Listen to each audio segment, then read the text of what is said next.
George to come back in, please.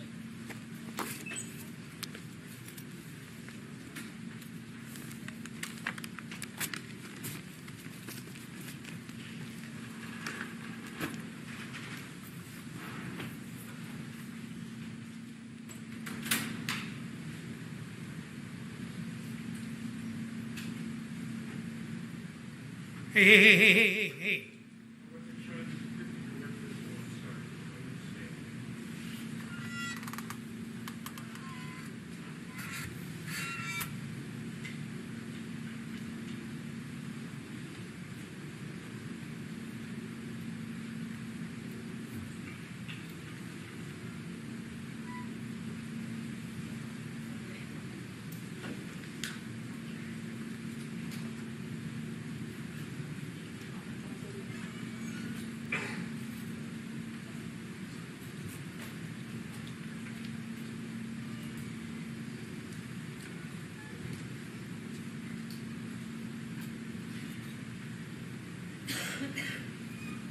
You may be seated.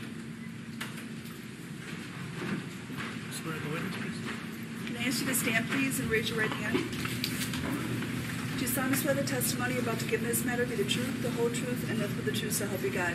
Yes. You may be seated.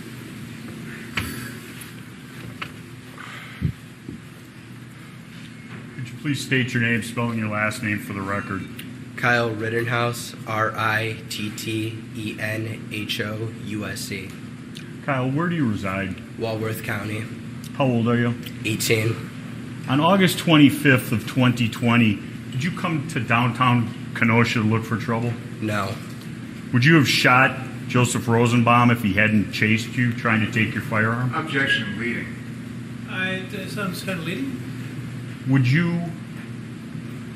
I'll get to it. Are you a high school graduate? Yes. What high school? Penn Foster Online High School. Are you currently enrolled in any further studies? I'm a college student studying nursing at Arizona State University. Who do you currently live with? My mom and 2 sisters. Directing your attention to August 25th of 2020, where did you reside? Antioch, Illinois. Do you remember the address? 286 Anita Terrace, apartment 104, Antioch, Illinois. And who did you live with there? My mother and 2 sisters. What's your father's name? Michael Rittenhouse. Back on August 25th of 2020, where did he reside? He lived in Kenosha, in the city of Kenosha, in the apartments behind the Pick and Save on 50th. On 50. Do you have any other family that's from Kenosha? Yes. What? My grandmother, my aunt, my uncle, and cousins all live in the city of Kenosha. Okay. There's been testimony in this trial about the firearm in question, which has been marked. States 28. You've seen that gun? Yes. Before August 25th of 2020, had that gun ever left the state of Wisconsin? No. Now, before this event happened on August 25th of 2020, did you have any hobbies? Yes. Tell the jury what you like to do. I was a swimmer. I enjoyed working. I was a lifeguard. Hanging out with friends, going to the beach. Just normal teenage stuff. Were you a member of any groups, organized groups? Yes. What? I was a police explorer for Grays Lake Police Department, and I was a firefighter EMT cadet for Antioch Fire Department. Did you have any training in life-saving, anything like that? Yes. What? I was a certified lifeguard. I am a certified lifeguard and swim instructor. I am certified in Stop the Bleed, CPR, AED, automatic external defibrillator, and basic life support. Okay. On August 25th of 2020, where were you employed? I was furloughed at the YMCA in Lindenhurst, Illinois, because of the COVID-19 pandemic, and I was working at the Recplex in Pleasant Prairie. Okay. Recplex here in Kenosha County? Yes. Now, On the night of the 24th, did you come to downtown Kenosha? Not downtown, but I came to Kenosha for work. Okay. And after your shift at work completed, where did you go? I went to Dominic Black's stepfather's house. I believe his name is Scott Dickhart. It's been a while since I've seen him. Okay. And who is Dominic Black in relationship to you? Dominic Black and my sister Mackenzie Rittenhouse used to date. Okay. And on the night of the 24th, were you aware of anything going on in Kenosha? I knew there was protests, demonstrations, and riots going on in the later evening. Okay. And how were you aware of that? I saw videos on social media, on Facebook live streams, TikTok of. I saw the Car Source lot being burned down. The Car Source 1, what we've been referring to. I saw a police officer get assaulted. He had a brick thrown at his head. And I saw the mattress store owner get knocked out, and I believe his jaw was broken and had to be wired shut or something. And you saw all of that on the 24th? Yes. Did you go to downtown Kenosha at that time and try and do anything about that? No, I did not. Directing your attention to the late morning of August 25th, 2020, did you have occasion to go downtown? Did go to downtown in the morning of August. Who did you go there with? I went there with Dominic Black, my sister Mackenzie Rittenhouse, and Ray Dickhart. And describe what you did. We walked around for a little bit, and then I believe at around 11:30 noon, we ended up at Ruther Central High School, where we ended up cleaning graffiti for about, I want to say, an hour and a half to 2 hours.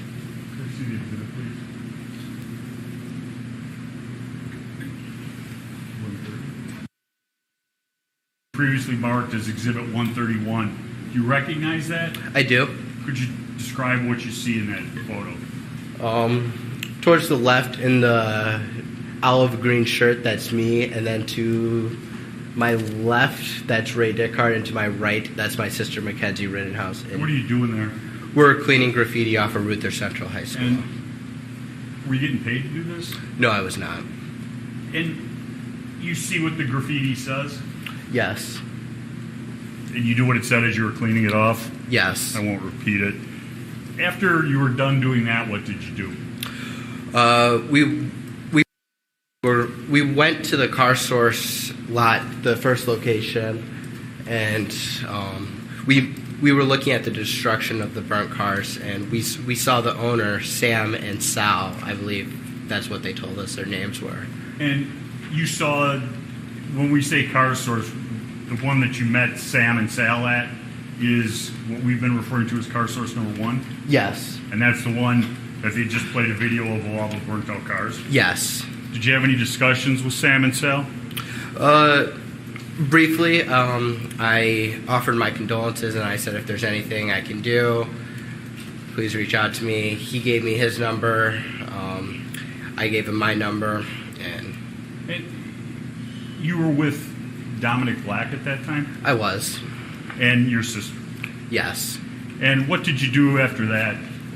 After that, we walked back to, I believe, we parked our car by, you see the parking lot? Do you have the pointer up there? Yes. We parked our car right in that corner, somewhere over there. I can't see that far, I'm sorry. You're referring to the parking lot, which is at the corner 5th and Sheridan East corner. Correct. And you had 8th Street, correct? Yes. Okay, you can put the pointer down. And whose car did you get there in? Dominic Black.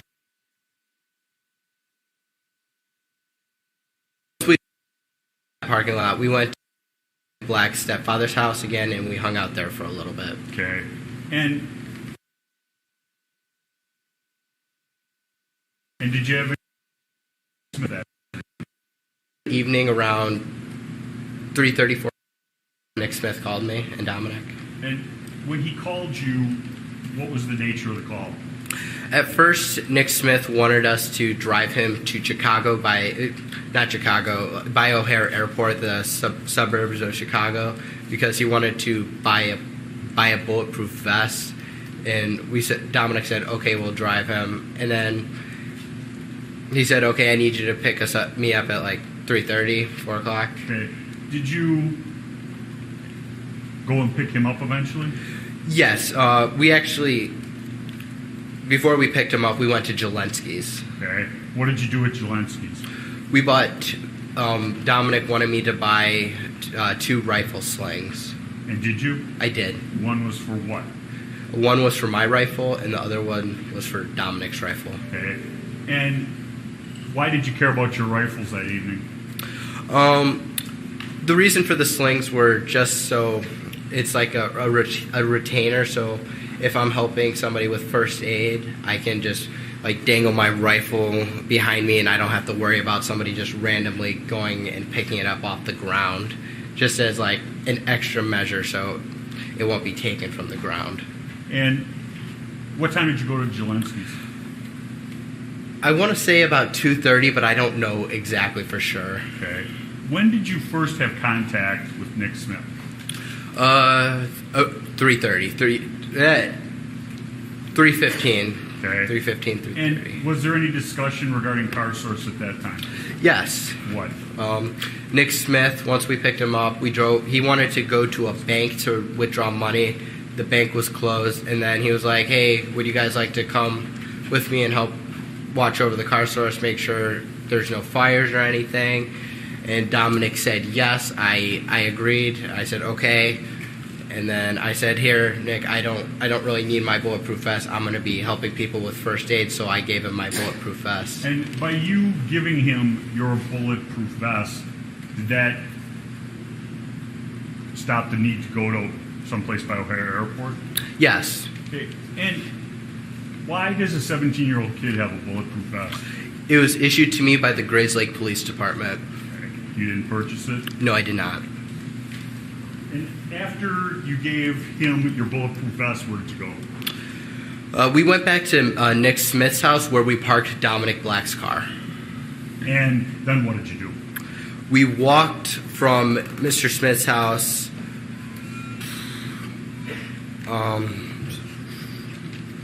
Once we parked at Nick Smith's house, we walked from Nick Smith's house to the Car Source 1, cutting through the Ruther Central backside parking lot, because Nick Smith lives on the same street of... You don't have to say where Nick Smith Okay. lives. He lives within walking distance from here? Yes. Okay. And so you go to Car Source 1? Yes. And that's the burnt out one? No, Car Source 2, my bad, across the street. Okay. And at Car Source 2, that's where you spent most of the evening? Yes. Okay. When you first got to Car Source 2, the one at 59th and Sheridan, what happened? The owners were there, Sam, Sal, and his father, and I believe, I think it was his uncle there also. He was driving a van of some sort. Okay. And what was the discussion? Sam and Sal thanked us for coming out to help. And then Sal said, hey, why don't you guys hop in my car? If I remember correctly, it was either a white or black BMW or Mercedes. I don't recall exactly. And why did he want you to get in his car?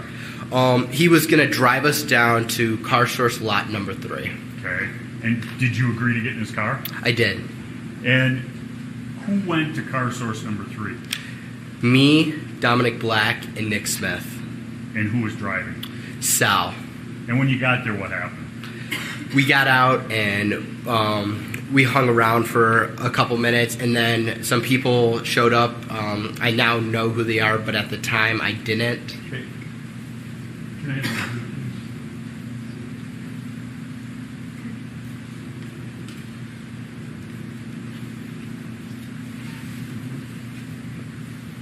show you what's been marked as Exhibit 3030.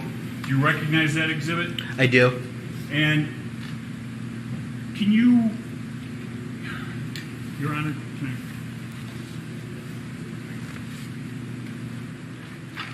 you go up there, please, and point out can you point out the people who you knew before that picture was taken and name them? Yes. This is.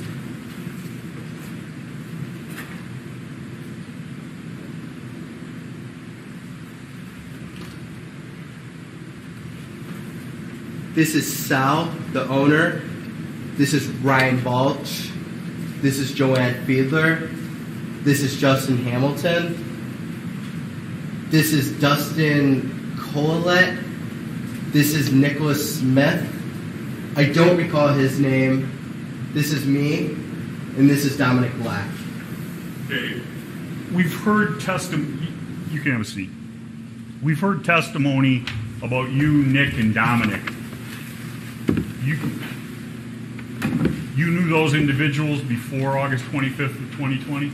I knew Nicholas Smith and Dominic Black. Okay. You did not know the owner of Car Source previously? I did not. Was he being nice to you guys? Was he happy you were there? Was he mad at you for being there? Describe it. He was happy we were there. Okay. And you heard their testimony, the two owners. I believe that was Friday afternoon. I did. And did they give you permission to be there? They did. And the other individuals in this photograph, some of whom have testified in this trial, 10 minutes before this photograph was taken, did you know any of them? I did not. Had you ever spoken to any of them? No. And when you were there, what was the idea? Was there a plan? What was going to happen? Yes, the plan was to. I went down there to provide first aid. I brought my orange first aid kit, the fanny pack, and I also brought my Pelican box, which was filled with first aid stuff by my feet to provide first aid. The orange box by your feet you refer to as a Pelican box? Yes. Did you have that before the 25th? Yes. Was it stocked? Yes. With things that you had bought and brought? Yes. And do you go with that every day, or is that because of the situation? It was in the trunk of my car. Okay. And the fanny pack, what's the situation with that? It was my work bag. I brought it to work with me, and I would put it under my lifeguard booth. Okay. And that had first aid supplies? Yes. Now, after the meeting here at 63rd and Sheridan Road, what's been referred to as Car Source 3, what happened? After the photograph, I believe, I don't recall exactly, but there was about 2 or 3 vans that pulled up, like big vans with people inside of them. Okay. And what was their role in this evening? Well, they showed up and they wanted to protect the business, and I didn't really have a say in what everybody was doing. I was just there doing my first aid stuff, and then Ryan Balch said, "Hey, why don't you guys stay here, and we'll go down to the Car Source number 2." Okay. And so the people, a group of people was going to stay at Car Source 3, and the people depicted in this photograph were going to go where? Car Source 2. And is that what happened? Yes. And so at that point then, Sam and Sal had coverage, for lack of a better word, at both of their businesses to protect the property, correct? Yes. So you get down to Car Source 2, did all of these people go there? Yes. Besides Sal, the owner, he did not. Okay. During the night, was Sam and Sal there? They were not. They left you guys there? Yes. I believe Nick Smith was in contact with them throughout the night. I'm not certain, but I believe they were. And you get down there, were you able to get in and out of the business? Yes. How? Sal, the owner, actually gave Nick Smith a set of keys. Did you personally see that? I did. Did he give you any other direction regarding any equipment or anything like that? He let us know where, like, the power washers and the fire. I think there was a single fire extinguisher in the building and some hoses, the hose hookups, just in case there was any fires we needed to put out at the lot. Anything else about the roof? He showed I believe it was Dominic Black and Nick Smith, the 2 ladders that were there to get up on the roof. Okay. And did you guys use those ladders? I didn't personally, but the people that were on the roof did. Okay. And you saw them use those ladders? I didn't see them, but that's how they got up there. Okay. Did where were you predominantly at Car Source 2? I was in front of the Car Source 2.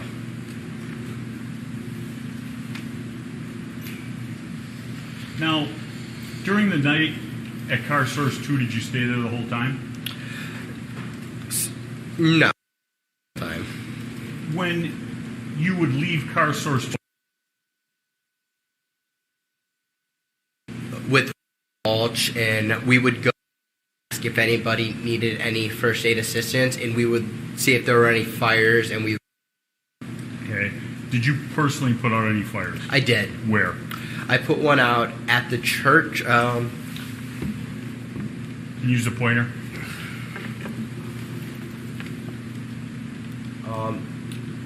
So right here was where there was the demolishing. They were breaking some stuff down. But right here, I believe there was another building with an alleyway. It was either right here or right here. I don't remember fully. But there was a fire down the alleyway where they were trying to set the building and church on fire, and me and Mr. Balch, and I believe somebody else was with us. We went to go put that fire out. Did you put it out? We did. Then what did you do? Around that time, we saw Ruther Central High School on fire, the front doors, and we were walking north down Sheridan Road to go put the fire out, and then somebody else put the fire out before we got to Ruther Central High School. When you say the front, is that right here on Civic Park? No, sorry, that's my mistake. You're walking north on Sheridan. It's the side of the building on Sheridan Road, towards the left when you're walking north. In the general area where you had tried to help remove graffiti earlier? Yes, in that photo to the right. Okay.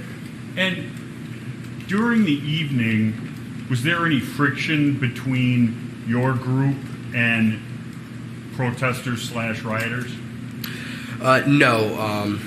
The only type of stuff that happened was the person that attacked me first threatened to kill me twice. Okay. And the person who threatened to kill you, we now know is Mr. Rosenbaum, correct? Yes. Before August 25th of 2020, had you ever seen him before? I did not. Had you ever done anything to upset him? No. Now, you said he threatened to kill you twice. Yes. Describe the first time. The first time was me and Ryan Balch were a little bit north, towards the north corner of 59th and Sheridan, and Mr. Rosenbaum was walking with a steel chain, and he had a blue mask around his face, and he was just mad about something. Me and Mr. Balch were asking people if they needed medical help, and then he screamed, sorry for my language, he screamed, "If I catch any of you fuckers alone, I'm going to fucking kill you." And that was directed at you and Mr. Balch? It was directed at both of us, what I believe. And there was a second occasion where he threatened you? Yes. The second time was outside of the Car Source. And I don't know if it was directed towards me, but I heard it. He said to, I believe it was Joanne Fiedler, Dustin, Colette, and another guy. He was screaming. He said, "I'm going to cut your fucking hearts out and kill." I'm not going to repeat the second word, but kill you, N-words. Now, did you ever see Mr. Rosenbaum doing any physical property damage? I did. Where? I saw him with, I now know to be Joshua Zeminski. I saw him tip that trailer over and the porta potty. I saw him do both. And I believe he tried to start the porta potty on fire. I don't know. I don't think he succeeded. But then I saw him with Mr. Zeminski. He was either helping start it or he was like throwing stuff on it. I don't know which one he was doing. Where did you originally see that trailer? That trailer was in the St. James Church parking lot. Sort of like right over here in like the backish corner. What I remember. And did you see how it got from there to where it was put on fire? It was pulled. By who? It was several people that pulled it into the street, but I can't tell you definitely who pulled it into the street. And you went down there and saw them starting a fire? I didn't go down there. I was at the corner of the car source lot. Okay. And you referred to Mr. Zeminski. Before August 25th of 2020, had you ever met Mr. Zeminski? I have not. Did you ever meet him since? I have not.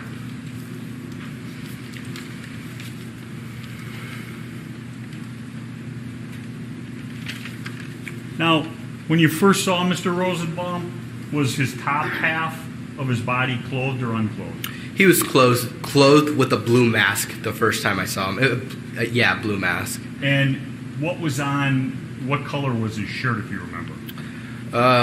A dark red-ish color. Now, did you provide medical help to anyone? I did. Describe a couple of those occasions. The first time I provided medical help to someone was this lady. I think she sprained her ankle or twisted. I don't know exactly. I'm not an expert on x-rays, or I wouldn't know.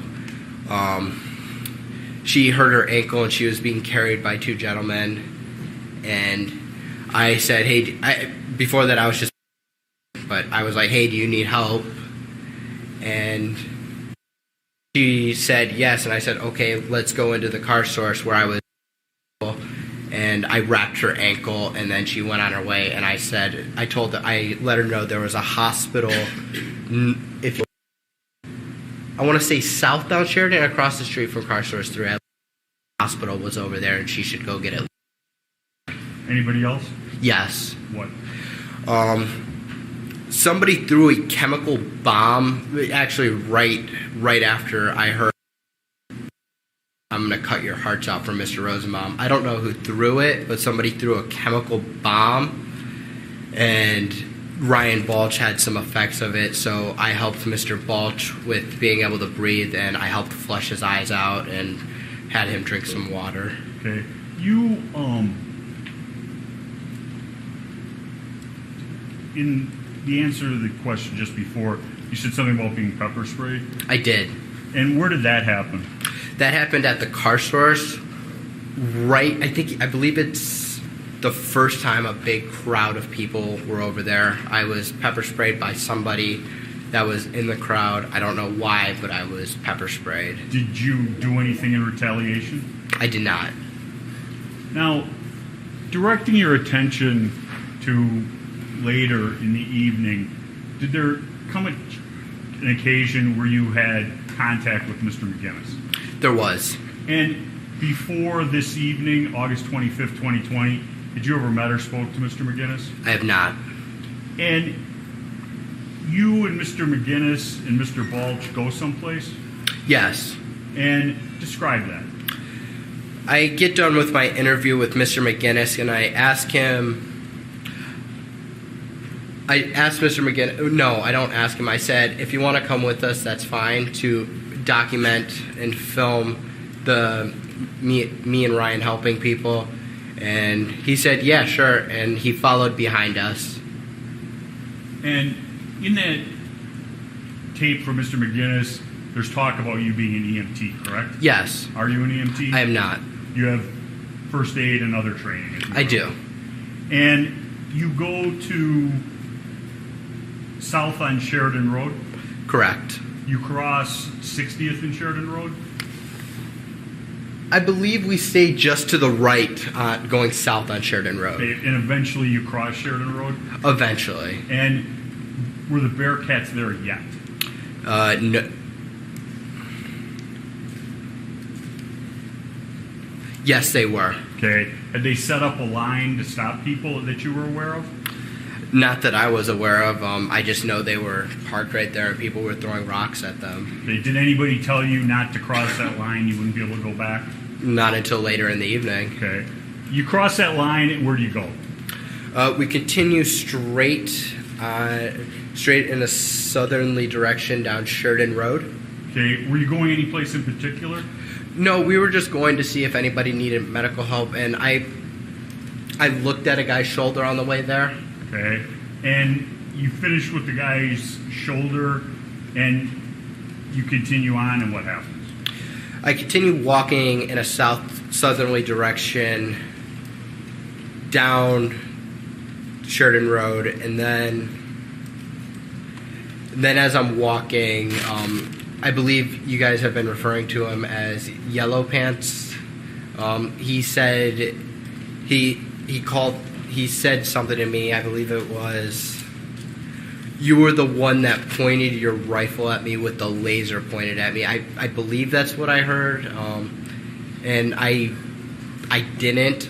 That's the first time I saw him that night, so I was confused. So I said I did, and then I continued to walk away. And was the did an admission that you did it, or more of a statement with a question? It was a sarcastic remark. Okay. Did you engage with him any further? No. And from there, where do you go? There I continue walking in a southerly direction, merging towards the middle of Sheridan Road. Okay, at that point, do you become aware of anything? In about as I'm walking, I start to look because I realize Mr. Balch is not with me anymore. Okay, did you continue on your way down Sheridan Road without Mr. Balch? No, I actually went to go look for Mr. Balch in the Ultimate gas station parking lot. Okay, when you went to the Ultimate gas station parking lot, describe what was going on there. There were a lot of people there. I don't really know what was going on. I was just focused on trying to find Mr. Balch. As I was looking for him, couldn't find him. I said, okay, no problem. I'll just go back to the car source lot.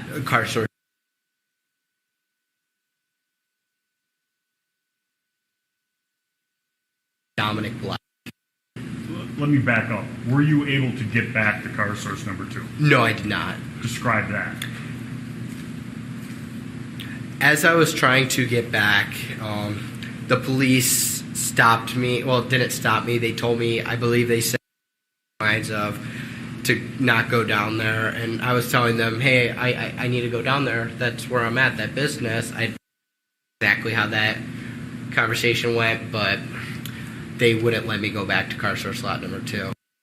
So you weren't able to car source 2? I was not. Did you disobey the police's order? No. And you're alone, you're stuck on the other side of the police line from the car source 2. Where do you go? I go to where there's other people at the gas station protecting the gas station, and I go there because I believe that's the safest place to go because there's other people there. And at that point, were you able to find Mr. Balch? I was not.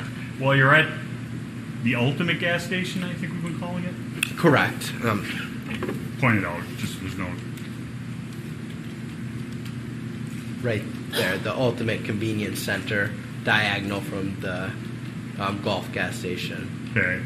And when you were there, what's the next significant thing that happened? Dominic Black calls me and he says, Kyle, I need you to get down to the car source lot number 3. The cars are being bashed in. They're setting all the cars on fire. I need you to go and put the fires out. Okay. And did you do anything as a result of that phone call? I did. What? At the Ultimate gas station, I asked, I don't know who he is, but I asked an individual if he could come with me and if I could have a fire extinguisher to put out the fires. Were both of those requests satisfied? One of them were. What? I was given a fire extinguisher, but he said he can't come with me, and he said he believes there's already people down there helping protect the business. Okay. And what did you do then? I start running towards the car source lot number 3 to put out the fires. pausing occasionally to catch my breath and walk. Okay. On the way to car source 3, did you have any interaction with Mr. Rosenbaum? I did not. Did you speak to Mr. Rosenbaum? No. Did you notice Mr. Rosenbaum doing anything as you went down to car source 3? I didn't notice Mr. Rosenbaum until he came out from behind the car and ambushed me. Okay, I'll get to that. Did you run the whole way? No, I didn't. Okay. You had your gun, correct? Yes. And you had a fire extinguisher? Yes. And you had your medic? My medical bag, yes. And were you asking people about medic at that point? I was asking people if they needed medical help as I was getting down there. Did you receive any responses? No, I didn't. Describe your approach to car source number 3. As I'm walking down Sheridan Road, I hear somebody scream, "Burn in hell," and I reply with friendly, friendly, friendly to let them know, hey, I'm just here to help. I don't want any problems. I just want to put out the fires if there are any. I continue walking, and then I notice the Duramax. I notice a in the back seat of the Duramax, and I step towards the Duramax, and as I'm stepping forward, I believe his name is now Joshua Zeminski. He steps towards me with a pistol, and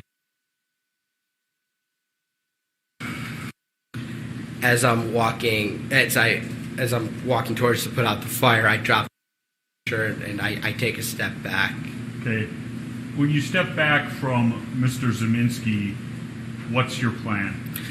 My plan is to get out of that and go back north down Sheridan Road to where the car source lot number 2 was.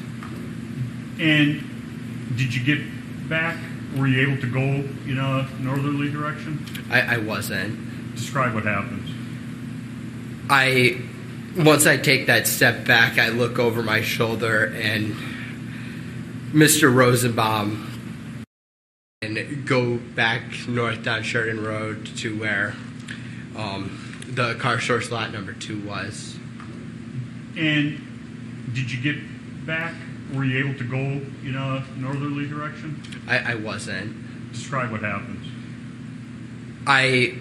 Once I take that step back, I look over my shoulder, and Mr. Rosenbaum was now running from my right side, and I was cornered from in front of me with Mr. Zeminski,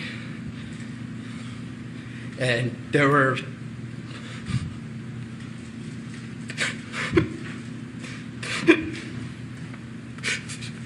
there were 3 people right there.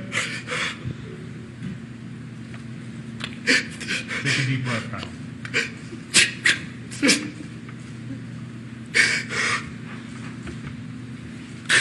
That's what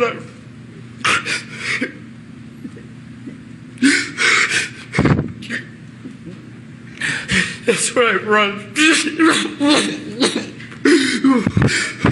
going to just take time for our break anyway.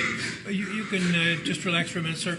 We're going to take a break about 10 minutes, and please don't talk about the case during the break. Read, watch, or listen to any account of the trial.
let's aim for 10 minutes, but it'll probably be a tad longer.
Kyle, you were testifying about coming into contact with Mr. Rosenbaum, Yes.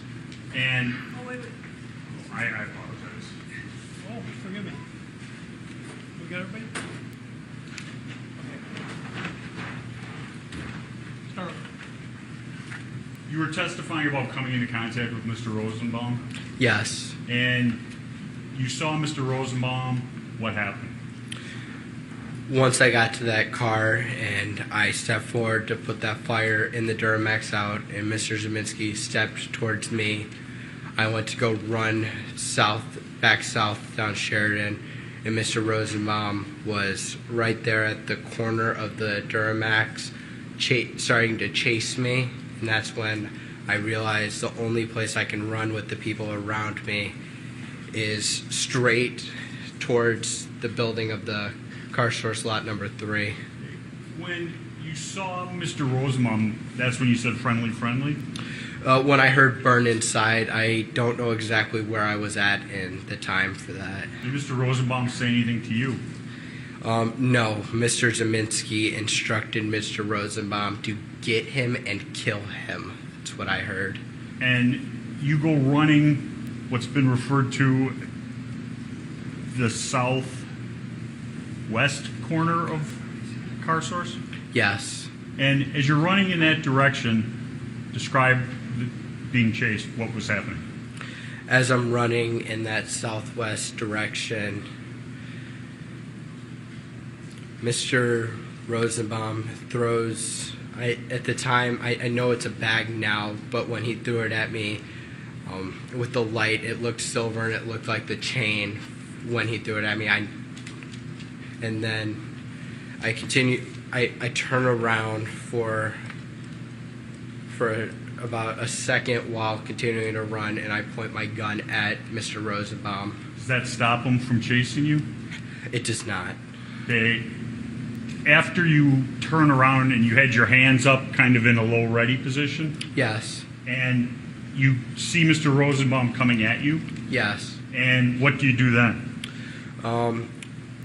After he throws the bag and he continues to run, he's gaining speed on me.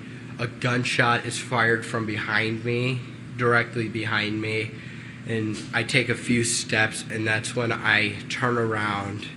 And as I'm turning around, Mr. Rosenbaum is, I would say, from me to where the judge is, coming at me. with his arms out in front of him. I remember his hand on the barrel of my gun. And why didn't you just keep running? When I was over there, there were about 100 people surrounding those cars, and there was no space for me to continue to run to.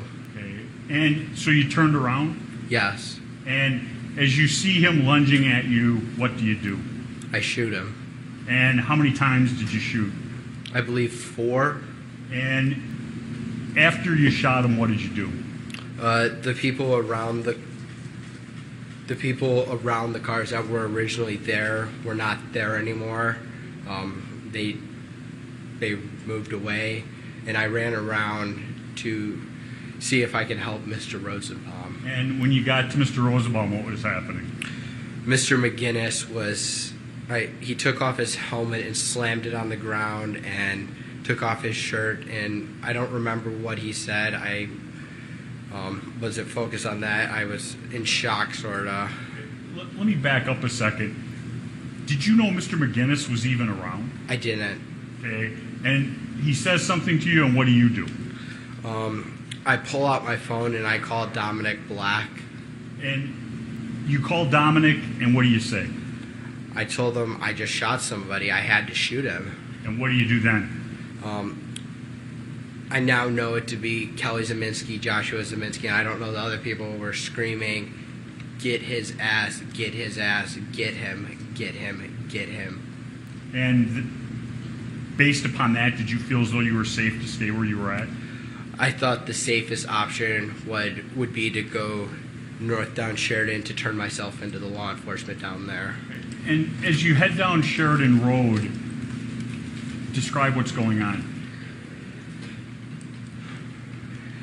As I'm running, at first I'm in the sidewalk, and Mr. Lakowski, Jason Lakowski, is in the sidewalk, and I stop to talk to Mr. Lakowski for a brief second. I remember telling him that I just shot somebody and I need help to get to the police because a mob was chasing me. And did Mr. Lakowski offer you any help? I don't remember. Okay, what do you do then? I continued to run after hearing people were saying, cranium him, get him, kill him. People were screaming, and I just was trying to get to the police running down Sheridan Road. And you say, I'm trying to get to the police. Why were you trying to get to the police? So I didn't do anything wrong. I defended myself. Did you feel as though there was safety where the police were? Yes. And as you head down Sheridan Road, what's the next thing you remember? The next thing I remember is Anthony Huber striking me in the head with a skateboard. Okay. As you sit here today, do you remember talking to Gage Grosskreutz?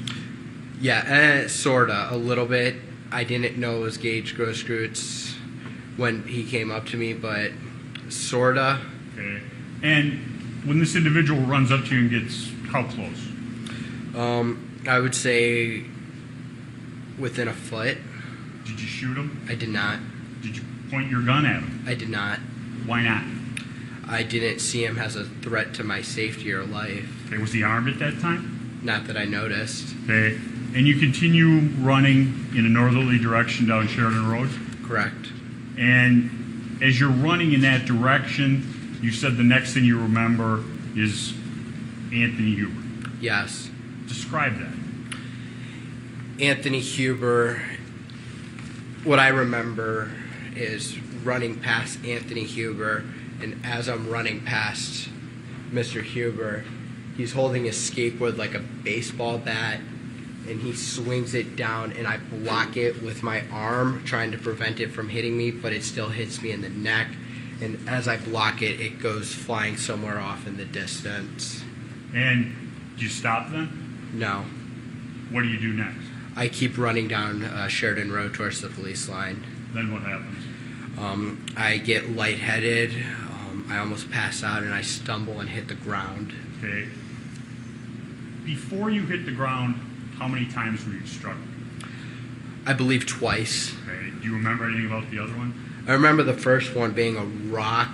I don't remember who did it, but I remember like the bumpiness of like a concrete rock hitting me in the back of the head. Okay.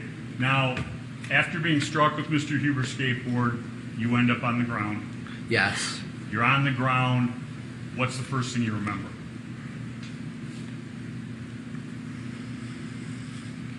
As I'm on the ground, there are people around me. I don't recall how many, but I remember moving my rifle in their direction, and they back off besides one person.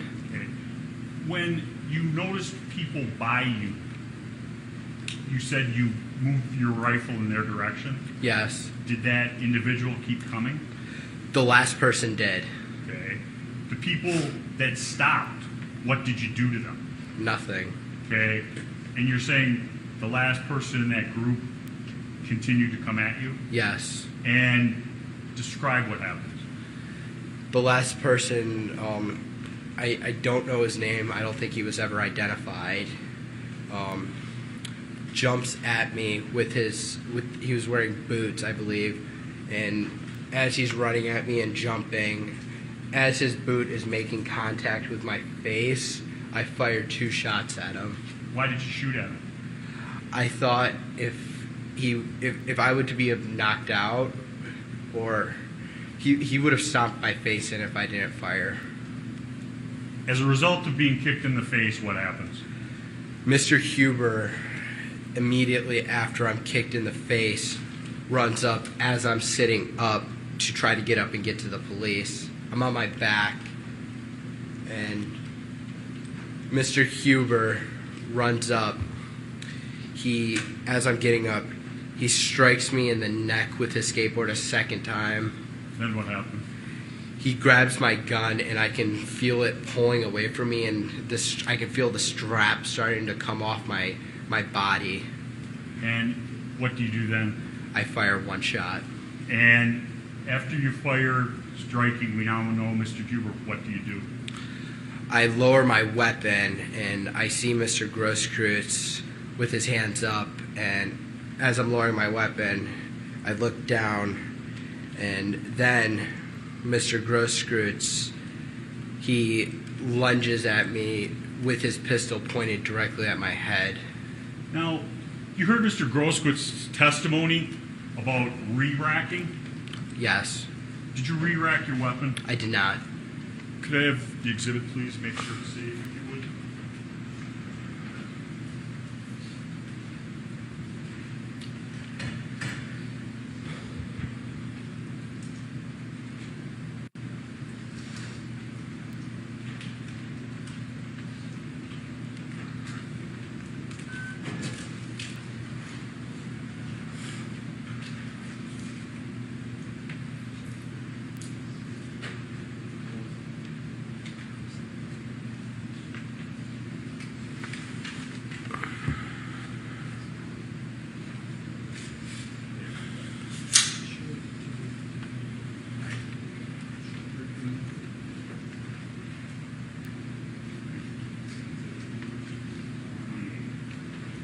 Showing you what's been previously marked, Exhibit 28. Do you recognize this? I do. Now, when somebody would, as Mr. Grosskreutz said, re-rack, is that this? Yes. Do you call it re-racking? I call it charging, putting a live round into the chamber. And to recharge, you have to pull this all the way back? Yes. Say that's about 4 inches? No, I'm asking you if you agree with that approximation. Mr. Rittenhouse, how far do you think that is? 3-4 inches. And if the weapon is loaded and you re-rack, what happens? If there is already a round in the chamber, when you re-rack the rifle, a live round would come out, chambering a new round into the chamber. Now, we got to the point where Mr. Grosskreutz is standing in front of you, has his hands up. Correct.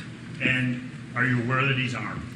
At that point, I do see a pistol in his hand. Is that the same or different from your first encounter with Mr. Groskowitz? That is different. And he is standing, you said. How close to you? What I remember is our feet were touching, what it seemed like. Okay. And you do what? My rifle is down, his hands are up, his pistol is in his hand, and then Mr. Groskowitz looks at me, and that's when Mr. Groskowitz brings his arm down like this. Like, his arm is like that with me on the ground, and his pistol is pointed at me, and that's when I shoot him. How many times did you shoot him? Once. And after you shoot Mr. Groskowitz, do you know where you shot him? No. What happens after you shoot him? He's no longer a threat to me. There's only one person in front of me, and his hands are up. I briefly point my rifle at him, and I get onto one knee, getting up, and he backs up with his hands up, and I don't shoot him. Did you notice anybody to your sides? To my left, there was a gentleman with a pipe, and to my right, I believe it was a fence post. I don't know what it was, but it was a large object. Once you're to your feet, what do you do? I start walking towards the police line to turn myself into the police. Describe, where is the police line? Is it still in the same place? It moved up a little bit.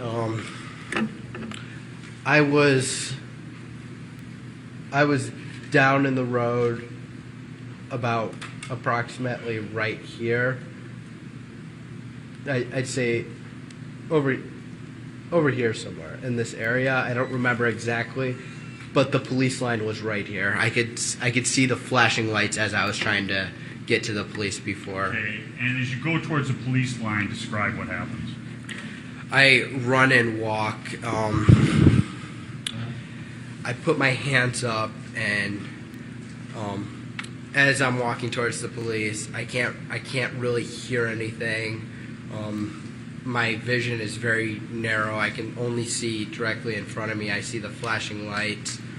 I remember I occasionally tried to move my rifle behind me, to put it behind me, so the police didn't see me as a threat when I tried to turn myself in. I continue to walk, and then I walk towards the window of the sedan, the police cruiser sedan, and I tell the officer, I just shot somebody, and the officer says, get the fuck back or you're going to get pepper sprayed, go home, go home, go home. And where do you go after you step back from the police car? I go to car source number 2. Okay, and now there wasn't a line there? They weren't stopping people from going in a northerly direction? No, they weren't. And you go to car source, what we refer to as car source number 2, and who do you see? I get there and I see, I think the first person I see is Joanne Fiedler. I don't remember exactly, but I believe that's who's outside at the door. They let me inside. The door was locked, so somebody had to get the key to unlock it. And then we go inside, and I'm in shock. I don't really remember what was happening in there. I was freaking out. I was just attacked. My head was spinning. And did you go and turn yourself into the Kenosha Police Department? I did not. Why not? The Kenosha Police Department was barricaded off with a fence, and I don't think they were accepting anybody to come to the police department at that time. What did you do then? I went to the nearest police department that I knew of, which was Antioch Police Department in Illinois by my house. Who took you there? My mother. Okay. How did you get to Antioch from downtown Kenosha? Dominic Black drove me. Okay. And then Dominic Black drives you where? He drives me to my house in Antioch, Illinois, where I meet with my mother and sisters, and I tell them what happened. I sort of tell them what happened. I was still in shock. My head was still spinning, and then we go to the Antioch Police Department where I turned myself in. Who drove you to the Antioch Police Department? My mother. And did anybody else go there with you? Not at first. Okay. And you get to the Antioch Police Department approximately what time? I would say about an hour after the shooting. Okay. And when you get there, are they looking for you? No. Did you have to explain to somebody? I had to tell them that I was just involved in a shooting in Kenosha and I needed Kenosha detectives. Okay. Did they take you into custody immediately? No. What did they do? They had me sit in the lobby of the police department. Were you handcuffed to a chair? I was not. Did you stay there? For about... I couldn't give you the exact time, but until Detective Howard and Detective Antaranium showed up. Okay. And were you having any physical discomfort as you waited there? I was vomiting and having panic attacks, and my head was spinning, and I couldn't think clearly at that point. I have nothing further. Mr. Tim?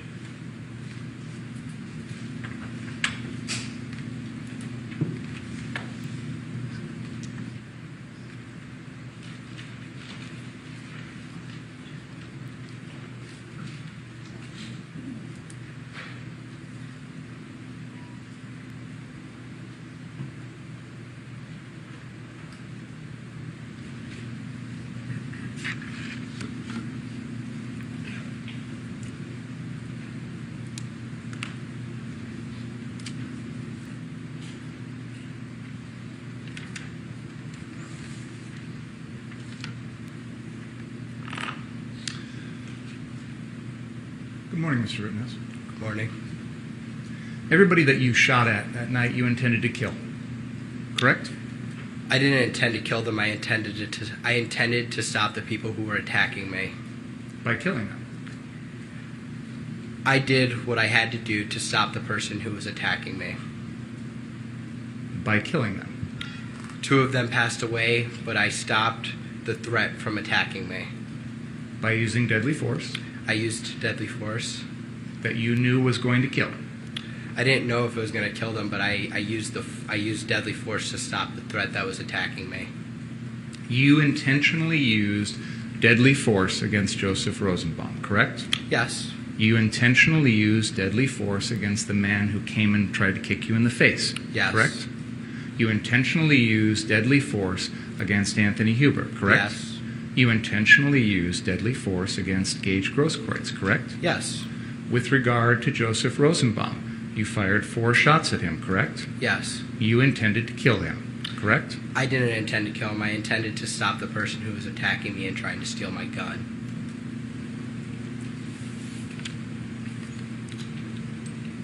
Since August 25th, 2020, this is the first time that you have told your story. Object to this. Sustained. Since August 25th, 2020, you've had the benefit of watching countless videos of your actions that night, correct? I've seen certain videos, not all of them. I've seen the majority of them actually here during the trial. You've also had the opportunity to read articles. People have written interviews, things like that, about what happened that night, correct? I do my best to avoid what people write on the internet. A majority of it's not true. You have also sat here through 8 days of trial, correct? Yes. And you've had the opportunity to watch all of the videos that have been Yes. played in this trial. Yes. Sir, if you could please let me finish my question before answering. And I will do my best to let you finish your answer before I go on to the next question. Fair? Yes. You have also had the opportunity to listen to the testimony of all 30-some witnesses that have testified in this trial so far, correct? Yes. And after all of that, now you are telling us your side of the story, correct? Correct. I'm going to ask you folks to go in the library for just a second. Please don't talk about the case.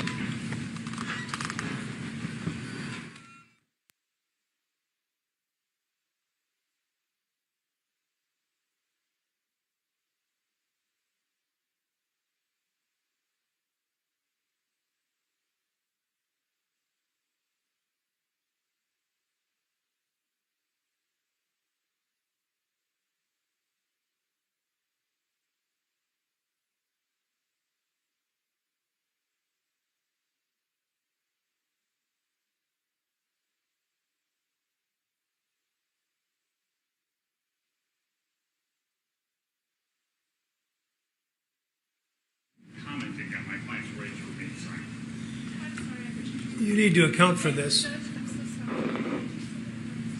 Your Honor, I don't want to jury here. He's commenting on my client's right to remain silent.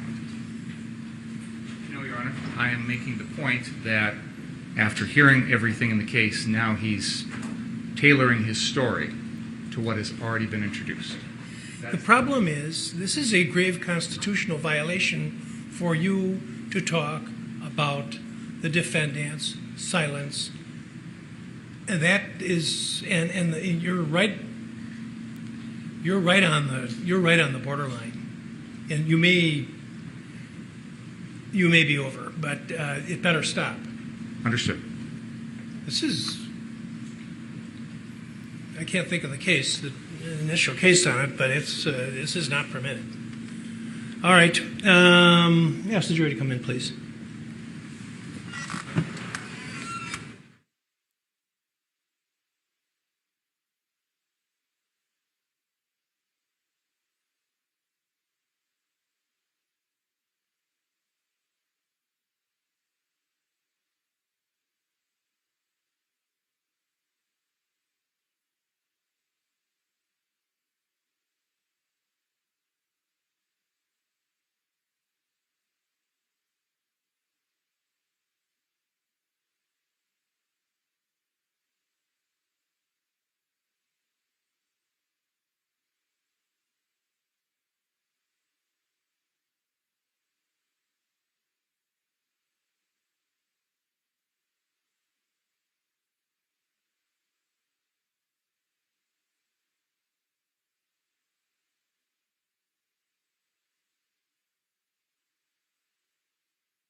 I sustain the objection. You were armed with an AR-15 semi-automatic rifle that evening, correct? Yes. You had it loaded with 30 rounds of full metal jacket ammunition, correct? Yes. That weapon with 30 rounds is capable of killing at least 30 people, correct? Yes. You had arranged to have Dominic Black purchase that weapon for you in Ladysmith, Wisconsin in early May of 2020. Is that correct?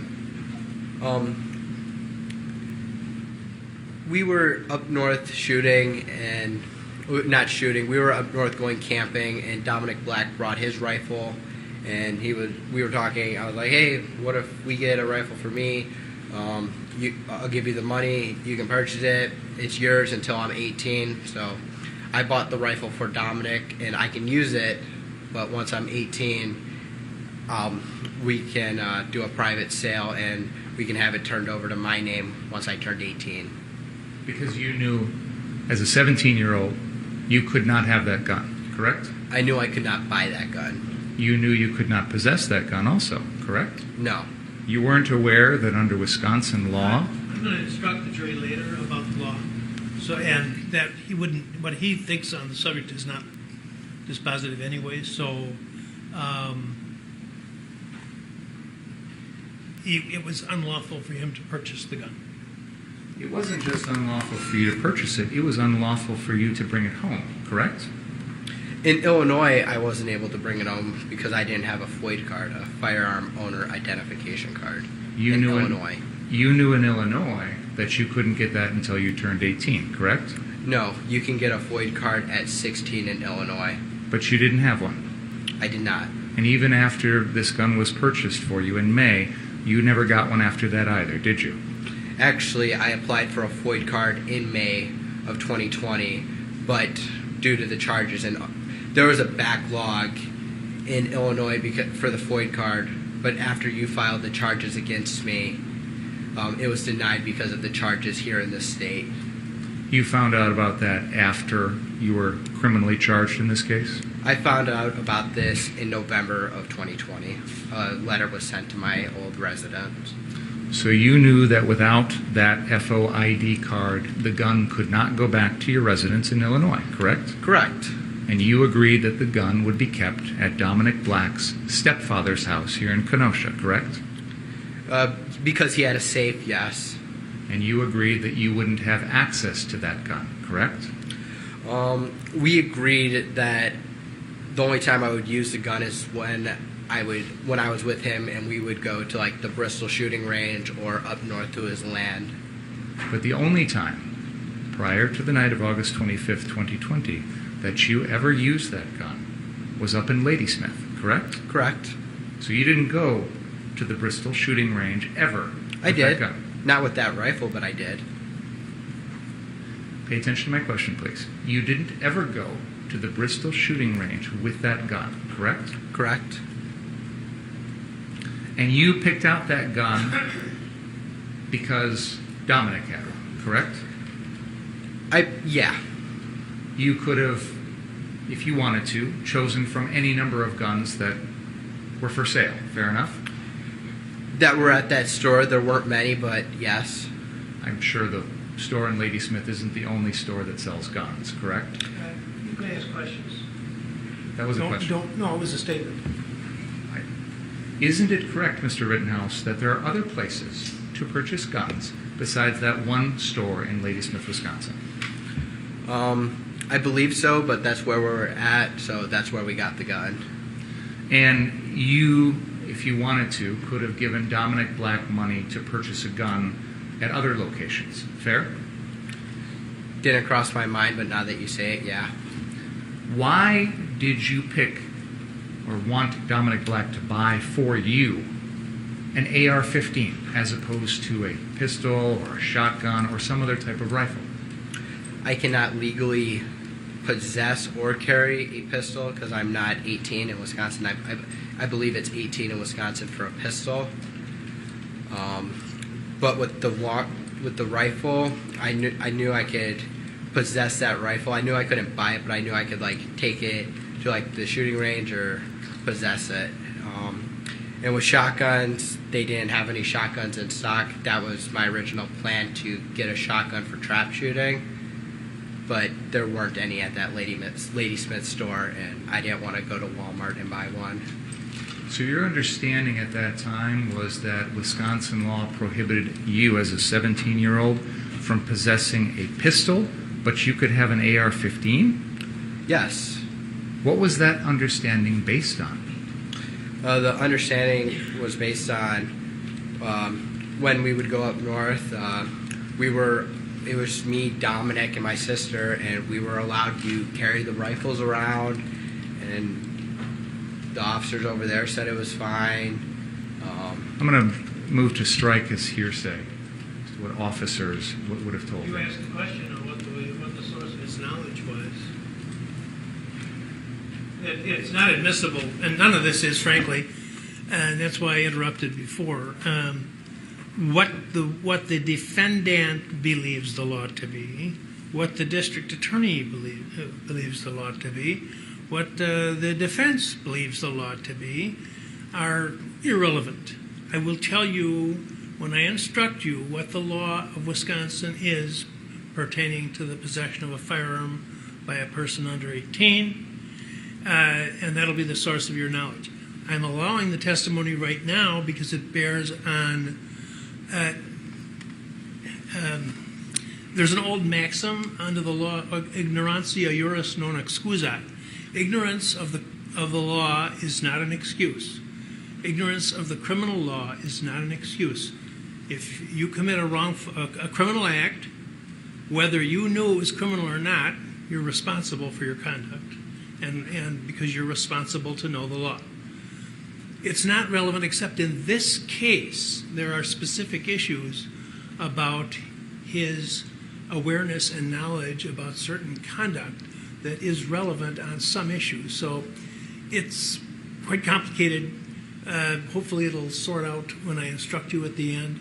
But that's why I'm allowing the questions and the answers. But do not be confused about anything that these people say is not necessarily accurate as to the state of Wisconsin law. Any question about that?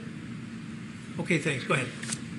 So you're telling us that the reason that you wanted Dominic to buy you an AR-15 as opposed to a pistol is the only reason was because you felt you couldn't lawfully possess a pistol? Correct. You didn't pick out the AR-15 for any other reason? I thought it looked cool, but no. You didn't pick it out because you wanted to go hunting with it, did you? No. You didn't pick it out because you were going to use it to protect your house, correct? Correct. You picked it out because it looked cool. I thought it looked cool. Guess that's the reason, yes. It resembled the types of weapons that are used in first-person shooter video games, correct?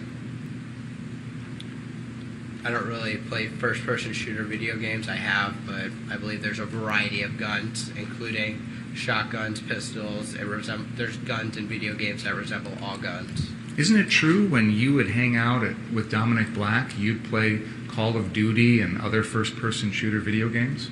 Sometimes. And those are games in which you use weapons like AR-15s to pretty much shoot anybody who comes at you, correct? It's a video game where two players are playing together. I don't really understand the meaning of your question, to be honest. Isn't one of the things people do in these video games try and kill everyone else with your guns?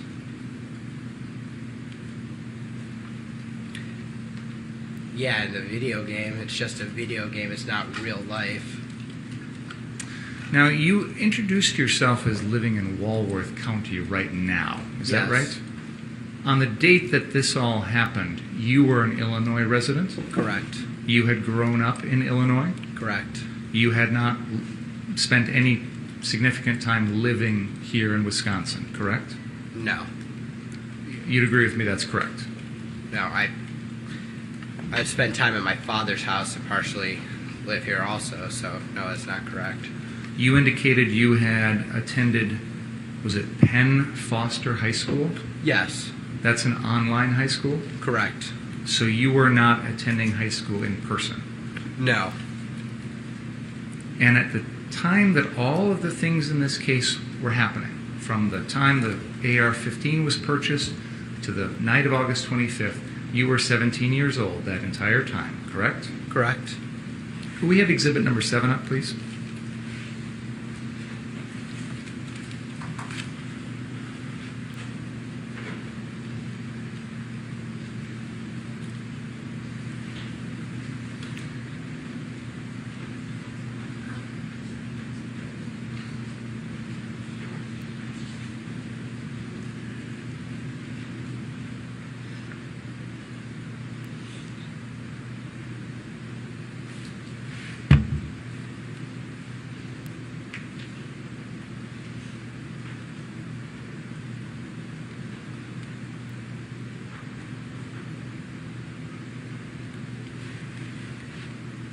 I have put exhibit number 7 up on the screen. Do you recognize that?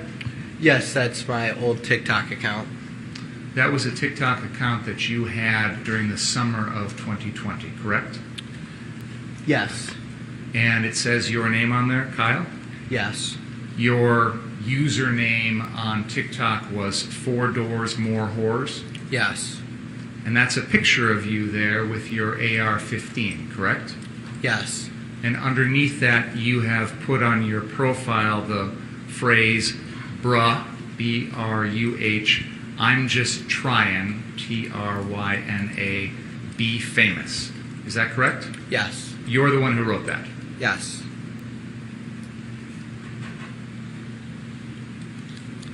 You testified that at some point you were involved in some sort of EMT cadet program.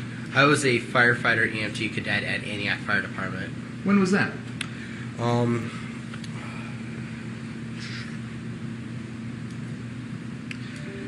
I was a cadet at the Antioch Fire Department, I believe from 2018 or 2019 up until the incident of August 25th. An EMT cadet is someone who's just beginning the process of eventually achieving full EMT certification. Is that correct? No. Were you studying to be an EMT before August 25th, 2020? I was learning about certain things in the field of firefighting and EMS. But that's not actually formal classes, is it? No, we met once a week, and we would either, depending on the day, we would either do EMT stuff like learning how to do airways, or we do firefighter stuff like doing hose drags and learning how to crawl through buildings. And these are things that you did with the, which firefighter? Antioch Fire? Antioch Fire Department. You weren't a member of the fire department, were you? I was. You were a actual on-duty member on the roster of the Antioch Fire Department? No. So when you say you're a member, what do you mean? I was a member of the Antioch Fire Cadet Program. We were issued shirts, Antioch Fire Cadet member. We would help with the pancake breakfast at the VFWs, and we would wear Antioch Fire Department staff shirts. I still have one in my closet. And maybe I didn't express myself clearly. You were not a member of the Antioch Fire Department, correct? I was a member of the cadet program, which was through the fire department. So you'd go out and fight fires? We can go on ride-alongs, but we can't go into burning buildings for liability reasons. You'd go out there and you'd save people from burning buildings? Not me personally. Because as a cadet, they would never let you anywhere near that, right? They wouldn't let any of the cadets go into an actual live fire.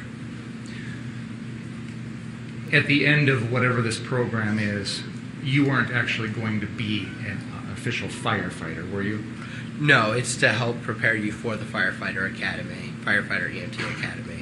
And you weren't going to be an EMT at the end of this program either, were you? No.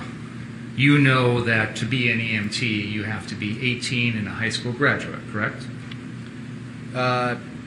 Depending on the state, in Illinois, you can take a class at the college at 16, and you can have your EMT license by the age of 17. I wasn't in that class, but in Illinois, you can. You never did any of that? No, I was online school. The night of August 25th, you're here in Kenosha, Wisconsin, saying you're an EMT, correct? Yes. That was a lie. Yes. You were also telling people you were 18 or 19 years old. That was a lie too, right? No, I didn't tell anybody my age that night. You never volunteered it at all, did you? I didn't. Because you knew as a 17-year-old you shouldn't have been there, right? No, I just didn't find it relevant to give my name. Well, I gave my name, but my age to anybody. It wasn't something that came up in conversation. It's because you felt if people found out how old you were, they'd realize you shouldn't have been there, right? No, it just because it didn't come up in conversation. If somebody would have asked, I would have been like, yeah, I'm 17. So you felt that as a 17-year-old, it was appropriate for you to be out on the streets of Kenosha with an AR-15 that night. Fair? I believe I had any other right to be there as anybody else. As any other adult. As anybody. But you weren't an adult. No. You indicated that you were working at the Recplex and had been working at the Y before that. Is that right? Yes. That was a YMCA down in Illinois, correct? Correct. And you had gotten furloughed there when COVID hit in March? Yes. And you had only started working at the Recplex on August 14th, correct? I believe I got hired before that, but I was on vacation on August 14th, so I couldn't. I was on vacation, so I couldn't start until August 14th. Your first time working at the Recplex was on August 14th, correct? I believe that was my first day. And then you worked the week after that from August 17th to August 23rd, correct? I believe so. Till August 24th, I worked. And then your final shift was on August 24th, correct? Yes. You worked a total of 41 and a half hours at the Recplex, correct? That's the number you got? And you were a lifeguard. Yes. You were walking around their swim area with one of those red, long, life-saving things, monitoring the pool, correct? Rescue tube, yes. Okay. So, but that was at the indoor pool at the Recplex? It was at the indoor. It was at the. I don't know if you're familiar with the Recplex. I am. I guarded the water park area and the competition pool. Okay. So they've got a water park area with a slide and a zero entry pool. Is that right? Yes. And then next to that, they've got a larger, almost Olympic-sized pool where swim meets happen. 50-meter competition pool divided in half to make it a 25. Okay, and you were lifeguarding at both of those. I would rotate. We had rotations, and me and other guards, we would do we had 3-person shifts. We would rotate out watching the different areas of our zones. You indicated that at no time did this gun, this AR-15, ever leave the state of Wisconsin. Is that right? Other than the night after, other than that. Before the shootings. Correct. There was a time, though, where you wanted to have it with you down in Illinois, isn't it? It wasn't there? I believe there was a time when me and Dominic were mad at each other. Yeah. You were mad at Dominic? Me and Dominic were mad over something. And you wanted to have the gun with you down there? I think I said something along those lines. You'd agree with me that... Let me back up for a second here. You have testified to this jury that you used deadly force against Joseph Rosenbaum, Anthony Huber, the man who attempted to kick you in the face, and Gage Grosskreutz on the night of August 25th, correct? Yes. And you did that because you felt that your life was in danger from those 4 people, correct? Yes. And you are telling this jury that it was, in your mind, justified to use deadly force to protect your own life, correct? Yes. You'd agree with me that you were not allowed to use deadly force to protect that CarSource building, correct? Well, I wasn't using deadly force to protect the property. I used deadly force to protect myself, so... Please listen to my question and answer my question if you can. You'd agree with me that you were not allowed to use deadly force to protect that CarSource building, correct? Yes. You'd agree with me that you were not allowed to use deadly force to stop someone from smashing the windows of an unoccupied parked car, correct? I don't think you could use deadly force for that. You'd agree with me that you can't use deadly force to stop someone from lighting a metal dumpster on fire, correct? Correct. You'd agree with me that you can't use deadly force to stop someone from tipping over a porta potty, correct? Correct. You'd agree with me that you can't use deadly force to stop someone from lighting a flatbed trailer on fire, correct? Correct. You'd agree with me that you can't use deadly force to stop someone who is about to start an unoccupied car on fire, correct? Correct. You'd agree with me that you can't use deadly force to stop someone from lighting some traffic cones in the middle of the street on fire, correct? Correct. So you understand that there's a difference between using deadly force to protect yourself and using it to protect property, correct? Yes. And you'd agree with me that you're not allowed to use deadly force to protect property, correct? Yes. But yet you have previously indicated that you wished you had your AR-15 to protect someone's property, correct? I'm going to ask you to go into the library again for a moment, please. Please don't talk about the case.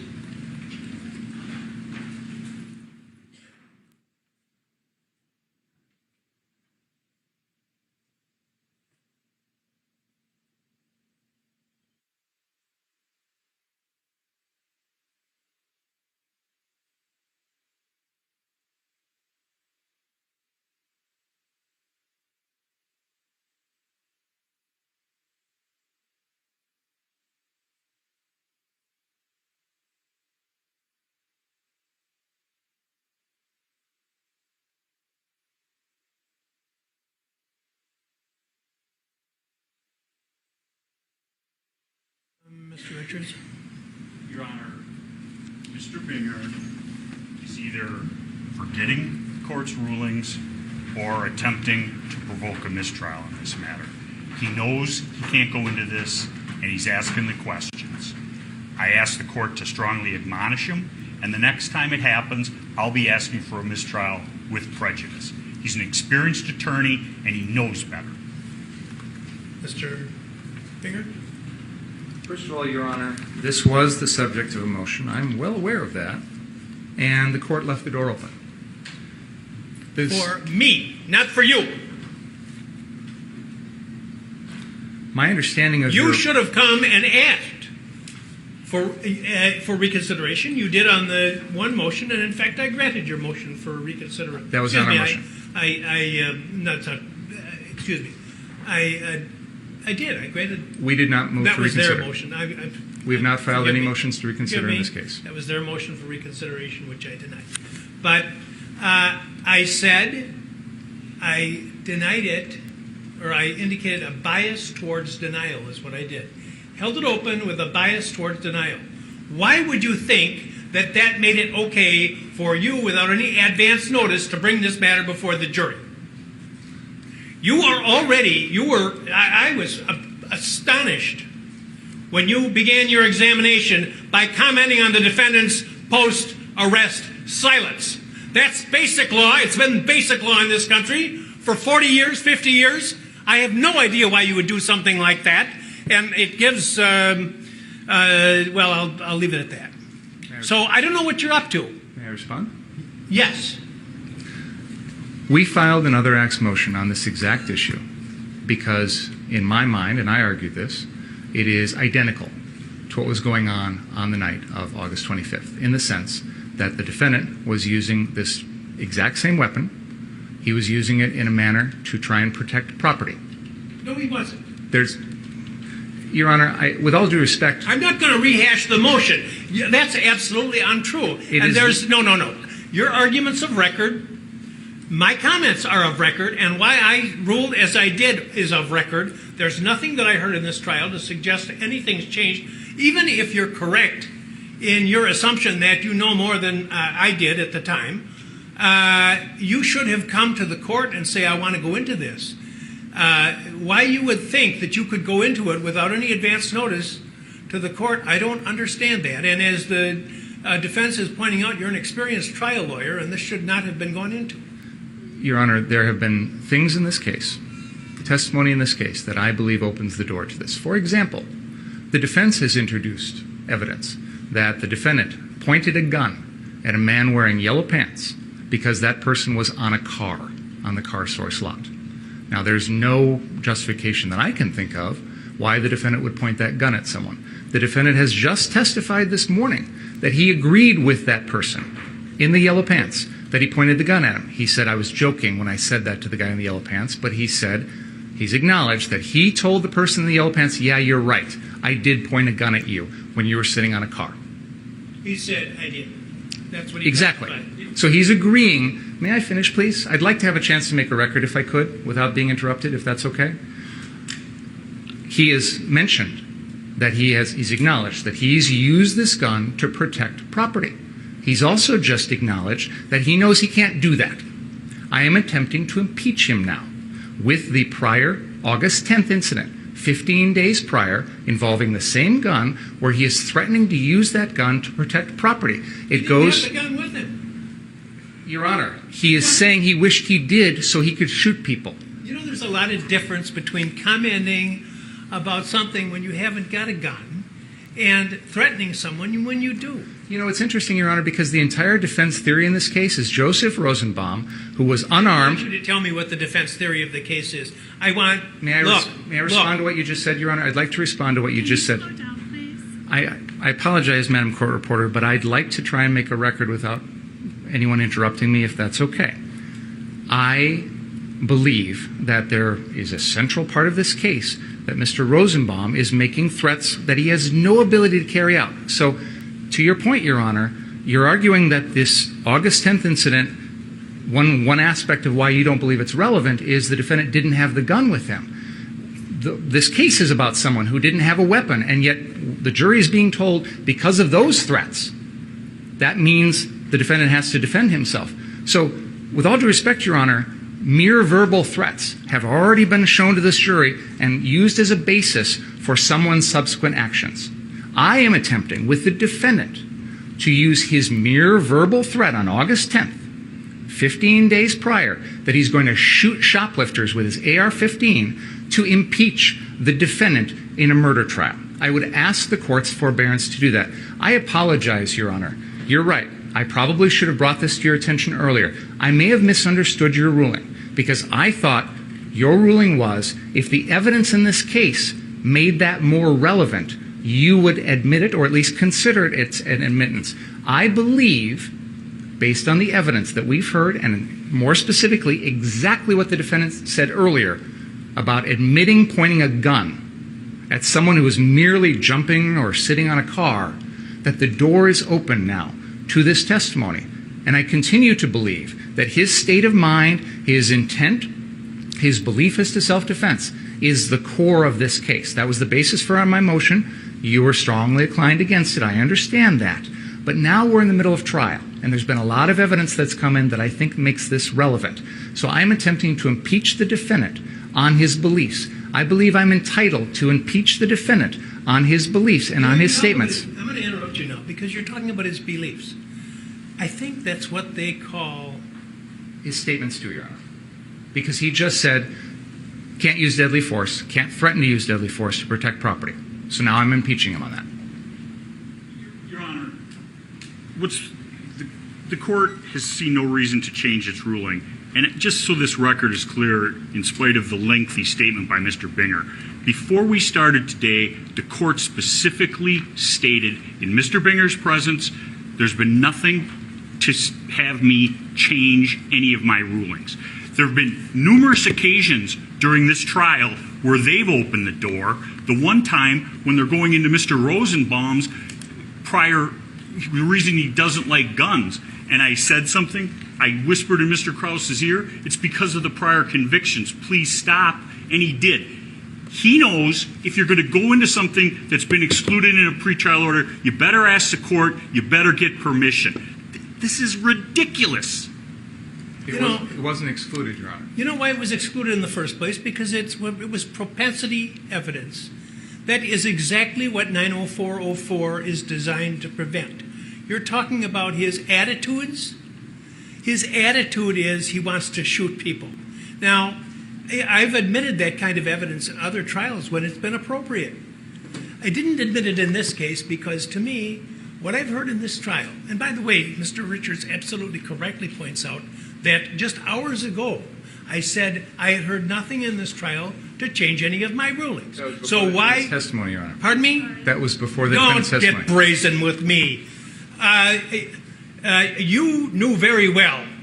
You know very well that an attorney can't go into these types of areas when the judge has already ruled without asking outside the presence of the jury to do so. So don't give me that. That's number one. Number two, this is propensity evidence. I said at the time that I made my ruling, and I'll repeat again now for you, I see no similarity between talking about wishing you had your AR gun, which you don't have, so that you could fire rounds at these thought to be shoplifters, and the incidents in these cases, which are not, there's nothing in your case that suggests the defendant was lying in wait to shoot at somebody or reflecting upon the shooting for a vast amount of time. Every one of the incidents involves matters that involve seconds in time. So I commented at the time, I don't see the similarity, and I don't see the similarity now. If it's not similar, that's the whole rule. Those are all the exceptions to 90404. Check the authorities. Wigmore and evidence. Judge Weinstein. Colonel McCormick. It's the prior act has to bear the signature of the accused, or it has to be so similar as to suggest it's a common plan or something like that. You have an incident where he's making comments about some alleged shoplifters versus crimes that involve instantaneous actions, whether premeditated murder or whether self-defense, that's for the jury to decide. But I don't see the similarity. I said it couldn't come in, and it isn't coming in, no matter what you think. Number two, I have to be concerned that with what Mr. Richards has said about the progress of the trial, and when you were I said you were over the line, close to or over the line on commenting on the defendant's pretrial silence, which is a well-known rule. I'm astonished that would have been an issue. So I don't want to have another issue as long as this case continues. Is that clear? It is. Thank you. Ask the jury to come back in, please.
All right, folks, the objection has been sustained. Go ahead, Mr. Thank you, Judge. So, I want to turn your attention to the day of August 25th, 2020. Okay. You had spent the night at Dominic Black's house, is that right? Yes. And you indicated that you had worked at the Recplex the night before, is that right? The 24th, correct. Okay. And you worked until about 7 p.m.? I couldn't give you an exact time, but I'd say I got off around between 6 and 7. I don't recall. It's been a while. And then you drove your car over to Dominic's house? Yes. Okay, so the rest of the time it seems like you're being driven around in Mr. Black's car. Is that fair to say? Yeah. Why did you guys use his instead of yours, if you know? At the time, I didn't have a driver's license, and I would drive just to get to work and sometimes to go to Dominic's dad's house. So even though you didn't have a driver's license, you drove from your home in Antioch to the Recplex to work that day? Yes, to be able to get to work. And then after work, you drove without a driver's license to Dominic Black's house? Yes. So I assume then on the week prior to that, when you'd drive yourself to work, that was also without a driver's license? Objection to this. What's going on? I'll move on. So you drove to Mr. Black's house, you left your car there, Yes. and you spent the night at his house. Yes. And then the next day, you guys woke up at some point and came down to Ruther. Is that right? Spent the night at his house and had dinner. Woke up in the morning. Had breakfast.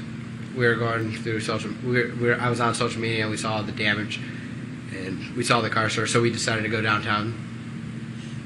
And you came down in Dominic's car. Correct.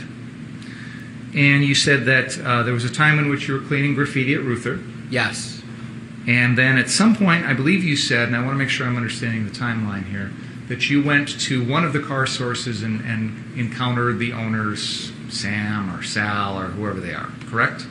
Yes. Which of the car source locations was that? It was the car source right here. And that's the one at the northeast corner of 59th and Sheridan? Correct. And that's the one that had gotten totally burned out on one of the previous nights? Yes, that was the one where everything was destroyed. The other car sources still had cars there. So.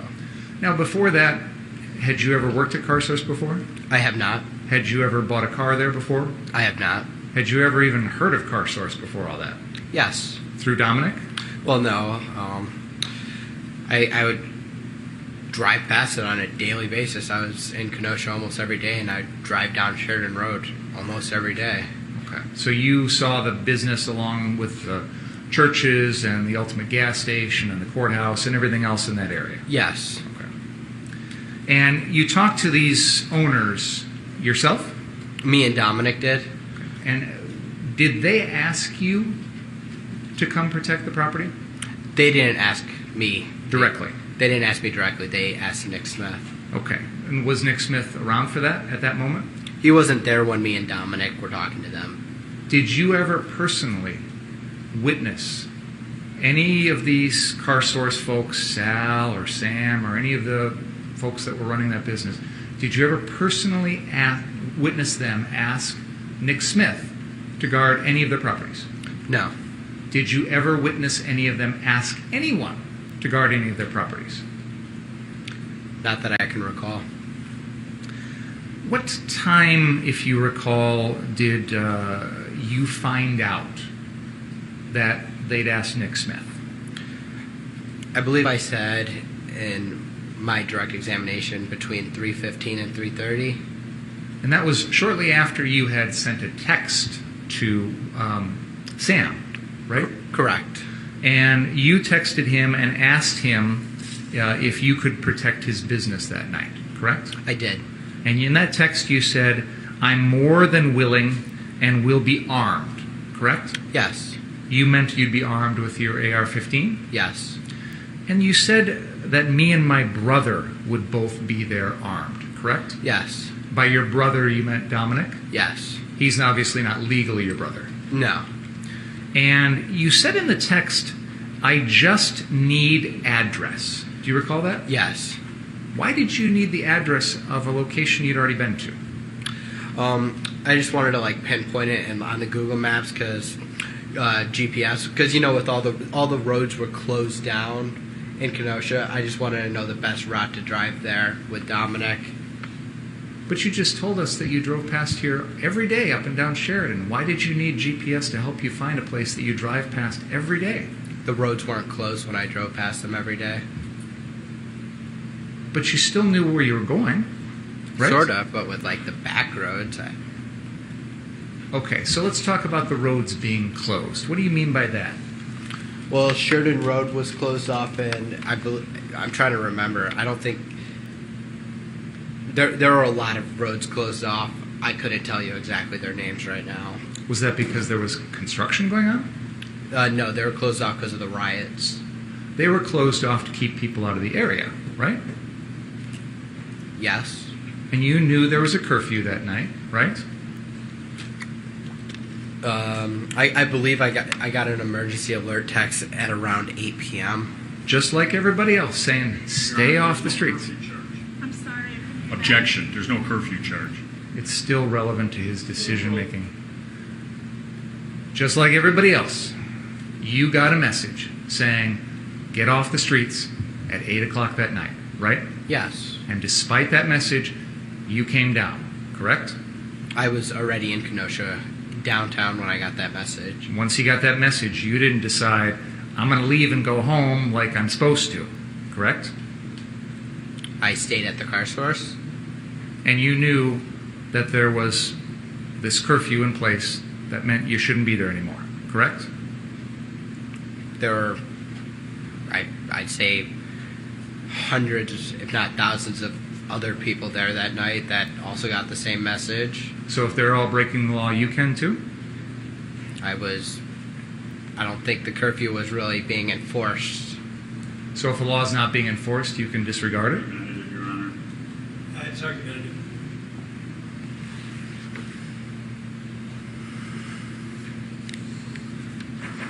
You said that there was a time in which Nick Smith asked you guys to drive him down to Chicago Correct. to buy a piece of body armor Correct. down by O'Hare. Correct. And you guys were willing to do that at first. Dominic was willing to do it. It was more of Dominic's thing because Nick Smith was going to throw in $20 to Dominic when he bought it for gas. So Nick Smith was going to pay $20 for the gas to drive down to O'Hare where Nick Smith was planning on buying this body armor. Yes. And he needed that the idea was the body armor would be used that night. correct? I believe so. That's why there was some urgency about going down right away, right? Yeah. This was part of the plan to come down to downtown that night, right? He wanted to go to O'Hare to buy the body armor, so yes. Do you understand my question? Can you rephrase Sure, it? Yeah, absolutely. like- The urgency to get that body armor that day was because he needed it for that night, right? Well, I wouldn't say he needed it, but he wanted it. And instead of making the drive, you gave that your own body armor to Nicholas Smith. Correct. You had it along with you. Yes. You brought it along with you that day because you thought you might need it yourself that night, correct? No, I kept it in my trunk of the car. I always had it. You drive around with body armor in the trunk of your car regularly? Well, it was just in the back of my trunk. I never really took it out. And you said at some point that day you went to Jelinski's. That's the hunting goods, fishing store out on Highway 31 and 52nd Street to buy a couple of slings. Is that right? That's correct. And this was one sling for you and one for Dominic, right? Yes. And you bought two of the identical type of sling, correct? Yes, the cheapest ones they had.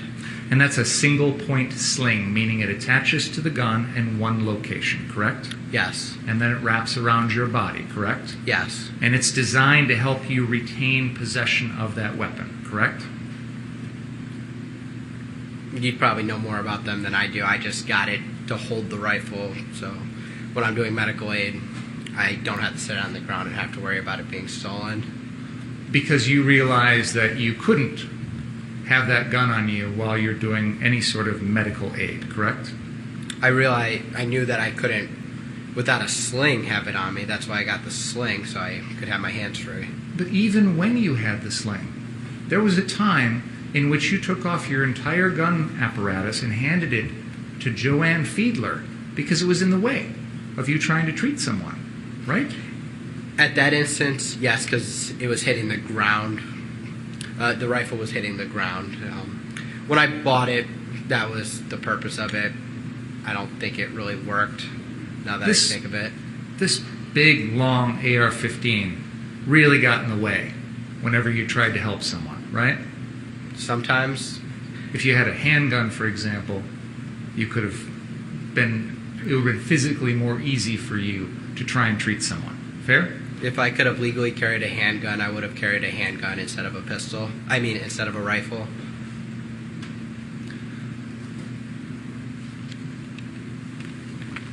You grabbed some medical supplies from Dominic Black's house before you came downtown that night, correct? I grabbed extra gauze, but that's about it.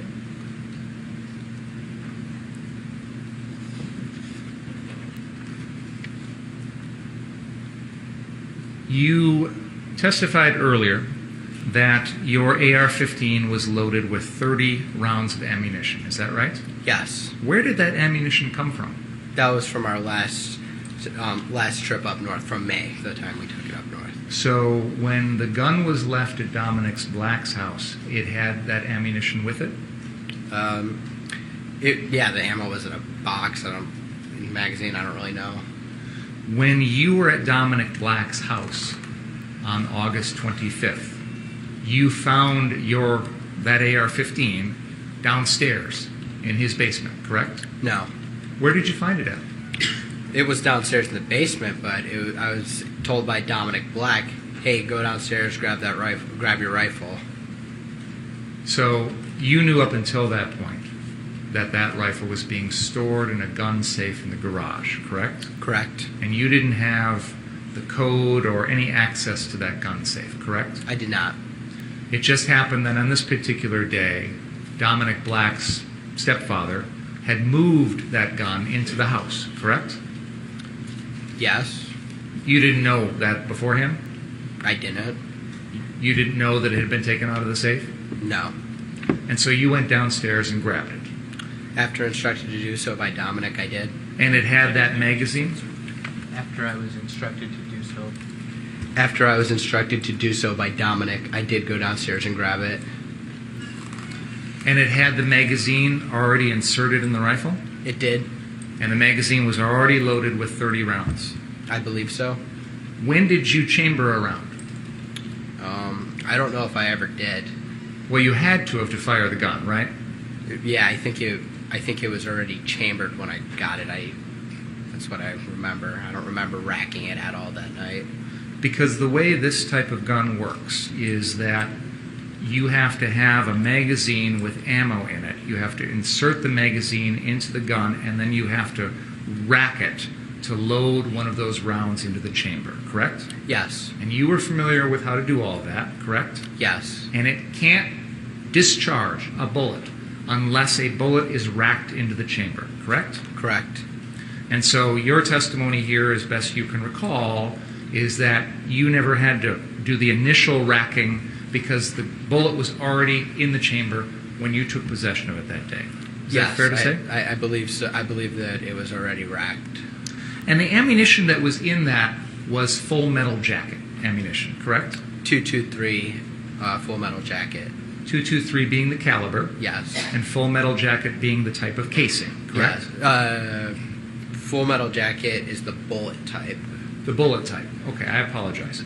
And you're aware there are different types of bullets, like hollow point bullets, correct? Yes. Yes. And when you were in the process of purchasing this gun, well, let me back up for a second. You said that the 30 rounds of ammo were left over from previous. I assume you mean when you were up in Ladysmith? Yes. And you were practicing with the gun up there? Yes. And Dominic Black's family has some sort of firing range or shooting range up there, is that right? They have a gravel pit where it's safe to shoot. And you and Dominic would practice with your AR-15s shooting at targets in that gravel pit, correct? Correct. And you would shoot at targets as far as, 75 yards away? No. How close were the targets? I think the furthest I ever got was maybe from me to the TV. You didn't shoot at any targets farther away than that? No. Dominic Black testified that he shot at targets 75 yards away. Did you see him do that? I didn't, but I don't know what Dominic Black saw or what Dominic Black was shooting at. I wasn't with him when he did that. But you were aware of the fact that the AR-15 was capable of hitting targets much further away than you to the TV, correct? I believe so. Did you know the capabilities of your own weapon? I knew that it could shoot, and I believe from a distance. I don't know how far. I'm not an expert on AR-15s. Did you personally purchase that 223 full metal jacket ammunition? I did not. Who did? Dominic did. Did you ask him to purchase it? I did not. So you didn't know what type of ammo was in that gun. Is that right? I knew they were 223 full metal jackets. The first time I shot it, I had to load it into the magazine. So you knew the type of round, but you didn't know what those rounds were capable of doing. Is that fair to say? Believe a bullet's a bullet. As you sit here today, you know that there are different types of bullets, right? Yes. You know that hollow point bullets, for example, do different things to a animal or a human than full metal jacket bullets, correct? Yeah. Full metal jacket is a defense round, like another type of defense round. I know people use full metal jacket for hunting, and hollow point is something that causes more damage. Hollow point bullets are designed to hit the animal that they're being shot at, let's say a deer, for example, and explode inside that body, correct? No, I don't think so. When you say explode, are you saying expand or explode? Because there are such things as exploding bullets. Sure. Let me rephrase. Mr. Rittenhouse, what is your understanding of what a hollow point bullet would do if it were shot at, say, a deer? I don't think people use hollow point That wasn't my question, sir. What is your understanding of what that bullet would do? Let me rephrase it then, because you're aware that people use hollow point bullets in their pistols to defend themselves against other people, correct? Yes. Ryan Balch, for example, testified in this trial that he was carrying a pistol loaded with hollow point ammunition for self-defense. Do you remember that testimony? I do. So what is your understanding, if you have one, as to what hollow point ammunition would do to a human? I believe it would do the same thing as any other bullet. Like I said, a bullet's a bullet. I just believe hollow points. I'm sorry, I don't know much about ammo. I'm trying to think of what I remember, but I just don't know much about ammo. So you didn't know the difference between what a full metal jacket bullet would do versus a hollow point, right? I believe a hollow point I just don't know much about this. I believe a hollow point would cause more damage to the first target, but it wouldn't continue through to any other targets, right? I don't know the answer Whereas to a that. full metal jacket bullet is specifically designed to continue through its first target and keep flying, correct?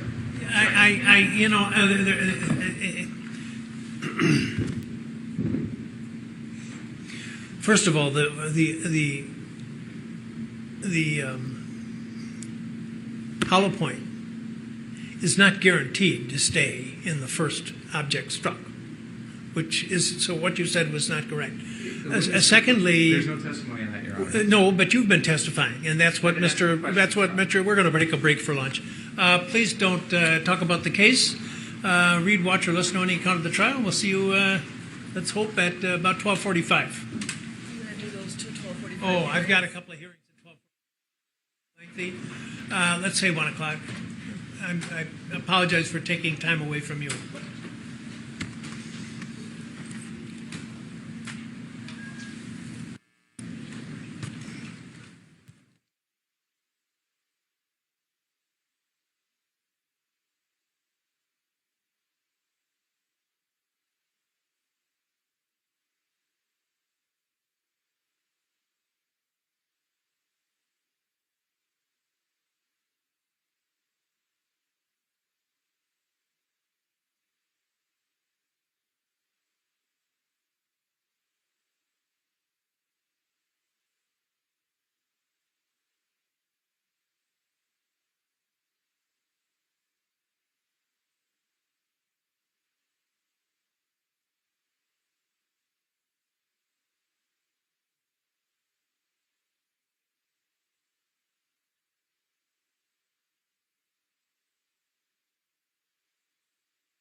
Okay, thank you.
Dictatorial overreach.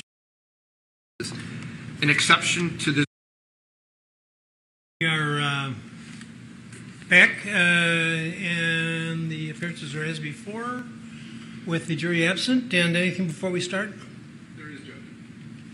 What's up? Hi. Judge, I'm at the lunch break. I had done some research, and at this point,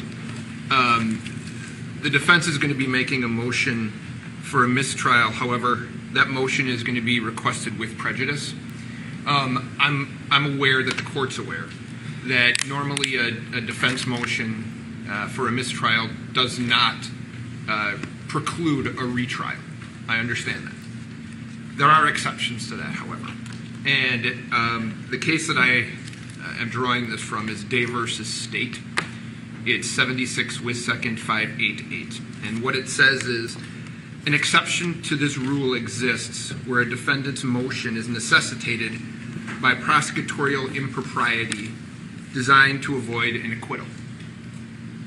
Now, what has happened in this morning was 2 times. The state had commented on Mr. Rittenhouse's right to remain silent. The first time he was admonished by the court. The second time the court had the jury leave and re-admonished him on that. Prior to Mr. Rittenhouse testifying, this court addressed various things with not only Mr. Rittenhouse, but with the lawyers. You had cited various statutes, and then you had asked if anything would be coming up on, for example, I think 90608. One of the other things you addressed was 90404. And you had said that based on the information that had come out at the trial, nothing had changed as it relates to your ruling. Shortly thereafter, Mr. Binger stated, and we looked it up, previously, he said to Mr. Rittenhouse, previously indicated that you wish to have your AR-15 to protect someone's property. Clearly in violation not only of the prior ruling that you had made, but the ruling that very day, that very morning. It appears to be that there are 2 really elements the court must consider when making a determination on a mistrial for what amounts to prosecutorial overreaching. And the first one is the prosecutor's actions must be intentional in the sense of a culpable state of mind in the nature of awareness that his activity would be prejudicial to the defendant. I would argue to you that that's clearly aware of that.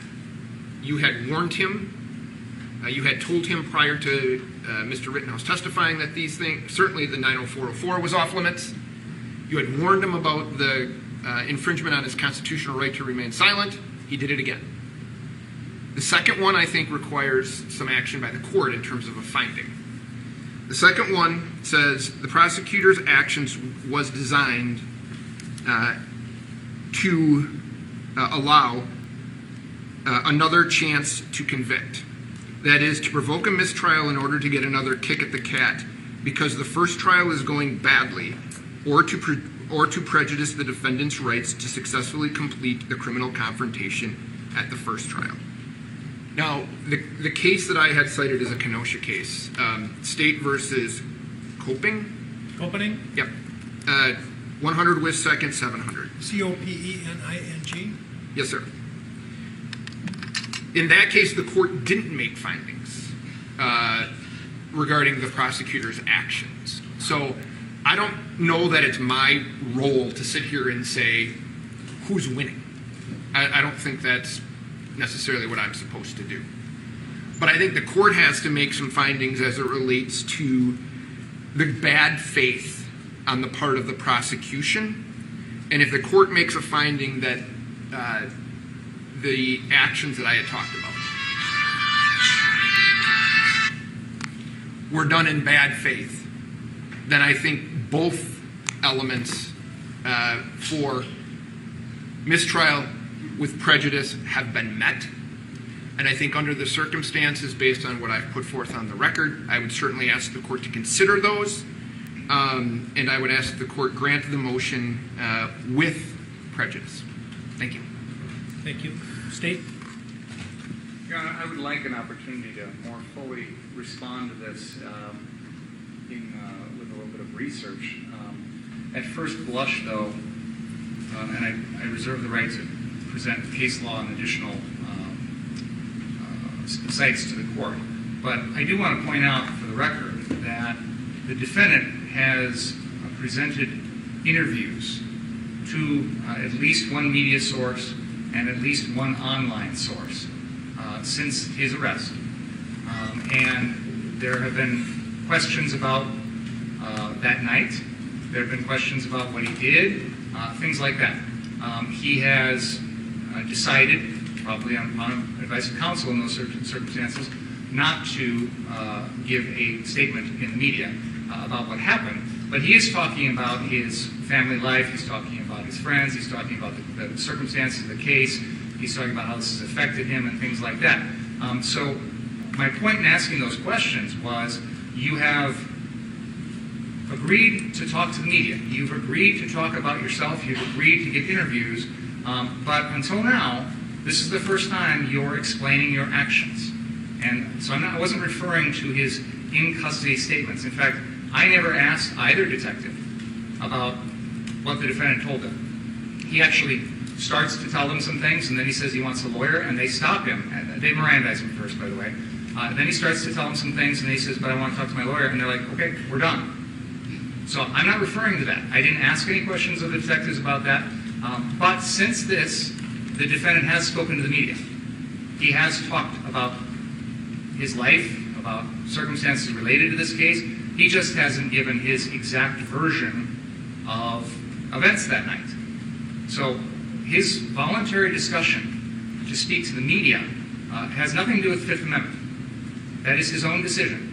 And if he's going to pick and choose what he wants to talk about in those voluntary interviews with the media, then I think that's fair game. It doesn't implicate his Miranda rights. It doesn't implicate the Fifth Amendment. He's making his own voluntary choice. Well, wait a minute. You don't think he could give an interview about his awards he won in high school, or his demerits that he got, or his and about his sports activities and his swimming and that, and declined to answer any questions about the incident in question, and that somehow a waiver of his right of silence? I think he's doing more than that, Your Honor, in these interviews. I don't know. I knew nothing about them. I never, I haven't seen all of. I haven't seen probably 1% of all the evidence, which is pretty typical, as you know. So I have no way of knowing it. You have some interviews that he gave to media or to whatever. Yeah, there's an interview that we're looking at on our computer right now from the Washington Post, where he talks to them. I know there's one, I think it's either the New Yorker or the GQ magazine, where he speaks to the reporters also. And he doesn't go into specific details about what happened that night, but it's not like it's talking about school or swimming or things like that. Well, no. Just don't leave it at he doesn't go into specific details. I mean, it's certainly there could be a waiver, but a very modest discussion about the activities of that night. And if you're suggesting that occurred, that could make a big difference. But even a small discussion on his part of the night in question might be a full waiver. I don't know, but I won't know until I see it. But why don't you make copies of it and? Can we have a few minutes to Well, we won't do it right now. I do agree with you that this is not something that I would want to do sitting here without giving you an opportunity to respond. Although I would be interested in your preliminary response to the excluded evidence that you touched on after having been told not to do it, or having been told that I was confirming my prior rulings. I do want to just point out right now, we've got it on the screen. This is a Washington Post article, and there's a reference to an interview that he says, the defendant says, he did not regret having his gun because, quote, I would have died that night if I didn't, end quote. So that's a direct quote from the defendant to the media about that night. What about that? Your Honor, all I can say about that interview is there were prior counsel representing him. I don't care about that. Well, and I believe it was a telephone interview. I don't know anything about the circumstances of that. I'd have to read the article. Well, that might make a difference. And what about the your asking questions about excluded evidence? Your Honor, we went over this earlier, and I don't want to repeat myself because I know you've heard me, but if I could just summarize. I did hear you talk about that evidence this morning before testimony. The defendant then took the stand. He admitted that he had said to the person in the yellow pants that he had pointed the gun at that person. I have seen that video. It was actually introduced by the defense. I think it was even in their opening statement. And there's this person who confronts the defendant and accuses him of this. Frankly, to be honest, Your Honor, when I watched the video the first time, I didn't hear the defendant's reaction. I thought it was someone making an accusation and then the defendant walking away as if trying to avoid a confrontation. I was surprised to hear the defendant admit in his testimony, on direct, by his attorney, that yes, I did tell that person that I had pointed the gun at them. He explained then that he was joking when he said that. The jury can evaluate that. It goes to his credibility. It goes to whether or not he's telling the truth. It goes to his decision making. That is, again, this is an incident that occurred that night, so it's not something that happened separate in time. It presumably happened a few minutes before. But like I said, I was taken aback by the defendant admitting that he had said to this person, yes, I pointed a gun at you.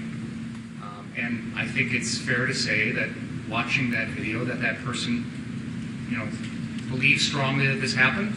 The defendant is telling him it happened. Now the defendant today is giving us a different version and saying, oh, I made it, I was joking, I was just kidding that guy or whatever. I'd like to probe that. I'd like to probe what he said to that person. I'd like to probe what his motivations were, etc. I'd like to probe whether, in fact, he really did do that.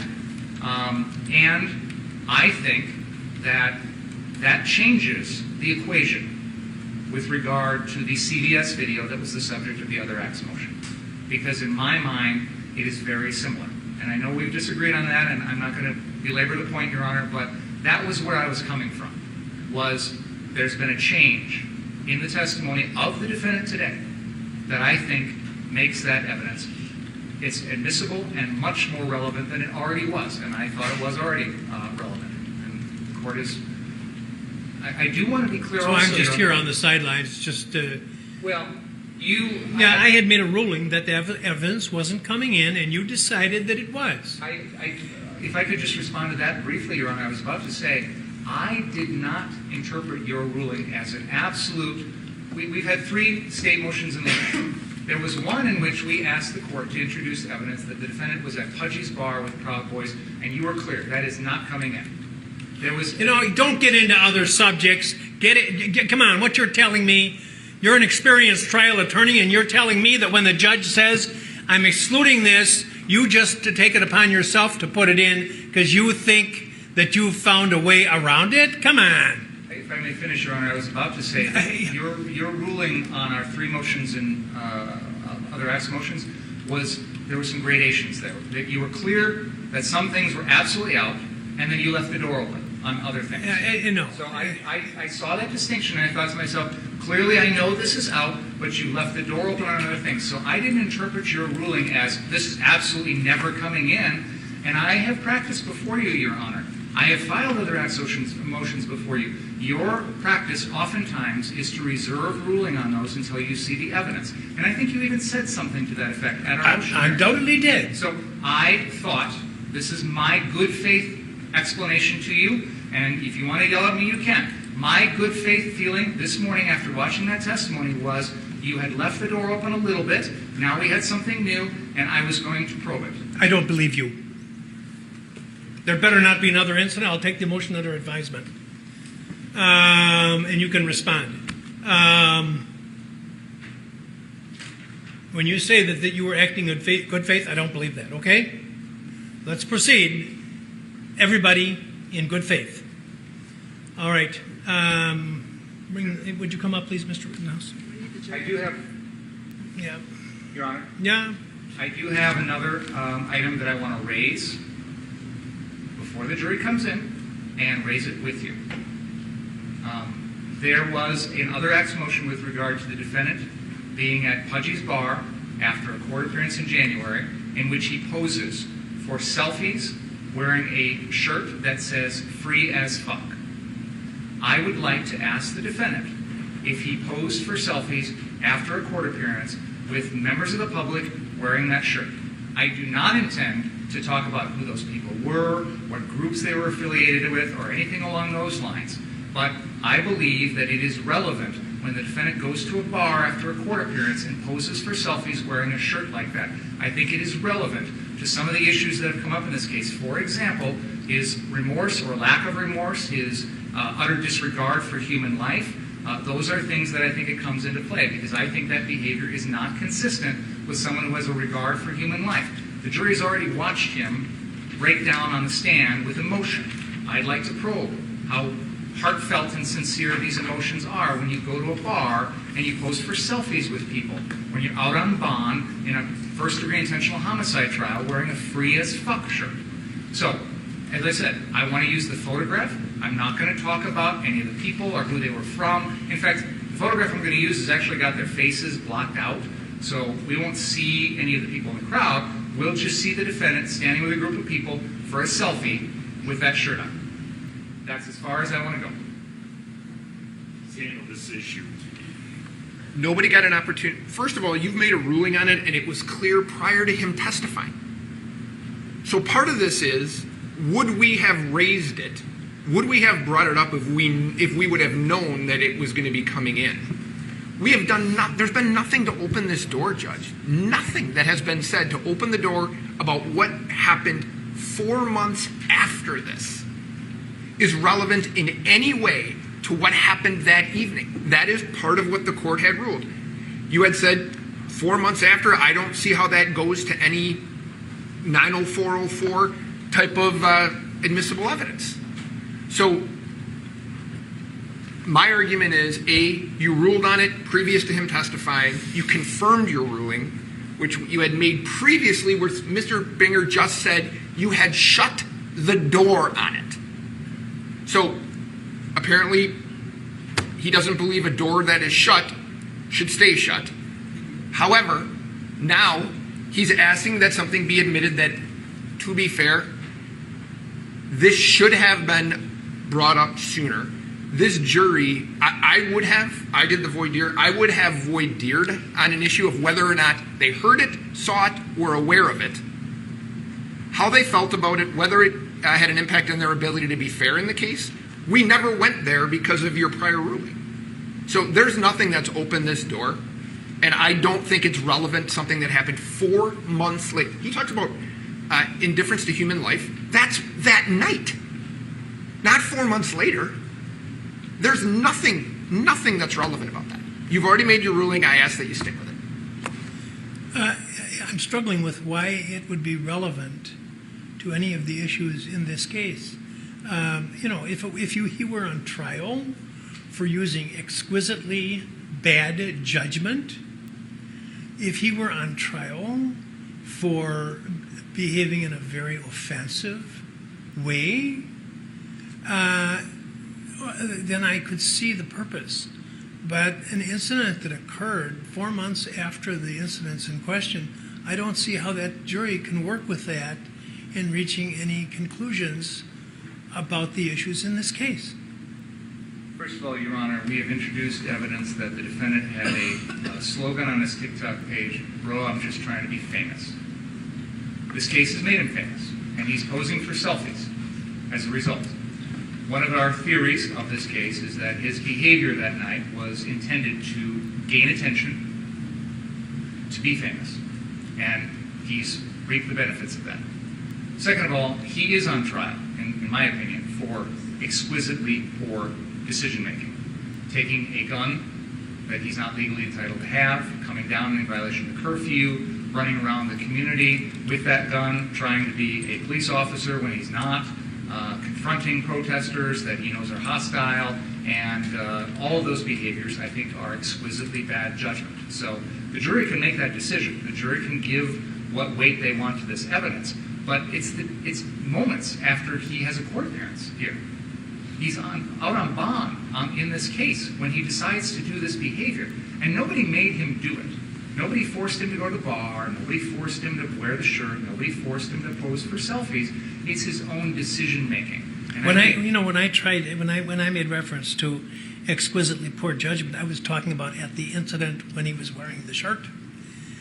Because, look, everybody in all of humanity at one time or another displays bad judgment, sometimes exquisitely bad judgment. And we don't let it into people's trials on unrelated matters. So I wasn't referring to his having had good or bad judgment on the day in question. That's a legitimate inquiry, and you're being allowed to present a lot of evidence on that subject.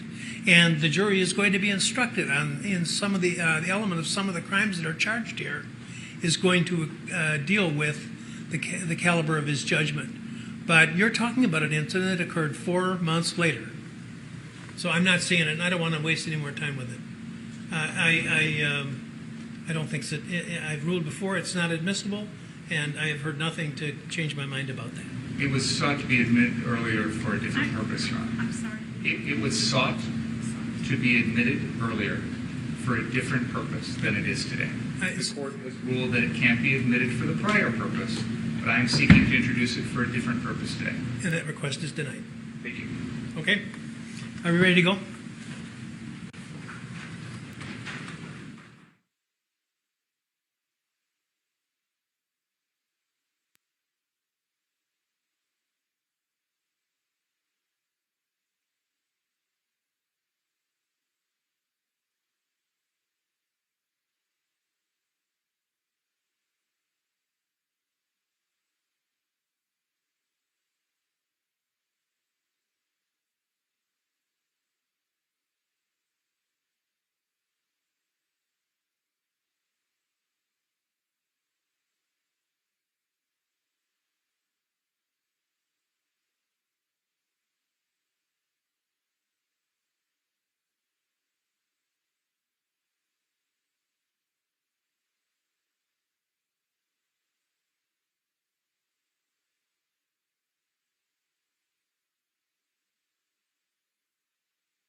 Good afternoon, folks, and I've sustained the objection to the last, so let's proceed.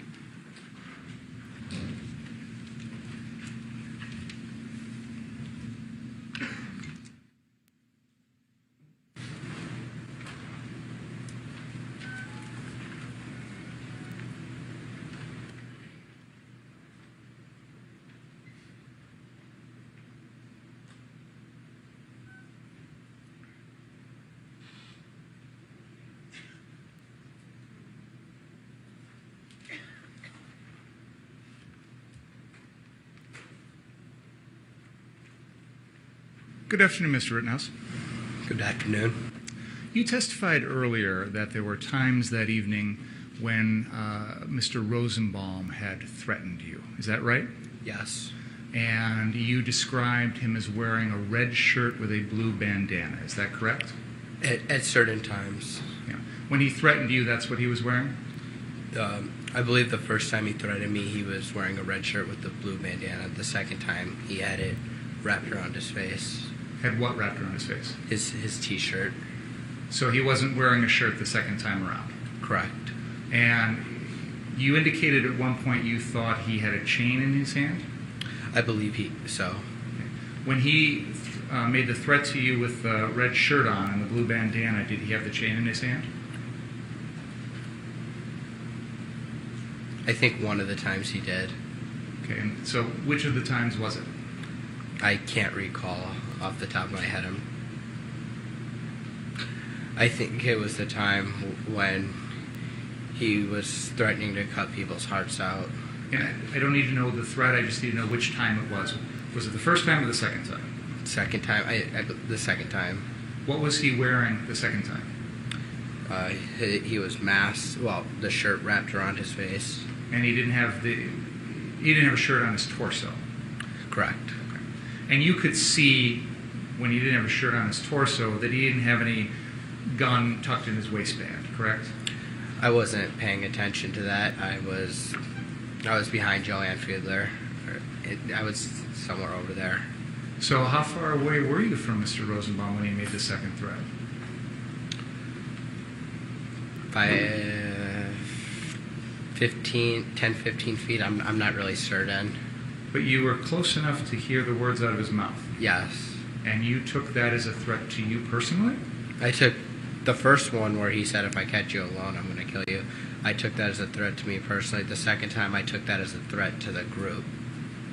Can we have that photo, Exhibit 138, up on the screen, please?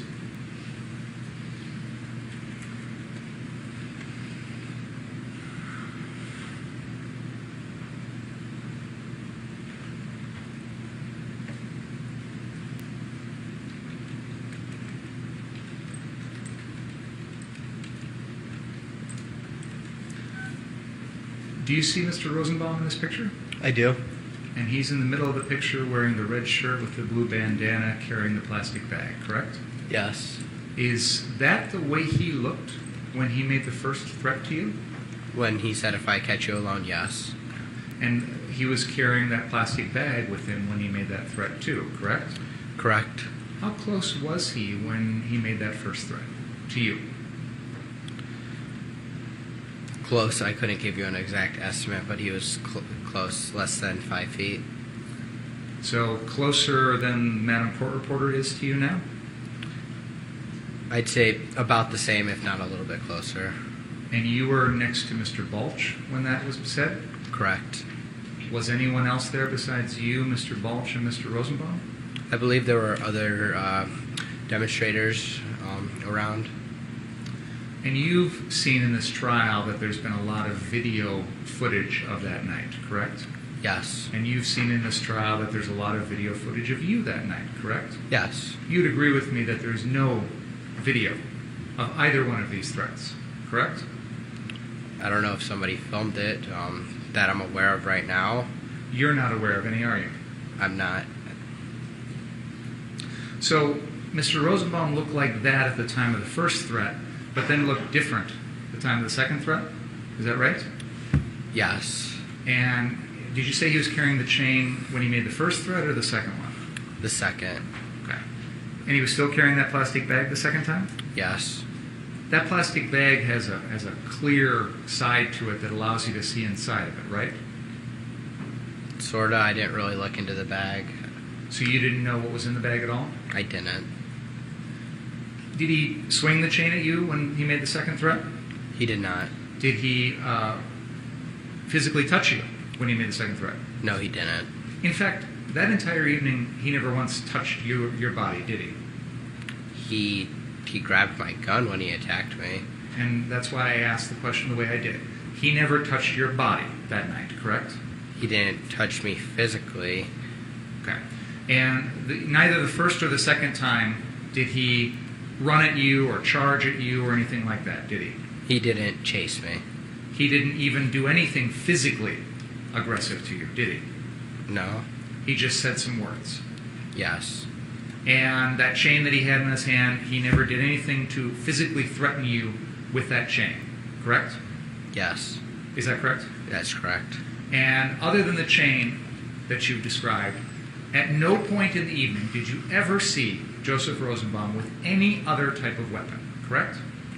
Not that I saw. Never saw him with a gun? Correct. Never saw him with a knife? Correct. Never saw him with a bat? Correct. Never saw him with a club? Correct.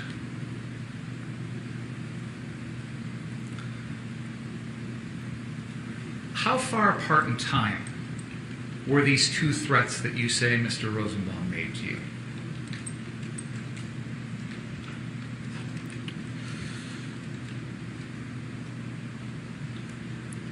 I want to say, I can't give you a definite time. I wasn't looking at my clock, but I'd say within the same hour. And both of those threats occurred while you were on the 59th Street property? The second threat happened at the corner, and the first threat happened towards Ruther Central High School.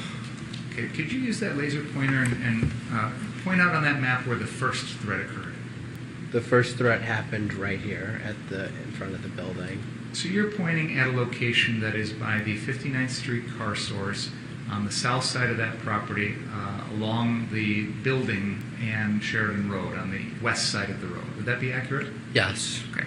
And you said there was a second threat within an hour after that, correct? Yes. Where was that threat at? It was somewhere over here, I remember. Like on the other side of the property, towards Ruther Central. More towards the northeast corner of that same property. Correct. But you were still on the car source property when that second threat was allegedly made, correct? Yes.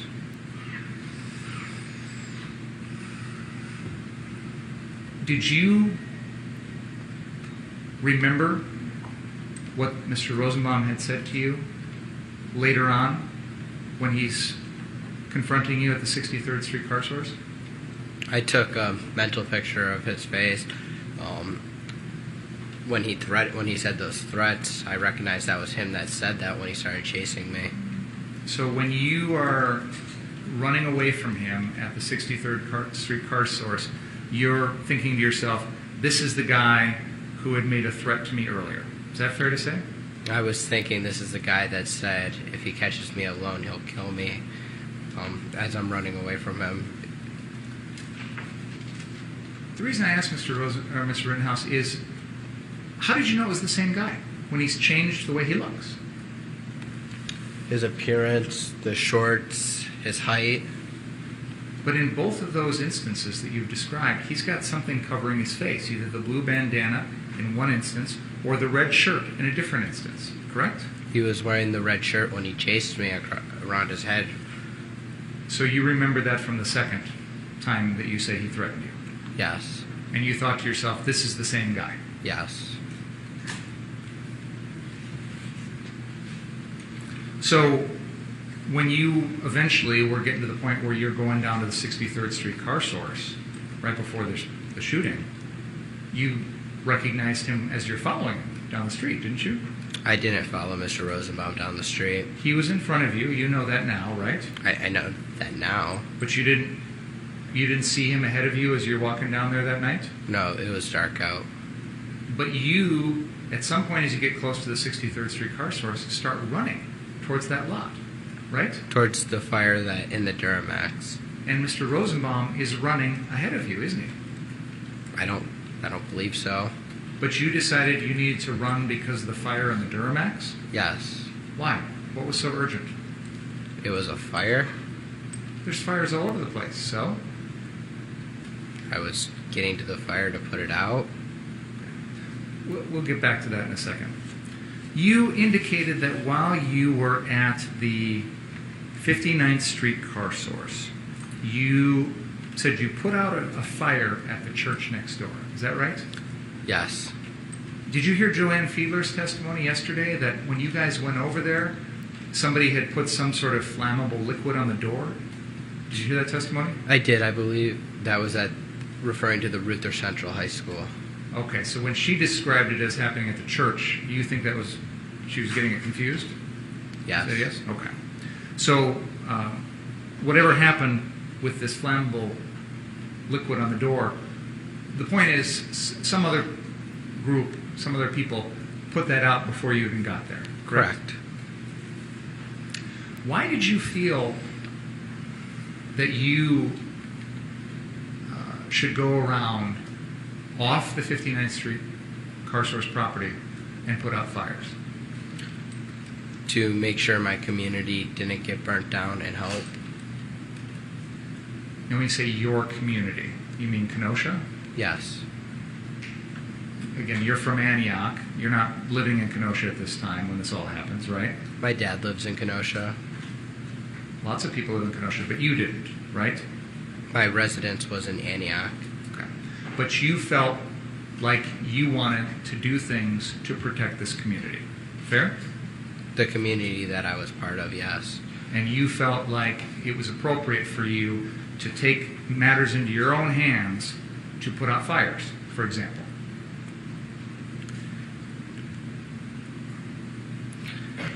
To put out fires by using a fire extinguisher, yes. Even though they weren't on the 59th Street property, correct?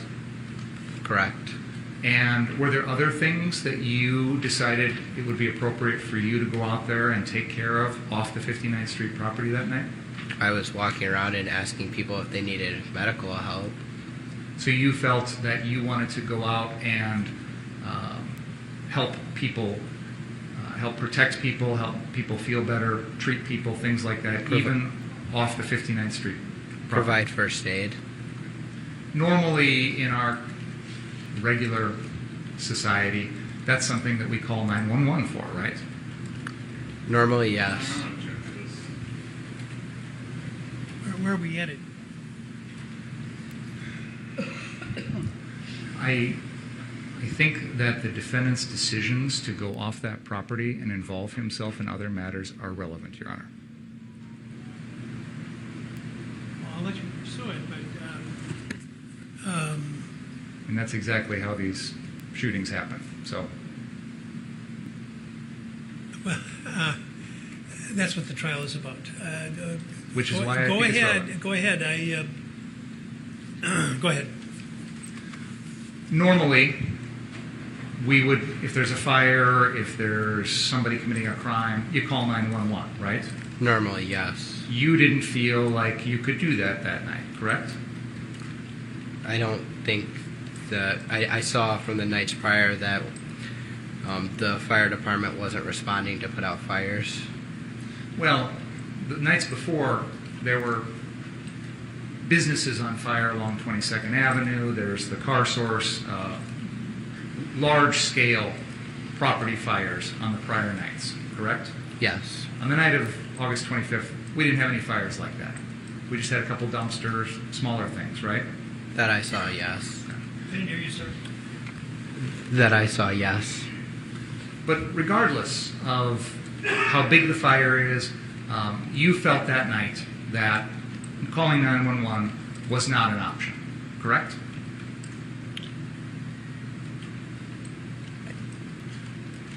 I didn't feel that if I called 911, anyone would show up. Which is why you decided to take care of it yourself, correct? To provide first aid and put out fires. To do the things that normally we would expect the police or the fire department to do, correct? To help people, yes.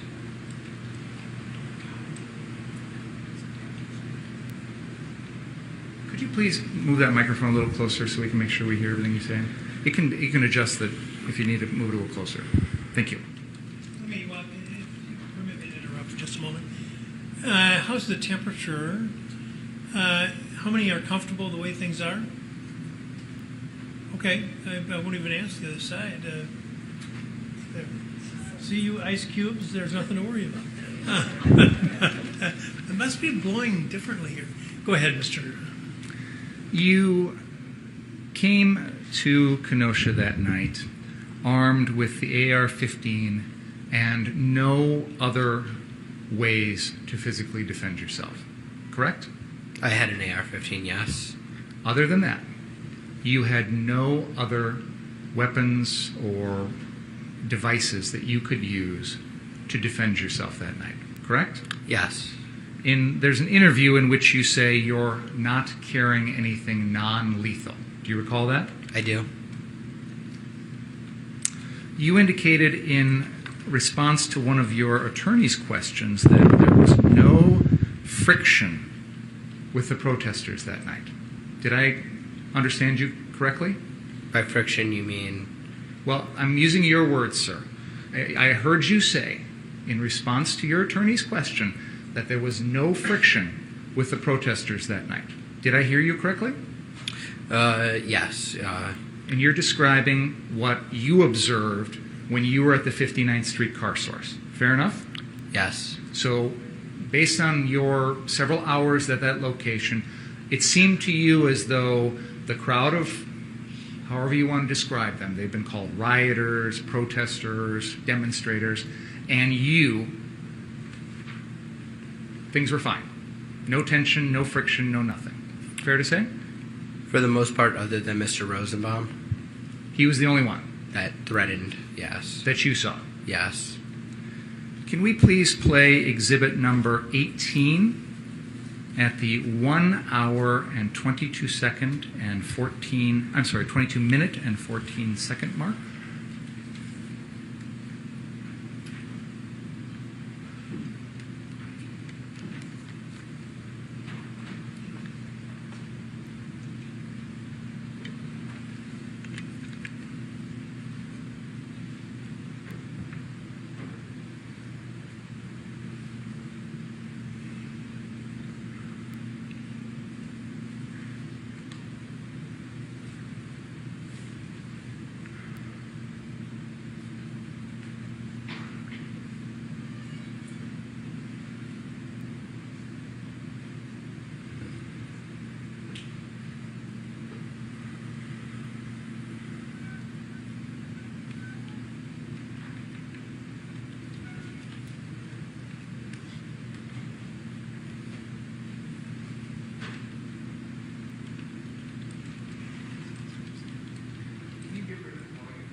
Can you please play from this point?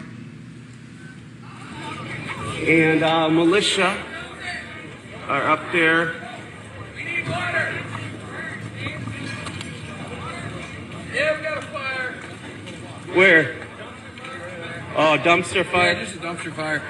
Hey, it's just like the year, man. Yeah, right? If 2020 is a blunt, it would be just a fucking stem. It would just be stand and see, man. I could use a doobie right now. All right, let's.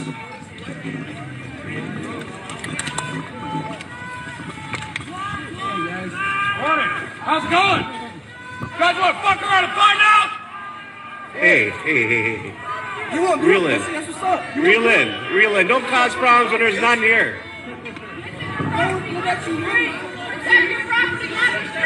Yeah, that's true. Just stay on your property. Otherwise, there's way too many of them there.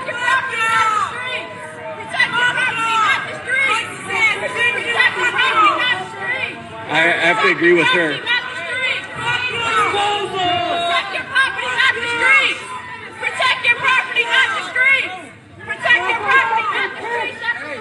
I have to agree with her that they shouldn't be on the street. They're just protecting their property. One of the guys is an asshole. I know. I thought they were yelling at them. I was like, why? Well, we did because they lit it on fire. One of the guys losing his patience. He should go inside. Yeah, that's what we're about to send him. Yeah, if you guys could switch him out. Just somebody's a loose cannon. He's got a lot of rage. He says the wrong thing. This whole crowd burns you guys alive. Yeah. Protect your property. They're respecting that. Just keep it there.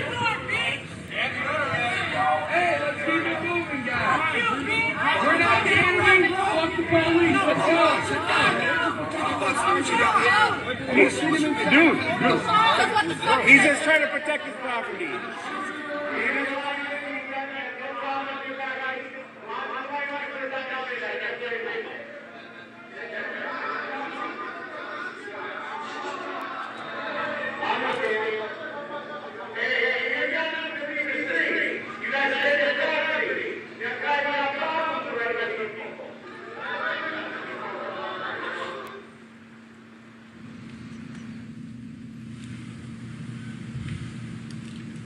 Do you think that looks like friction?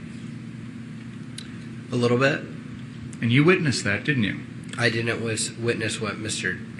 Collette did. I didn't see that. But you saw the reaction from the crowd, right?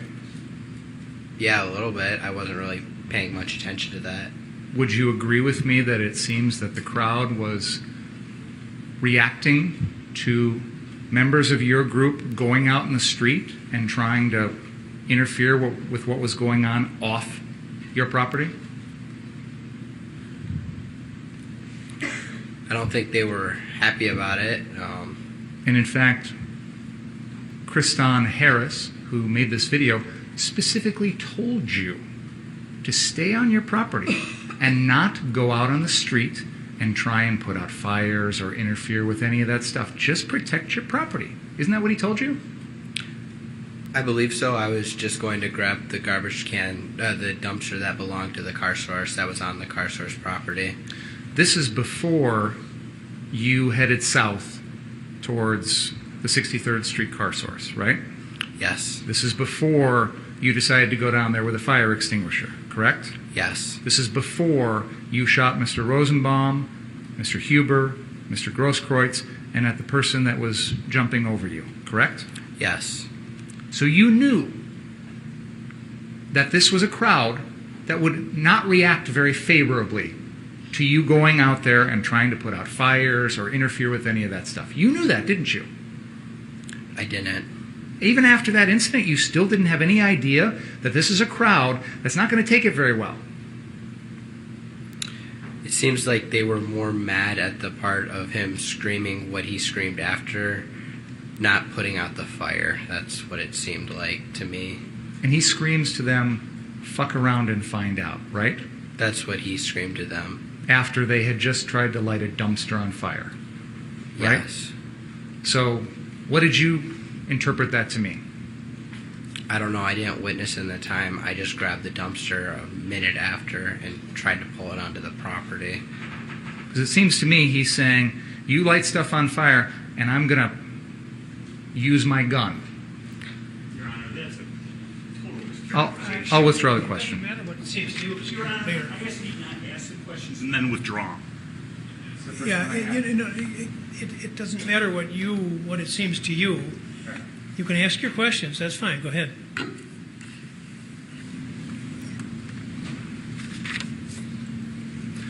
It was shortly after that incident that we just watched where you were interviewed by Richie McGinnis, correct? Yes.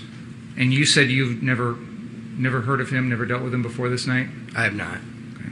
So why did you talk to him? He seemed like a nice guy. Did he introduce himself as from the media? He didn't specifically said, "Hey, I'm from the media." He was like, "Hey, do you want to do an interview?" And when you heard him ask you to do an interview, you didn't think that meant he's from the media? No, it's not what I said. I said he didn't specifically say he was from the media. Okay, but you assumed when he says, "I'm going to interview you," that he's from the media, right? Yes. And did he tell you he's from the Daily Caller? He did not. So you didn't know what media company he worked for? Correct. But you agreed to have him interview you on camera, correct? Yes. Can we please play exhibit number 16?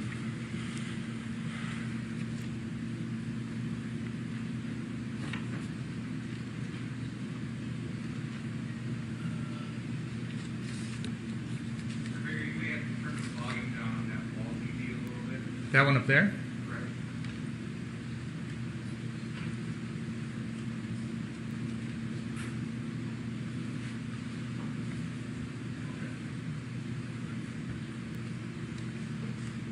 What are you doing out here? Obviously, you're armed and you're in front of this business we saw burning last night. So, what's up?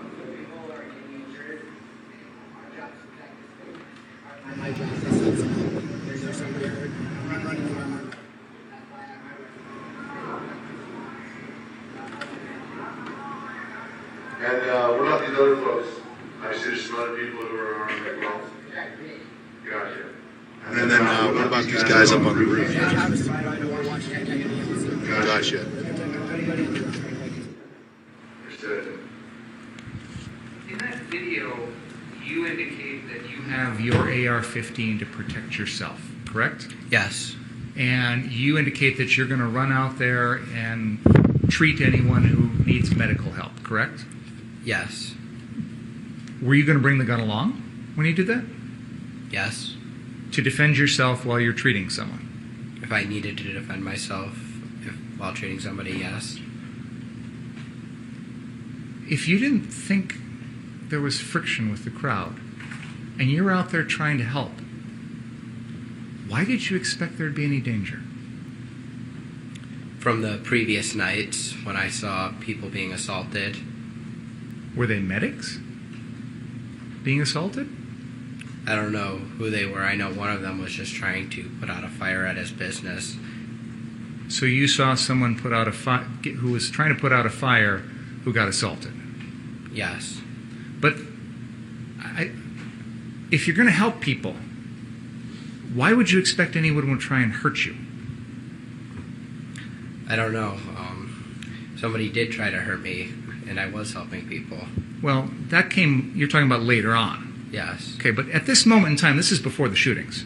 Yes. This is before you cross 60th, before you deal with Rosenbaum, Huber, Grosskreutz, all that, right? Yes. So at this moment in time, you don't think there's a hostile crowd, you're there to help people, and yet you're going to run out there with the AR-15. I don't understand why you felt that you were going to be in danger if you're out in what you think is a friendly crowd, helping them. I didn't say I didn't think they were hostile. I didn't think they were hostile towards us. Okay, so they're not hostile to you and you're going to go help them. Why do you need the gun when you go out there? I need the gun because if I had to protect myself because somebody attacked me. Why would you think anybody would do that? I don't know. But you clearly planned on it. You were prepared for it. You thought it was going to happen. No, I didn't. That's the whole reason you brought the gun, isn't it? I brought the gun to protect myself. Exactly. Because you thought, you personally, were going to be in danger. Right? Not necessarily. I don't understand. You said you're going to bring the gun to protect yourself. So you thought you were going to be in danger, right? I didn't think I would be put into a situation where I would have to defend myself. You said that the people around you on that property and the people up on the roof were there to protect you. That's what you said in the video, right? Yes. You meant when you go out in the crowd, they're going to protect you, right? Watch over me, yes. Watch over and protect you, right? Yes. Again, because you expected that if you go out in that crowd to try and provide medical service, you thought you were going to get attacked?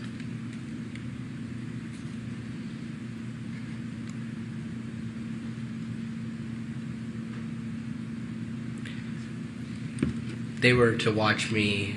They were on the roof to watch me, and if somebody was to attack me in their view, they could say, "Hey, Kyle, watch out." They've got AR-15s. Yes. We talked earlier about the fact that the AR-15, you can't use deadly force to protect the building, right? Correct. The AR-15 was to protect you, right? That's what you just said. Not the AR-15. I said they could shout down to me and be like, "Hey, Kyle, watch out." So they're just carrying around the AR-15s for no reason? I don't know why they're carrying around the AR-15s.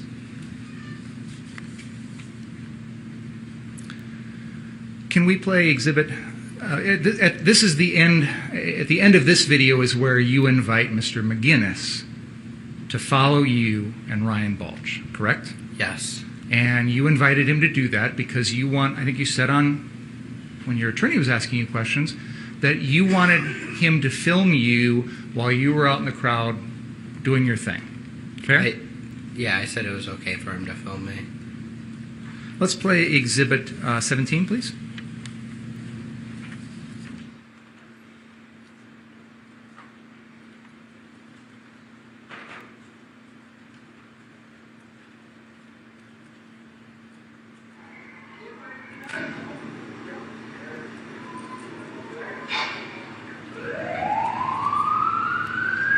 You got kind of like medics who are packing. Yeah, right? He's an EMT. Gotcha. I'm just trying to protect him. Certified EMT? Gotcha. Just asked you, so you're a certified EMT, and you said yes, correct? Yes. That was a lie, correct? I'm not an EMT. You're not a certified EMT. You're not an EMT of any kind. You weren't on that night, correct? Yes. So you lied to him, correct? I told him I was an EMT, but I wasn't. And you knew you were being interviewed by someone in the media when you told that lie, didn't you? Yes. Please continue. And you work as an EMT normally?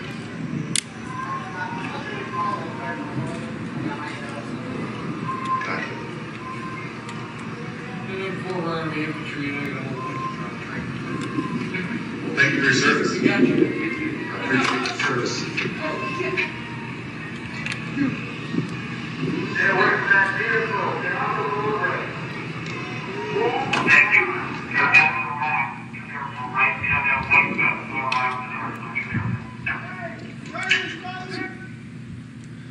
Can we back up 10 seconds, please? And then just pause right there. We just heard a voice say something to you, Mr. Balch, about people throwing rocks or something along those lines. I don't really need to know exactly what they said, but did you hear that voice? The police officer from the Bearcat, yes. That's what I was going to ask. That's one of the law enforcement officers in that armored vehicle that you're walking past, correct? Yes. And this, what we're watching in this video happens a few minutes after those same Bearcats had come to the 59th Street property and handed you some bottles of water, correct? Yes. And they say to you something to the effect of, "We appreciate you guys." Do you remember that? I do. That's when you were on the 59th Street property and you were acting like you were guarding that property, correct? Yes. So how did it make you feel when the police are letting you pass the lines, they're warning you about people throwing rocks, they're handing out bottles of water, they're telling you that they appreciate you? How'd that make you feel? I didn't really care. I was thankful for the water because I had OC stuff, gas in my eyes, but I didn't really notice or care. It didn't make you feel like they approved of what you were doing? No. It didn't make you feel like you're emboldened now to go out there and act on their behalf? No. Let's play the video here, please.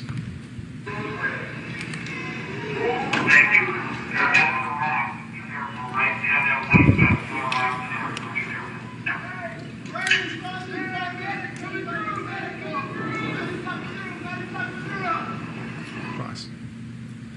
You yelled something friendly. I'm not sure how many times, but you yelled friendly out. Yes. This is, if I can use the pointer, you are crossing on the west side of Sheridan Road. You are crossing south across 60th Street here, heading across the police line, which had barricaded across 60th and Sheridan. Fair? Yes. You understood at this moment that you are now entering a crowd of whatever you want to call them, protesters, demonstrators. Your attorneys called them rioters or looters or whatever. That's who you're going to now be part of. You're going to be in that crowd, right? I was walking through. I announced myself as friendly and that I was there to help them. Because you had to do that to warn these people that, hey, I'm on your side, right?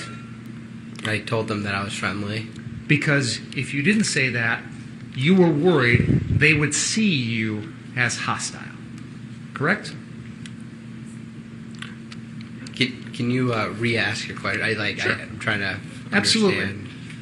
If you're going to go up to Dominic Black or Ryan Balch, you don't need to tell them you're friendly because they know that you're friends, right? We don't tell this to our friends. Yeah. We say friendly to people that aren't our friends, people that might be hostile to us, right?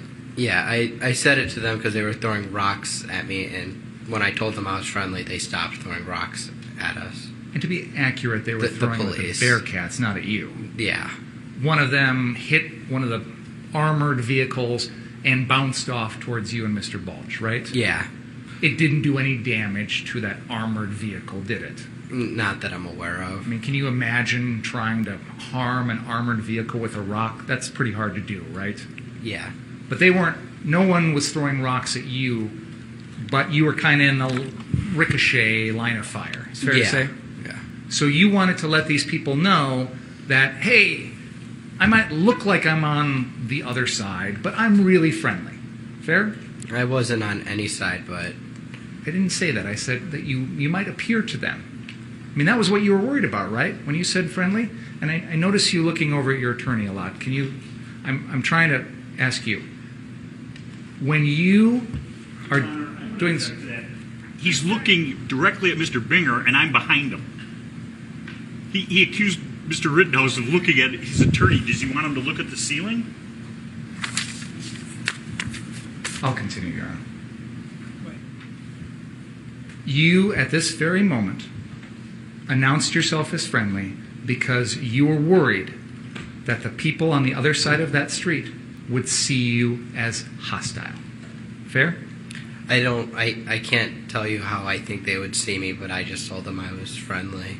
And I want to make sure you understand my question, because I was asking you what you thought when you said this. You said you announced yourself as friendly because you thought to yourself at that very moment, I'm walking into a group that is hostile to me. Isn't that true? It looked hostile. They were throwing rocks at the squad car, not the squad cars, the armored police cars. And you felt it was necessary to tell them friendly, friendly, friendly, so that they wouldn't do anything to you. Fair? Yes. Let's continue the video.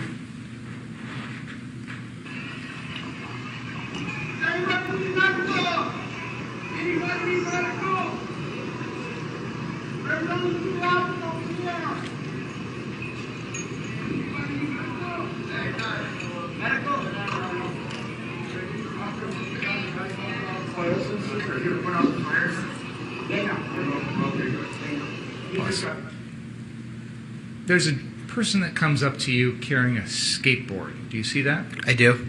And he's got some fire extinguishers slung over his shoulder? Yes. And he says something to you about something putting out fires, and you respond, they know. Did I understand what you said correctly there? They know? That's what I just heard, but I don't remember that interaction very well, other than helping the guy after with the shoulder. And that's going to come up in a second here, but when you're talking to this individual about the fire extinguishers, do you remember anything about that conversation? It's hard to recall, but I think it was about fires, that they were putting out fires. Okay. And when you said they know, who's they? I don't recall. Do you have any idea what you were talking about? I don't. It seems to me, Mr. Rittenhouse, that this person is suggesting he's going to go put out some fires, and you're sort of assuring him that you don't need to, it's okay. Would that be a fair interpretation or no? No. Okay. But you don't remember what was going on? I don't remember the conversation, what it was about, other than fires, and I don't recall it. This is one of the guys in the group that you later got your fire extinguisher from, right? No. Okay. We'll get to that in a second. Let's continue.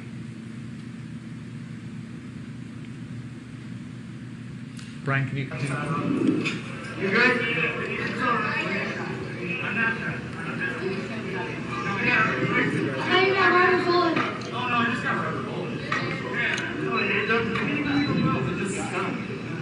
It just fucking sucks. Little pepper boy never hurt nobody. It's a little spicy, that's all. Yeah, a little salsa.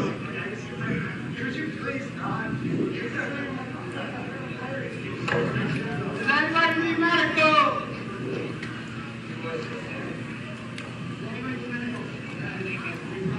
I think someone's got some medical weed, I'll tell you that. Does anybody need medical? You're walking around asking people in this crowd if they need medical. And you talked earlier about treating a couple, I don't know, somebody at the 59th Street car source, right? Minor injuries. Minor injuries. When you were walking around outside that property, when you're out in the street announcing what you're announcing, did anybody respond and say, yeah, I need help from you? Yes. When was that? I don't recall an exact time, but somebody cut their finger open, and I gave them some gauze and some bandage tape. Was that before or after this? Do you remember? Before. Where physically did that happen?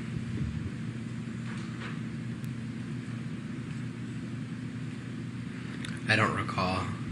And was this a situation where you announced or yelled out that you could help, and then somebody said, "Yeah, I need some help"? Was that what went on in that situation? Yes. Okay.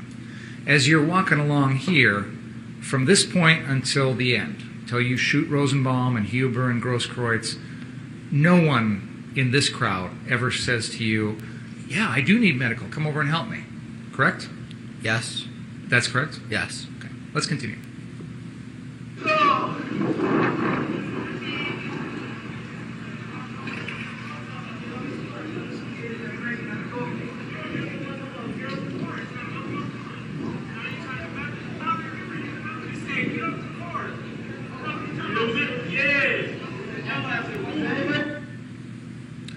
This is the individual who accuses you of pointing your gun at them, right?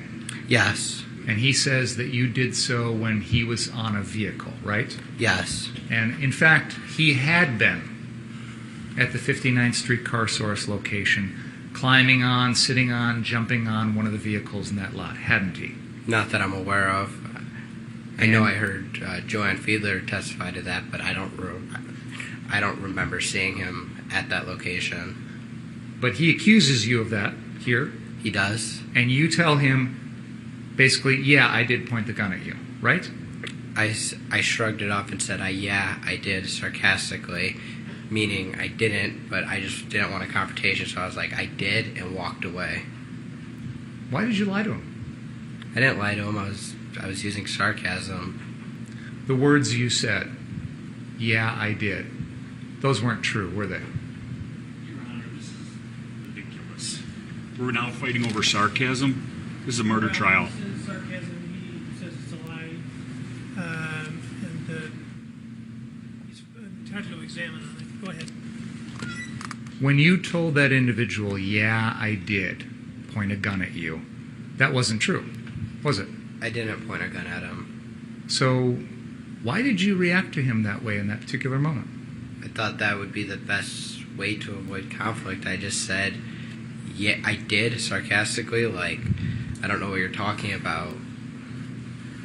What conflict were you trying to avoid? Any conflict, if he would have got, like, he was accusing me of something I didn't do, so I thought the best thing the best thing to do would be to walk away instead of getting into some argument. So, but you didn't just walk away. You said to him sarcastically, "Yeah, I did." I said sarcastically, "I did," and walked away. Because you were worried about a conflict. What conflict were you worried about? A verbal argument. This individual is clearly expressing to you that he's unhappy because he thought you pointed your gun at him, correct?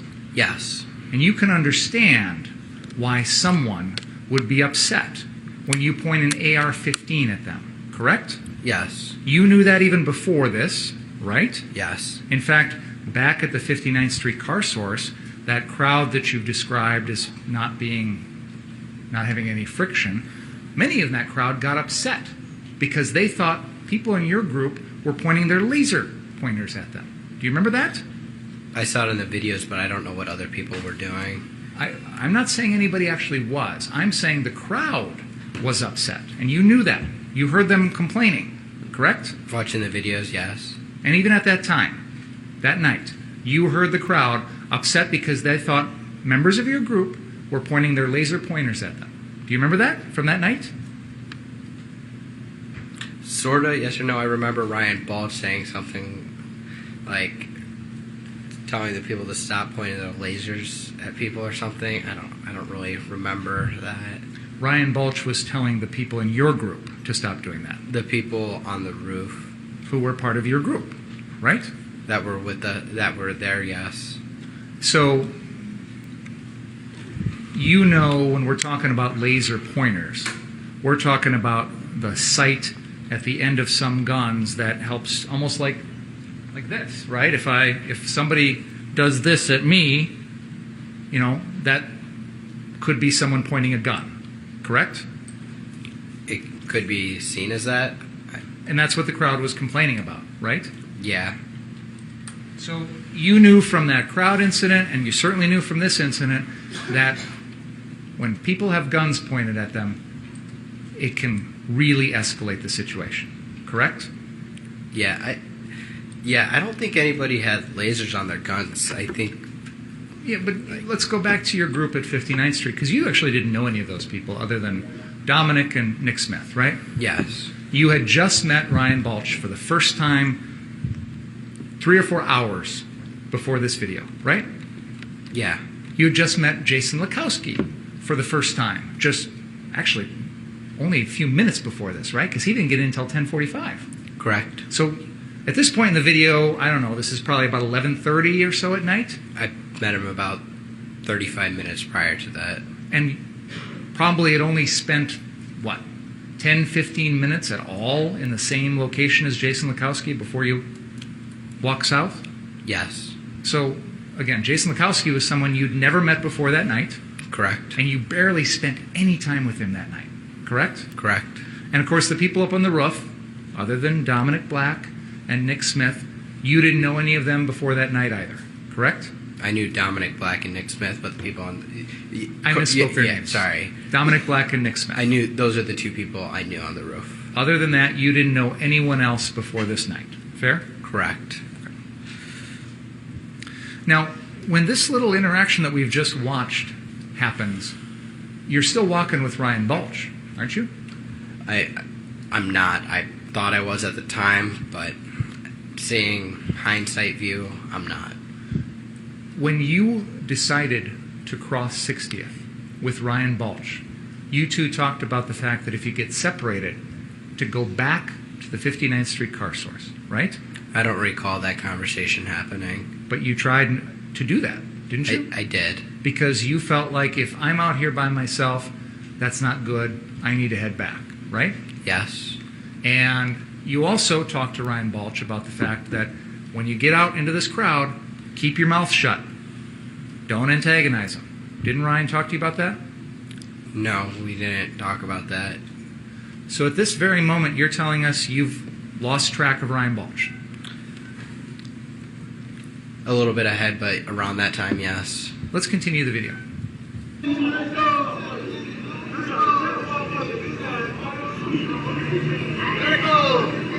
What, yesterday or today? Pause. You have just walked off the screen, heading east across Sheridan Road to the Ultimate gas station, correct? Yes. And at that point in time, you don't know where Ryan Balch is, correct? When I stop and look around, yes. And instead of deciding to head back at this point, you go over to Ultimate Gas and you talk to some folks over there. Fair? I walk over to the Ultimate gas station, I walk around, and I try to see if I can find Mr. Balch. And you couldn't do that? No. So then you decided to approach the police line and cross back, correct? Yes. Because you decided your best course of action at that point would be to return to the same group that you'd been with, correct? Yes. Now, at that moment in time, the police had pushed everybody south of 60th, right? Sorta. I don't really know if there were... Did you say south to 60th? I said south of 60th. Oh, okay. Let's go back a little bit. We watched that interview with Richie McGinnis where he first comes up to you and talks to you, right? Mm-hmm. Do you remember that? Yes. And you're standing there at the 59th Street property, aren't you? I am. And he talks to you about what you're going to do, and you're going to run out and help people, things like that, right? Yes. At that point, the police had already passed with all the Bearcats and MRAPs and armored vehicles, right? It's what it looks like, yes. And they had established a line on 60th and Sheridan, correct? Yes. And they pushed all of the protesters, demonstrators, rioters, whatever you want to call them, all of them south of 60th, correct? I don't know if I can honestly answer all of them. I don't know if... I believe there are some people still north down Sheridan and in the... put across the street. So, were there... I mean, we saw a crowd earlier of lots of protesters out in the street. That group, the numbers had dwindled quite a bit. Yes. Okay. So after the police move everybody south of 60th, there's no more actual threat. to the 59th Street car source? Is there? I don't know.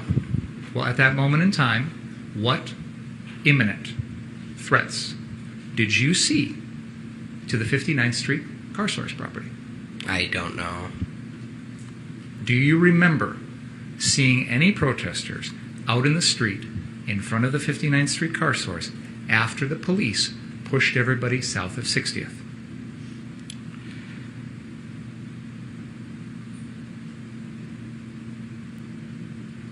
I believe there were some across the street, but not many. I can't recall completely.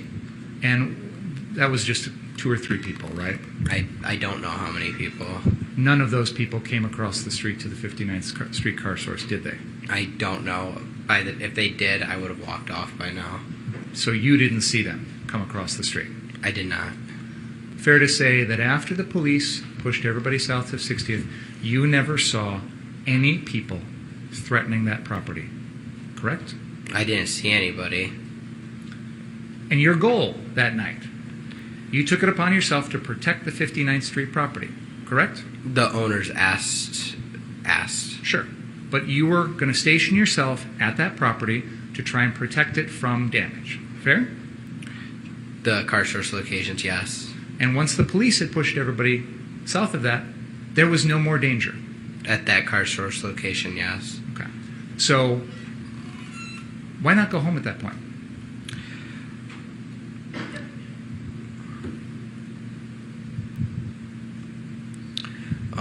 Because the police were still pushing people back, and then they were backing up, and I was still helping people provide medical first aid.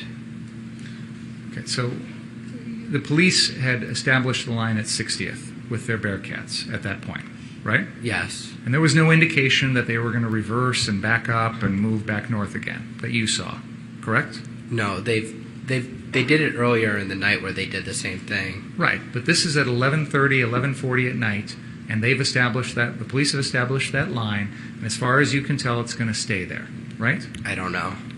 And you talked about trying to provide medical help, but there's no one around that needs medical help at the 59th Street car source at that point, is there? Not that I noticed. So you don't have any purpose there anymore, do you? Other than... So why not go home? Because I was going to help people provide first aid and medical assistance. But that wasn't the reason you were there that night. You were there that night to protect the 59th Street car source. It was one of the reasons I was there. Part of my reasons of being there was to protect the car source properties and provide first aid and medical assistance. So you went out in the crowd, like we see in this video, looking for anyone who needed your help. If somebody asked if somebody said they need help, I would have helped them. So why go with Ryan Balch? Because you're safer and better in pairs when there's somebody else that's also with you. So when you crossed 60th, you were worried about your safety? A little bit. Even though you think this is not a hostile crowd and you're there to help them, you were still worried about your safety. That's why you needed Balch to back you up, right? I said I didn't think they were hostile towards me. I didn't say that they weren't a hostile crowd. So let me rephrase my question. That's to take that into account. You didn't think this was a crowd that was hostile to you personally, and you thought you were going to help them, but yet you also felt you needed a backup, an armed former Army infantryman to protect you. Fair? Yes. And yet when he's gone, and you can't find him, you don't immediately go back, right? I look for him for a second, and then I think max I look for him for like 3 minutes, and then I try to go back. And when you couldn't get back straight across the police lines, did you decide to try and go around the police lines? For example, the Ultimate gas station is here at 60th and Sheridan. Why didn't you walk down the street here and go over this way and around? I don't know. Why didn't you go west over this way and go around? I don't know. I guess it was very close in time that I was heading back. That I was turned down by the police before I got the phone call from Dominic Black. So I guess I didn't have time to really think like which ways I can go around. You knew the layout of downtown Kenosha, right? Because you said you drove that area the whole time, right? A little bit. So you go over to the Ultimate gas station and you spend some time talking with folks that are there who are similarly dressed as you. They've got similar clothing, similar weapon, things like that, right? Similar weapons. I wouldn't say similarly dressed. But you went over there because you felt that those were people doing something similar to what you were doing that night. Fair? I thought that would be the safest spot for me to go. Why did you think you'd be safe with those people?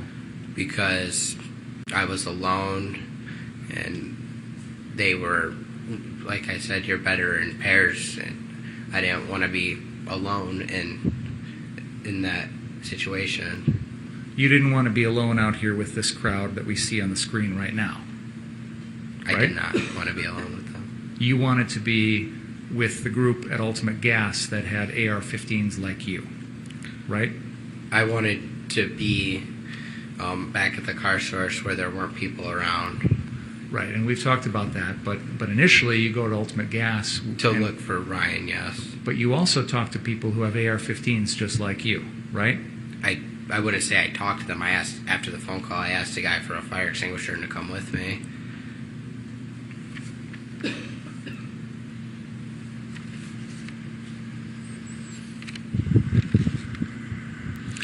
Let's play exhibit number 11 at the 54-minute and 30-second mark.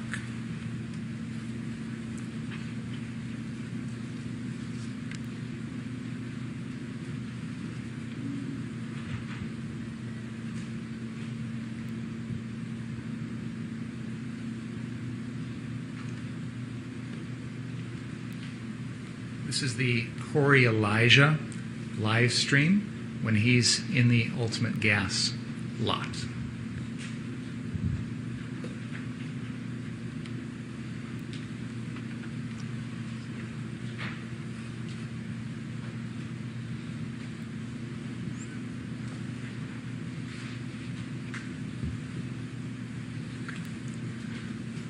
Mr. Rittenhouse, that's Ryan Balch standing there in the Ultimate Gas lot, correct? Yes. Let's play this video.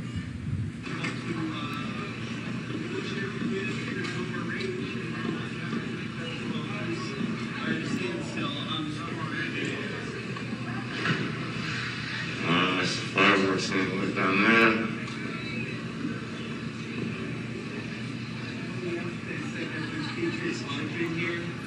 I don't know what that is.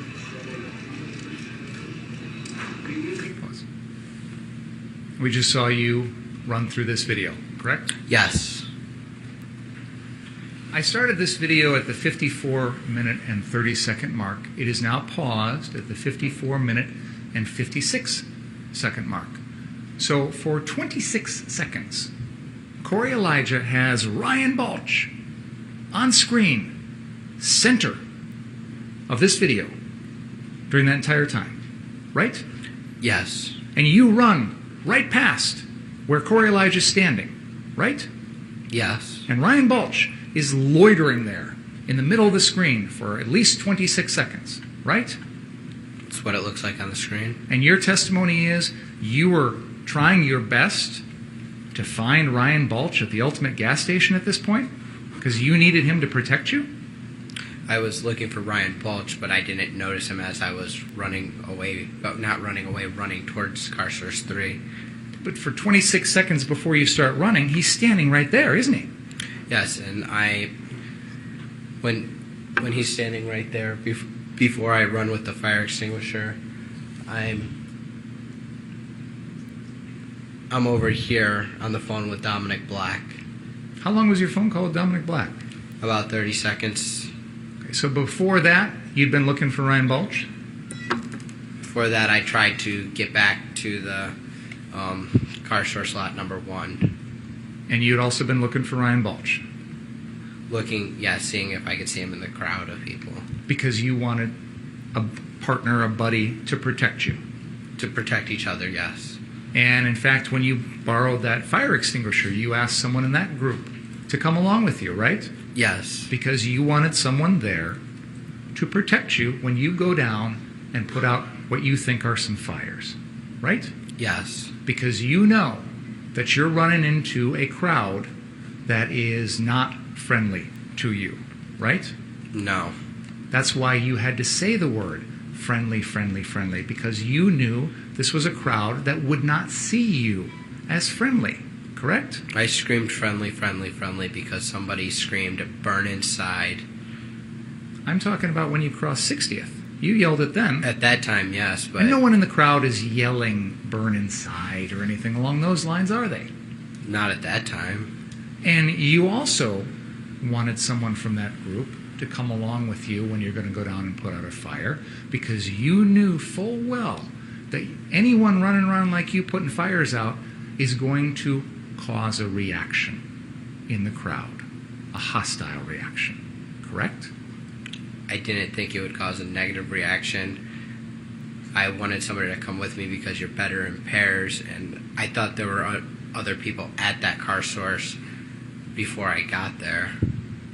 Well, Dominic, if you're telling us that Dominic Black called you to run 3 blocks down the road to put out a fire at the 63rd Street car source, then you must have known at that moment that there wasn't anyone else down there, right?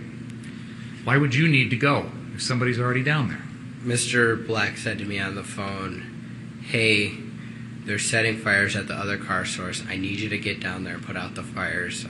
It must not have, I don't think it, I took it as there's not other people down there. Why would you need to go 3 blocks down if there were already people there? To help. He's asking you a question. This witness doesn't know the answer, whether there are people there or not. He's told us he thought there were, so I'm probing the basis of that and his understanding at the time. You can answer if you understand the question. I'll repeat the question. Why would you need to run 3 blocks down to the 63rd car source if you thought there were already people there? I thought there were people there, but Dominic asked me to go down there. I thought that was to help put out the fires that were down there. This video that we're watching is minutes after you've left the 59th Street car source, right? Yes. And when you leave the 59th Street car source, you're with Ryan Balch. Yes. And then this reporter, Richie McGinnis. Yes. And as far as you know, when you leave 59th Street car source, everybody in your group is still back there, right? At the car source. At 59th Street car yes. source. Everybody's still back there. Yes. Joanne Fiedler. Yes. Dustin Collette. Dominic Black. Nick Smith. Jason Lakowski. Anyone else. They're all still there, right? At that location, yes. So none of your group is already down at 63rd Street car source, right? The other group that showed up after we got done taking the pictures with the, I think I said 2 or 3 vans, I believed they were still down there. And that was 2 or 3 vans of people that came out with what have been described as melee weapons, right? Like bats and clubs and things like that.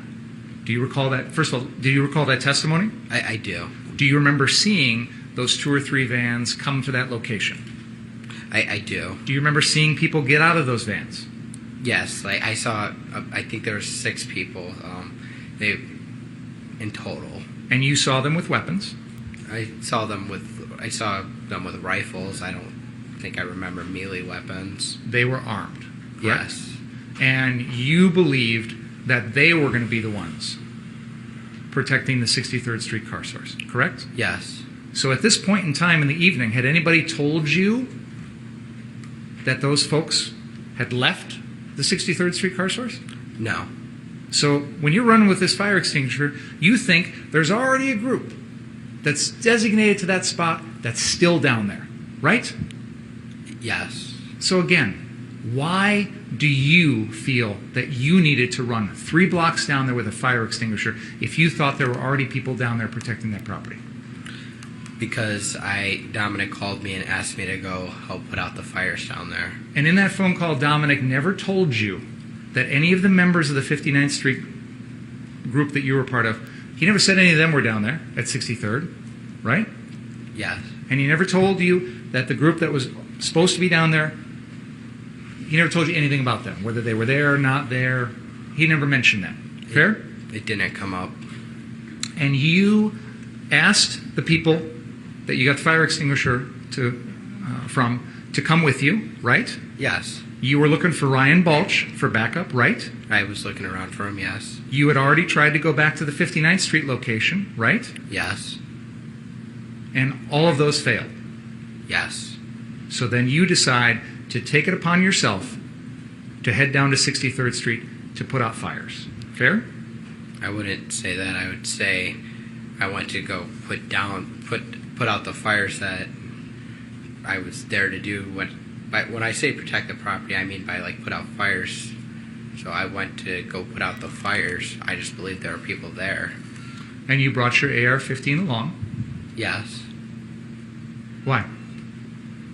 Because it was with me already. Yeah, but you'd taken it off earlier when you were treating someone. You gave it to Joanne Fiedler, right? Yes. So you know how to take it off, don't you?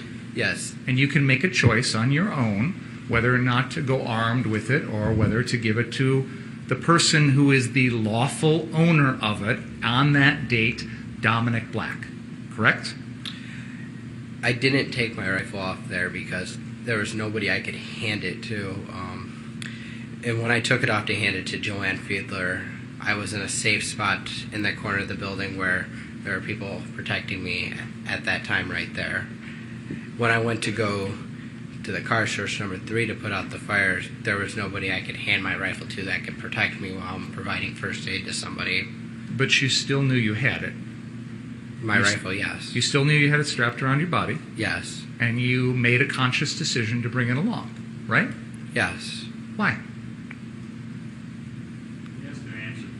He gave an answer about how he already had it, and we go through on that. So, did you hear the question? I did, but I don't really understand what. Well, was it simply that, well, I've already got it strapped on, so I might as well bring it along? Is that what you're telling us? You decided to bring along the AR-15 because, well, I've already got it? Is that your answer? I don't think I was thinking hey, I'm going to take my rifle off. I wouldn't have because there was people around that could have stolen my gun, and I didn't.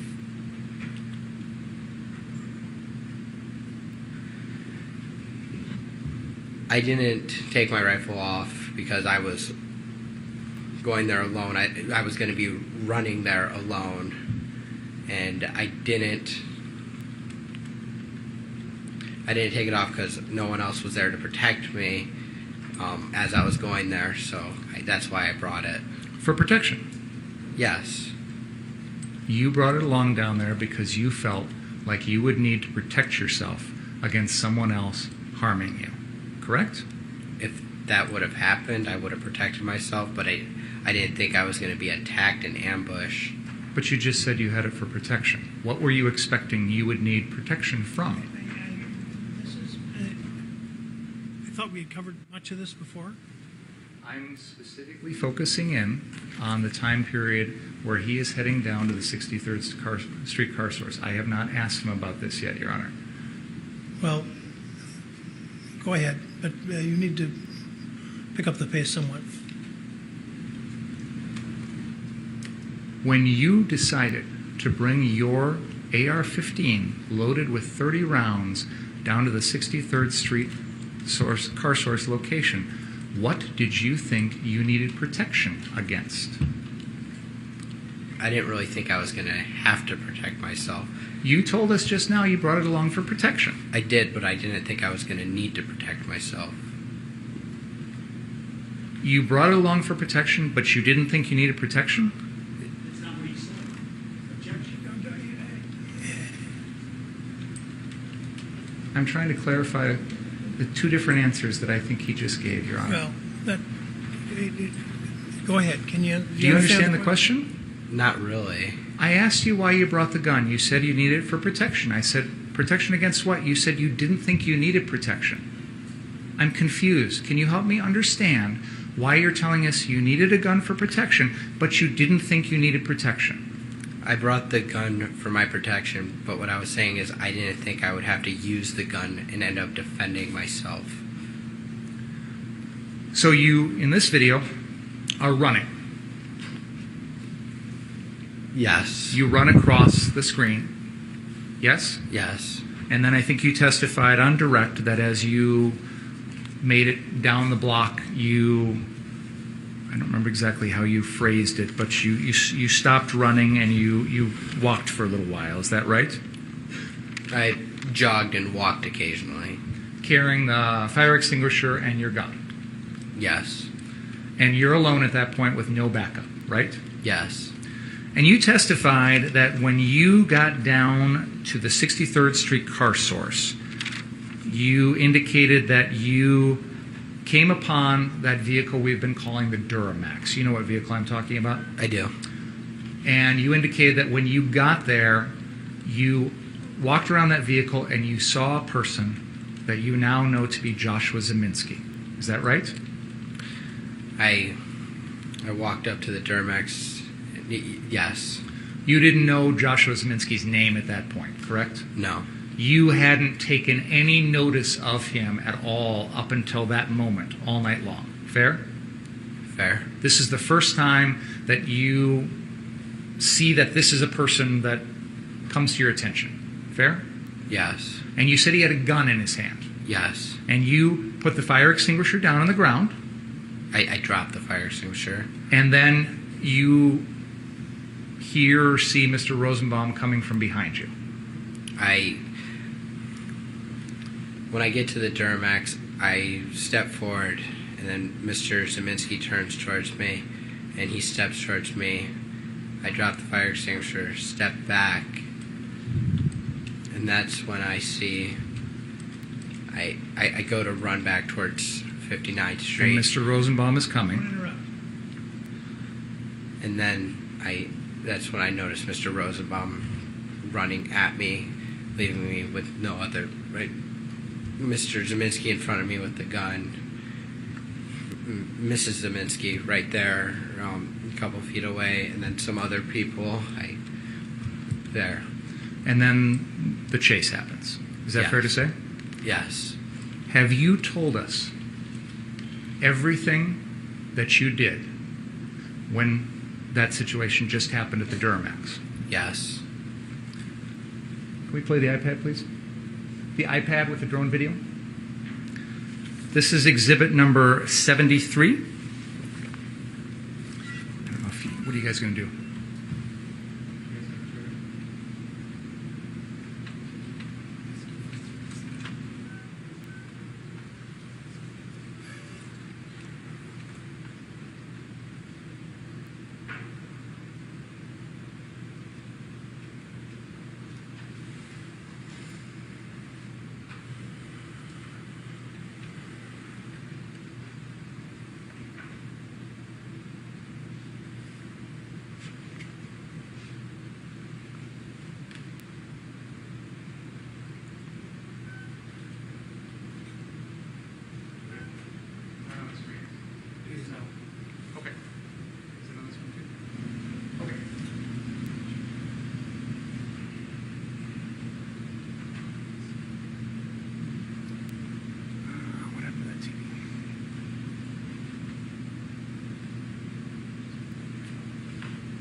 Mr. Rittenhouse, this is a video that has been admitted into evidence as exhibit number 73. This is a video taken by a drone that was hovering south of 63rd at the time that you shot Mr.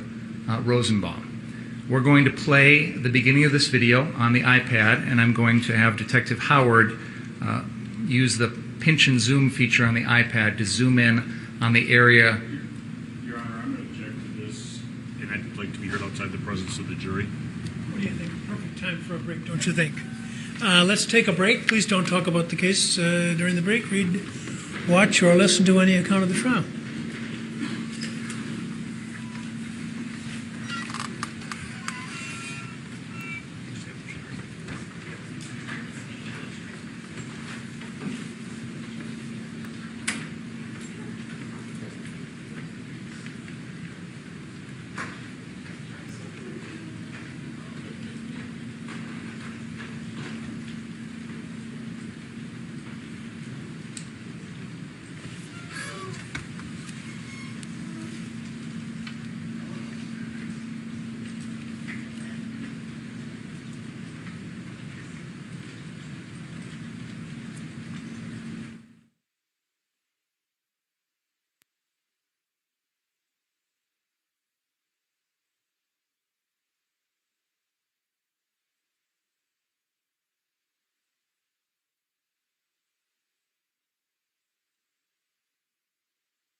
What's up?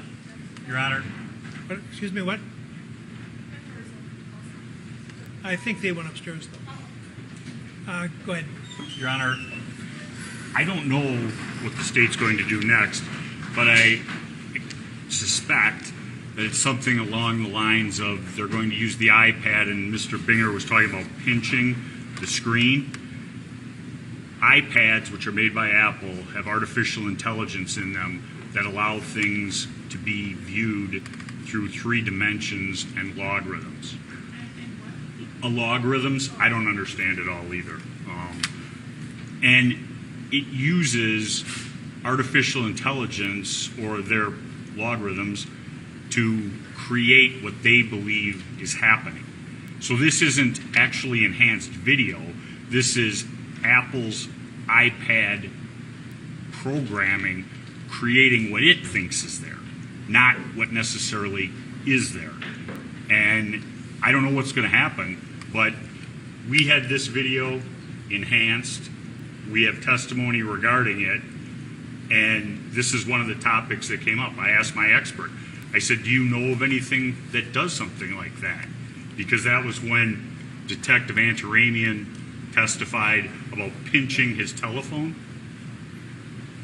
And that's what I was told. And that's what I think this is going. And I don't think that it's appropriate. It's wrong. Mr. Binger? Your Honor, I think everybody in this room has a smartphone, whether it's an Apple iPhone or some other device. And I think we've all taken a photograph or a video at one point or another and used the pinch to zoom in feature. This is a common part of everyone's everyday life. In the olden days, you had a photograph and a magnifying glass, right? That doesn't change the photograph. When you use a magnifying glass to look at words on a paper or a photograph, the magnifying glass doesn't change the image. It doesn't change the pixels on the paper. It doesn't change the words in the book. All it does is make them easier to see. The pinch and zoom feature on the iPad or the iPhone or an Android phone, whatever device everyone in this room has, does that exact same thing. Now, if counsel has an expert who will say that this is unreliable or distorting the image or something along those lines, even though this is something everybody in this room has done with countless videos and photos throughout the last 10 years of our lives here, this is a factor. This is a feature of everyday life in America now with smartphones. If they want to have an expert come in and say it's unreliable and you can't believe what's on that screen, they can do that. We're still in their case. And then the jury can make a decision as to whether or not pinching and zooming on an iPad or an iPhone is tampering with the video or altering the image or unreliable or shouldn't be given any weight. So if they want to make a jury question out of this, they are free to do so. We're still in their case in chief. But I don't, frankly, understand or agree with anything counsel just said. I've used my phone. I think probably you have too. I think this is something within everyone's common knowledge to pinch and zoom on a screen. And that's what's going on here. It does not change the image in any way. It just makes it like a magnifying glass. Well, I don't know. When I put the magnifying glass up, then it's enlarging the image. It is not altering the image. What he's saying, and I think, and I know less than anyone in the room here, I'm sure, about all this stuff, but I'm hearing him to say that they're actually artificially inserting pixels into there, which is altering the object which is being portrayed. And so, you know what, I myself, when confronted with these changes in technology, what I usually do is to admit the evidence, but make sure that the finder of fact is aware of the fact that it is not the original image and the method by which it's been enhanced. You're suggesting that I should make the defense bring in an expert for it. My thought would be that actually you're the one who's offering the exhibit, so you should be in a position to offer evidence as to the fact that it is not distorting the object which is depicted. I would submit, Your Honor, that I think it's common sense to everyone in this room that that's not what's going on here. And what counsel is saying about Apple software and logarithms and things like that is not something that people in this room are familiar with. I thought I heard the expert say on the stand, and believe me, again, this is not something I'm familiar with, but I thought I heard the expert say that you brought down from the crime lab that in fact that there were alterations made by adding pixels. That's an alteration of the image. So I don't have any problem with it being received, but you're going to have someone testify that it's a reliable, I don't want to say mirror image, but because obviously if you insert more items into an area of space, it's going to distort what's depicted. I think, Your Honor, when the pinch and zoom maneuver is used on the screen, it actually, it takes the high resolution that we see here and it brings it into the point where the pixels are actually spread out more. You know what? I'm not going to accept as accurate what Richards is saying, and I'm not going to accept what you're telling me. I said if you can offer somebody who's knowledgeable in these areas, the document or I think you should be allowed to use the image. But this is high risk. To me, if you insert more data into an area of space, well, you're wagging your head no. Tell me where I'm wrong. There's no proof in this record that we're doing that, Your Honor. I didn't say there was proof of it. I said you have the burden of proof. You're the proponent of the exhibit, and you need to tell me that it's reliable. The exhibit's already in evidence, Your Honor. That I know. The enhanced exhibit is not in evidence. This is not enhancing. Well, then why show it? I mean, the reason you want to show it is because it enhances the image, right? No, one at a time. I'll say what Mr. Krause was just saying. The defense has taken videos and photos and cropped them, zoomed in on them on many exhibits in this trial. And this is, again, like I said, the magnifying glass is not changing the image. What the expert testified to about his software program was that he used video editing software used by the crime lab with pinching and zooming on an iPhone. They're different software programs, different procedures, and I don't think it's fair to extrapolate this. Every one of those jurors is familiar with this process. This is a fundamental part of our lives nowadays.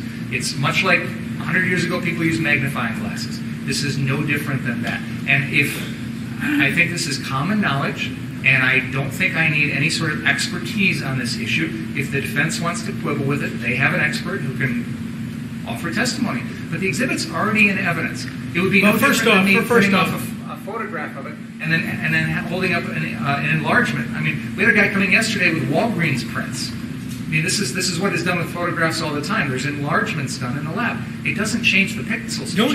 You know, I don't want to hear about what happened earlier in the trial that came in without objection. If you didn't object, then I didn't address it. Now, I'm not going to police this case, so everybody, anytime somebody wants to put some evidence in, I'm going to say, well, wait a minute, what about that? What about that? I have to have an objection. I get an objection, and then I rule on it. There has been no objection during this trial when either side has exploded an image or anything like that. If you'd have brought in an objection, if he'd have brought in an objection, I would have ruled on it. But to say now, well, this has already been done during the trial. I've got an objection in front of me now. He's suggesting that the amplifying the image is altering what is portrayed, the image which is portrayed, and you're giving me as a defense, it's no different from using a magnifying glass. I don't believe that, because if I take, the image is the same, and all it is doing is improving my poor old vision. Here you've got someone, to correct me if I'm wrong, I do believe the expert testified that he had inserted, or either him or the device inserted additional pixels into the image. That, Different program, Your Honor. well, I don't know what kind of a I don't care what kind of a program it is. The question is the image in its virginal state? I care about what program it is, Your Honor, because these are technical issues. Mr. Richards has just made representations with no basis whatsoever. Can you slow down? Absolutely. Say that over again. Mr. Richards has just made technical representations with no basis in this record whatsoever. He is questioning a common part of life that we use, everyone uses, every single day. The expert who testified was talking about a different software program, and it does make a difference. I don't know. Well, then if it's going to be an issue, let's You're make the it a shot. proponent. I said before, I'm not going to talk about it further. You're the proponent, and you need to assure me before I let the jury speculate on it that it is a reliable method that does not distort what is depicted. So Okay, so we're going to take a break. I understood you correctly. We can play it now, and then we'll tie it up later. I don't think that's what I said. That's what I thought you said, so that's why I'm asking. Yeah, I don't know. Maybe I did. If I said that, shame on me. I said that we're going to take a break right now, and I said before I'm going to allow this to be amplified in the way that you want, it is going to have to be demonstrated to me that it's a reliable way to do it.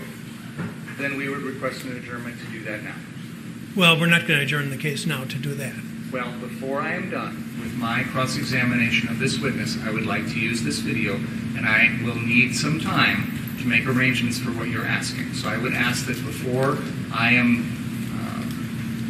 I would like time to do that before I'm done cross-examining this witness, because this is an important exhibit that I intend to use with this witness. Well, it depends. Why don't you get on it right away, and maybe you can get somebody to testify on this within minutes. I don't know. So we'll take a break. What operating system are they using on the iPad?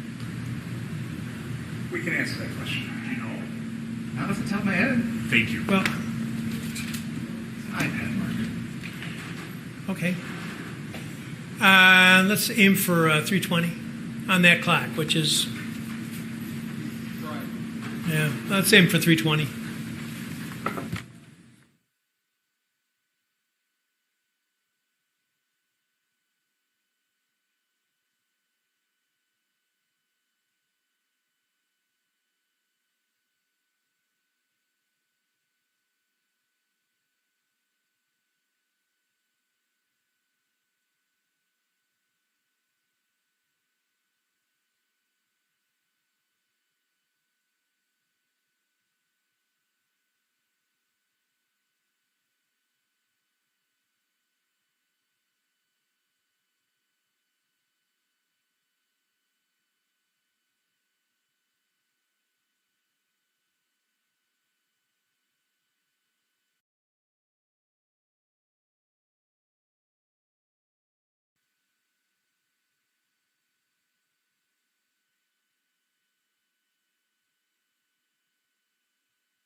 got one in the back.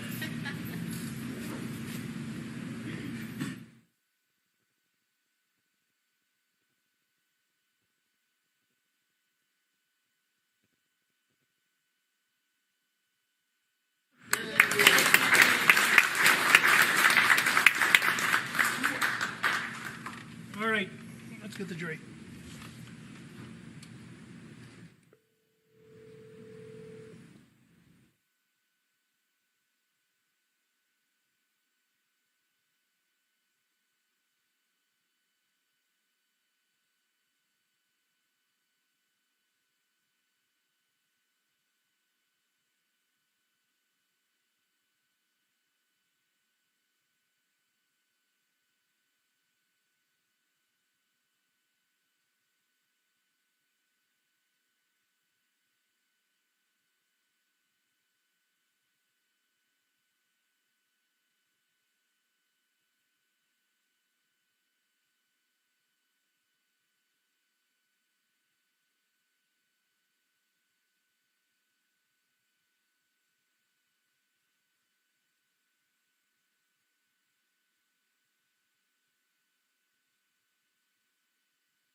Ladies and gentlemen of the jury, I'm going to move that TV in front centrally. We're going to watch exhibit number 82. This is a version of the drone footage that was introduced by our expert, James Armstrong, yesterday. And I'd like to be able to put this TV centrally so everybody can see it. So if you could let us know if you're able to see it when we move it, please. Oh, yeah, I'll turn them on.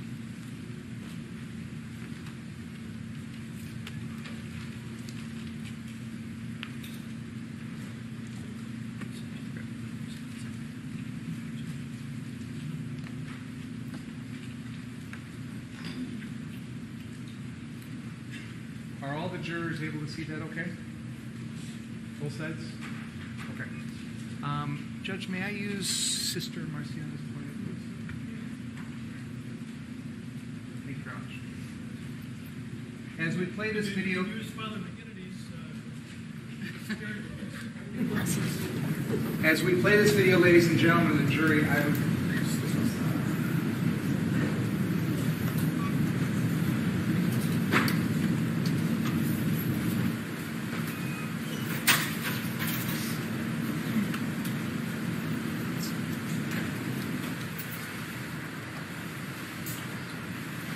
direct your attention to this location, which is at the front end of the Duramax. There's an individual here on the sidewalk who is pushed or is in a wheelchair, and there's a little bit of a gap there between that individual and the Duramax. And I'd like you to keep your eyes on that location. Before we begin the video, Mr. Rittenhouse, are you able to see this video okay? Yes. All right. Please go ahead and play that.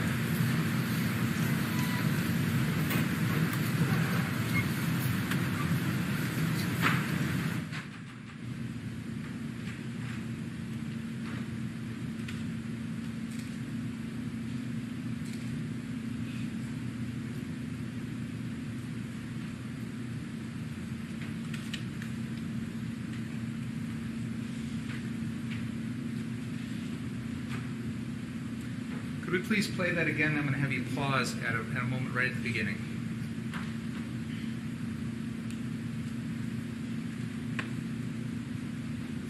Pause.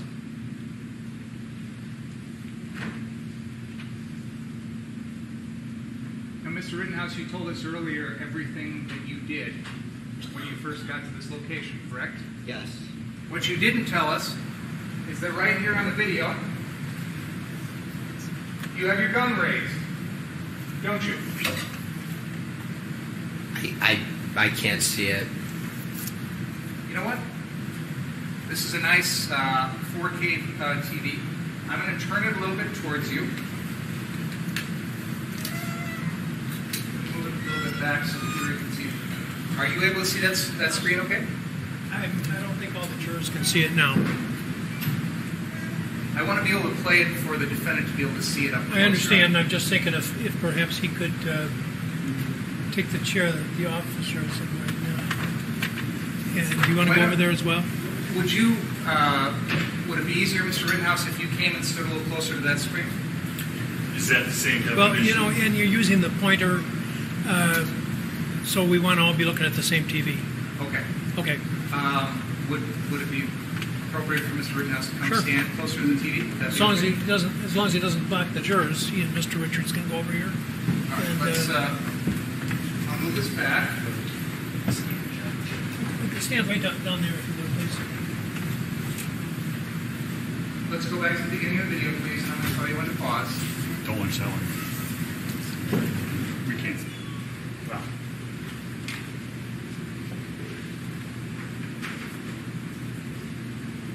All right, let's start the video.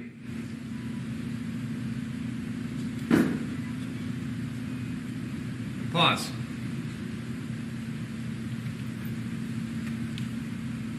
Mr. Rittenhouse,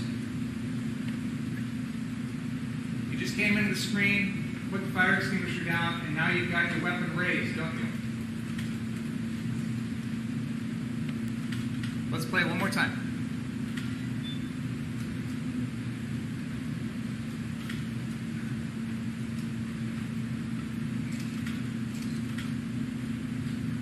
Pause. Mr. Rittenhouse, can you see in that video that you've raised your weapon and pointed it at someone? I can't tell from this angle. Let's play it one more time. Your Honor, he's answered the question. Well, he says he can't see, so I'm trying to help him see. Go ahead.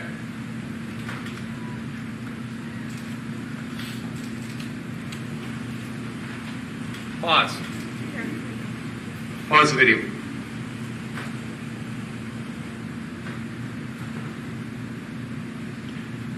It doesn't look like I raised my rifle. It looks like my shoulder's up, but my rifle is pointed downward. Thank you.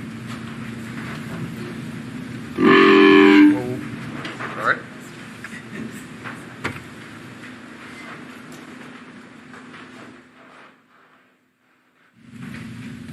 So your testimony today under oath is that you have no memory of raising and pointing your rifle when you first got to that location. Is that right? Yes. You see yourself put the fire extinguisher down. I see myself drop it. Yes. Let's play Exhibit 84 now, please.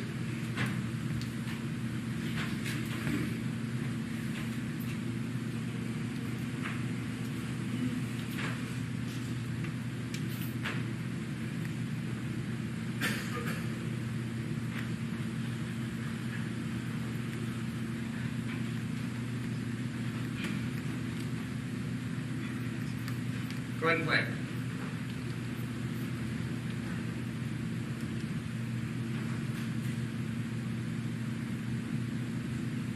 Pause. In this video, at this point, Mr. Rittenhouse, you have turned around and you are pointing your weapon at Mr. Rosenbaum, correct? Yes. And there is a point. Let's continue the video, please.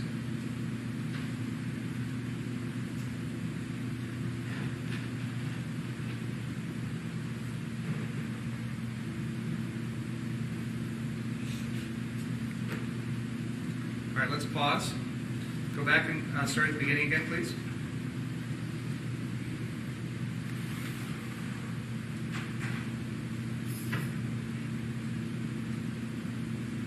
Pause. Can you go back about half a second, please?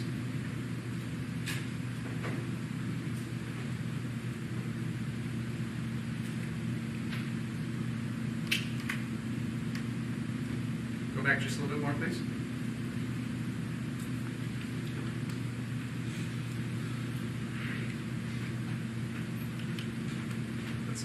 Why don't you go back to the beginning, hit play, and I'll try and pause you a little bit better.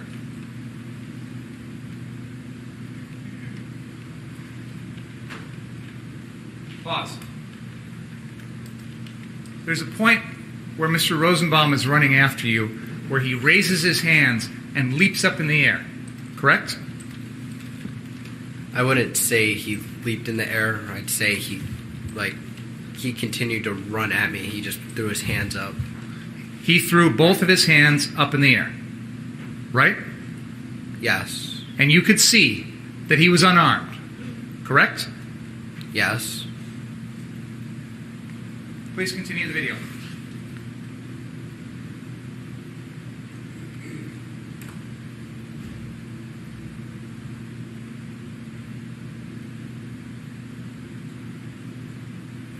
Pause. Joseph Rosenbaum never touched you in any way during that incident, correct? He touched my gun. He didn't touch your body in any way, did he? No. He didn't kick you? No. He didn't punch you? No. Other than that plastic bag, he didn't throw anything at you? No. He didn't have a gun on him? No. He didn't have a knife on him? No. He didn't have a chain on him? No. He didn't have a bat on him? No. He didn't have any weapon of any kind, correct? Other than him grabbing my gun, no. Well, he didn't have possession of that gun. You did, correct? I was holding it, yes. And it was strapped to your body, correct? Yes. At all times during this incident, you retained possession of your AR-15, correct? Yes. Can we please play exhibit, I apologize, Brian, I don't know if I mentioned this one earlier. I think it's 83. It's the full speed version of what we just saw. That was 84 just now, right? Okay, let's play 83, please.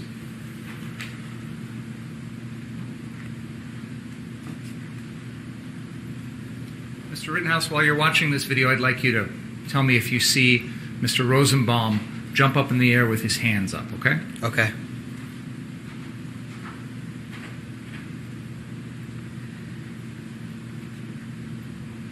Go ahead and play.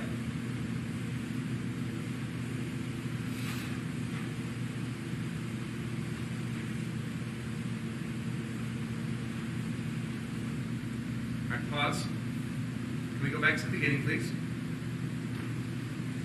And play again.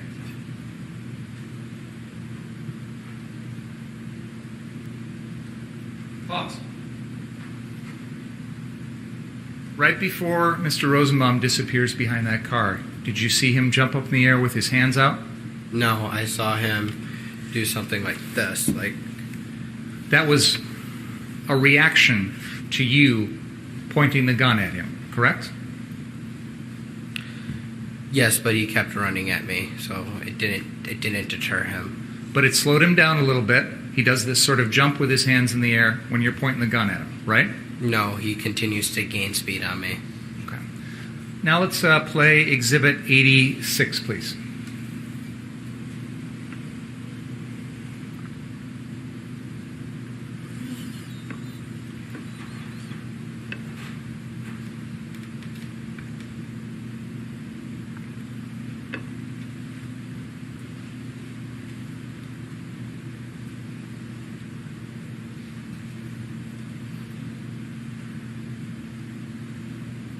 Go ahead.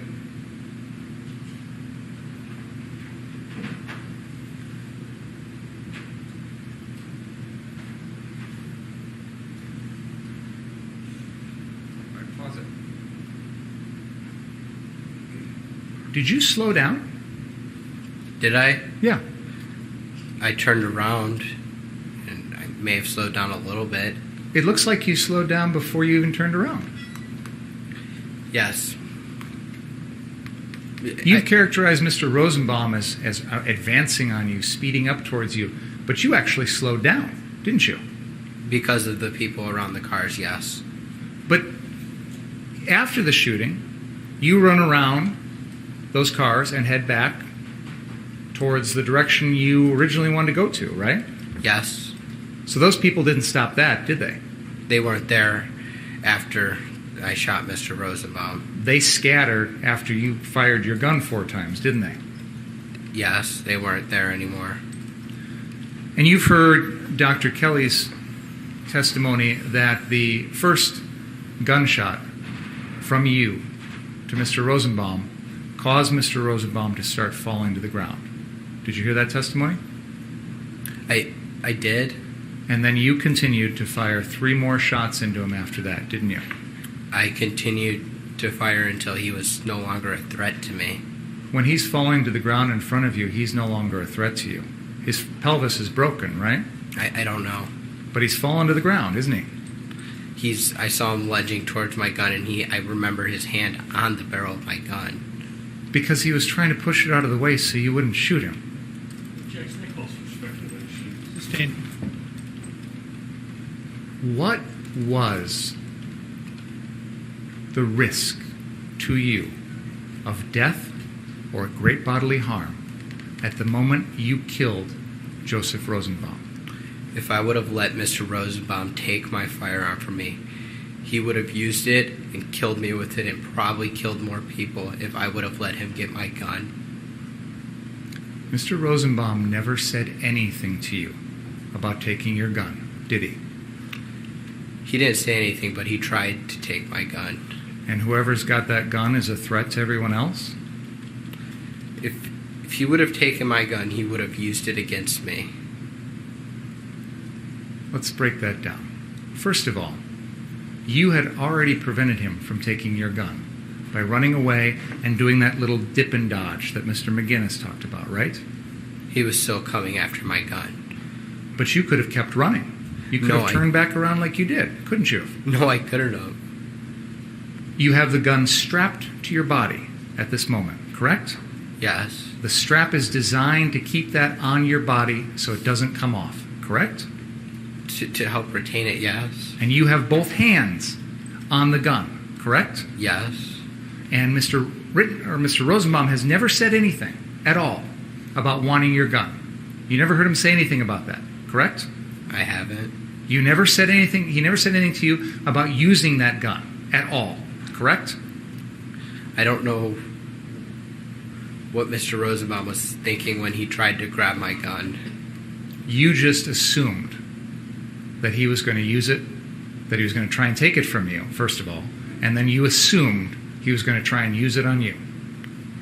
If I would have let Mr. Rosenbaum get my gun, he would have killed me. But you had already pointed your gun at him. Yes, because he was chasing me. Did you want him to think that you were going to shoot him? No, I never wanted to shoot Mr. Rosenbaum. Why'd you point it at him if you didn't have any intention of shooting? He was chasing me. I was alone. He threatened to kill me earlier in that night. I didn't want to have to shoot him. But you understand how dangerous it is to point a gun at someone, don't you? I pointed at him because he kept running at me, and I didn't want him to chase me. But you understand how dangerous that is, don't you? I pointed at him because he was chasing me. I'll ask the question a third time, Mr. Rittenhouse. You understand... Don't comment. Just ask your question. You understand how dangerous it is to point a gun at someone, correct? Yes. You understand that that puts someone else in fear. I pointed at him because he was chasing me. I'll ask the question a third time, Mr. Rittenhouse. You understand... Don't comment. Just ask your question. You understand how dangerous it is to point a gun at someone, correct? Yes. You understand that that puts someone else in fear that they're about to be killed, right? He was chasing me. You understand that when you point your AR-15 at someone else, that may make them feel like they are about to be killed by you, correct? Mr. Rosenbaum was chasing me. He said he was going to kill me if he got me alone. I was alone. I was running from him. I pointed at him, and it didn't stop him from continuing to chase me. Did you hear my question? Yes. Yet you chose not to answer. Objection, Your Honor. He answered. He just didn't like the answer.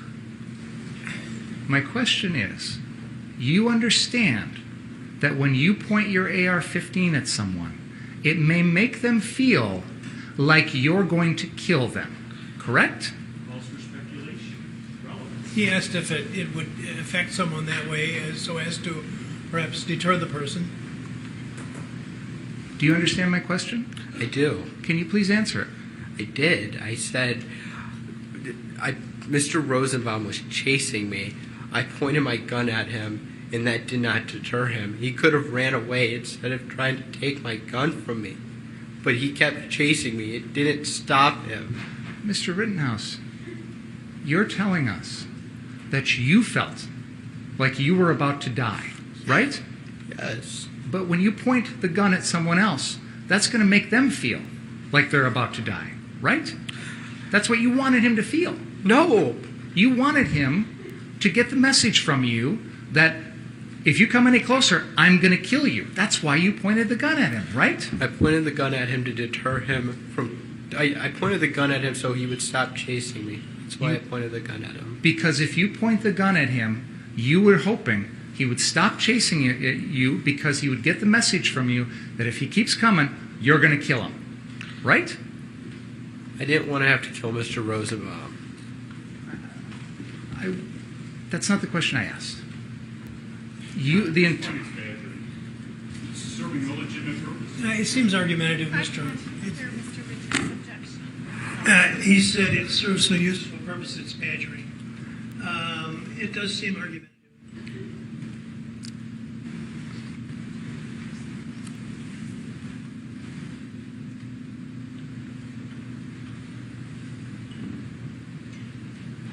You intended, in that sequence we just saw, you intended to point your gun back at Mr. Rosenbaum in the middle of the parking lot, right?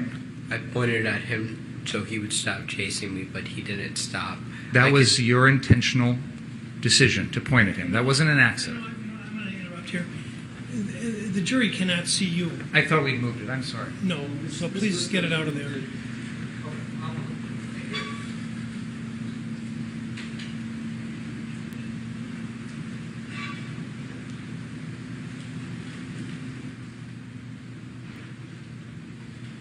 The point I'm trying to get at, Mr. Rittenhouse, is that wasn't like an accidental turning around and it just happens to be pointing in his direction, much like I'm just happen to, wave this around.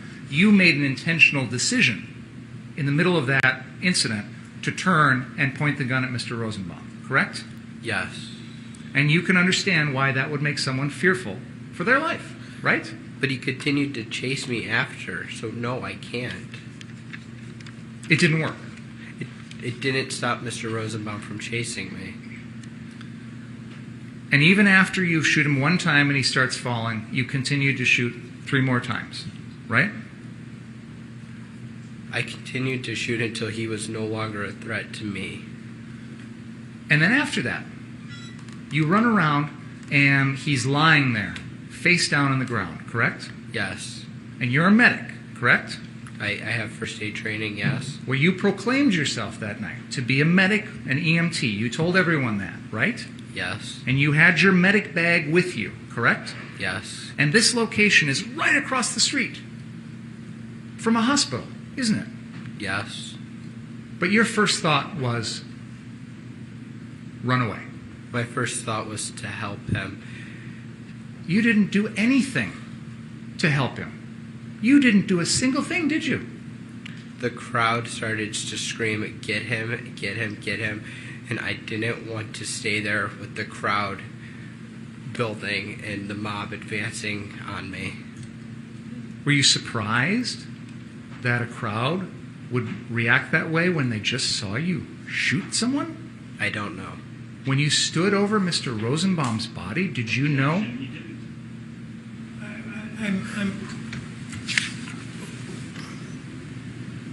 Go ahead. When you stood over Mr. Rosenbaum's body, did you know whether he was dead or alive? I didn't. Did you know whether or not it was possible at that moment to try and save him? I wanted to help Mr. Rosenbaum, And if the crowd wouldn't have started screaming to get him, get him, get him, I would have stayed and did everything I could to help Mr. Rosenbaum. But the crowd just started to chase me and scream at me. Let's play, can we have Exhibit 14, please? At the 3 hour, 58 minute, and 45 second mark.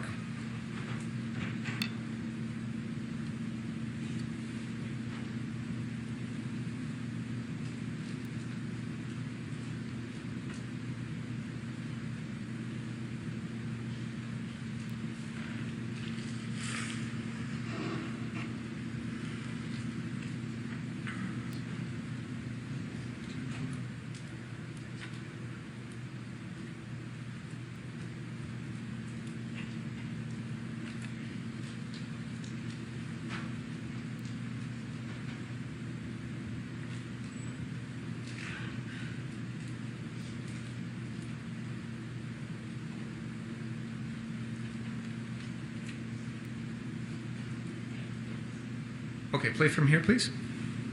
And blindside.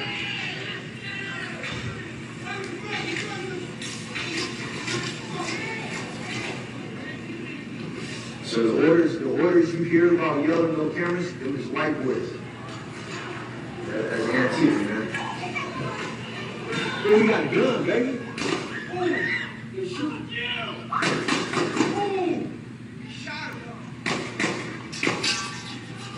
Plus,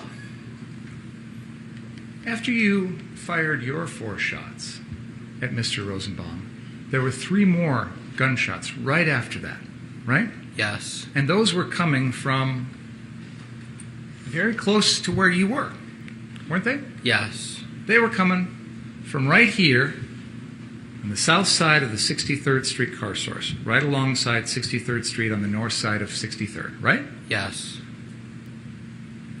You didn't react at all to those gunshots, did you? That time my audio was still going in and out partially. But again, my question is, you didn't react at all to those, did you?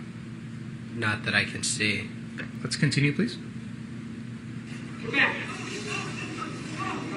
Shot him, man.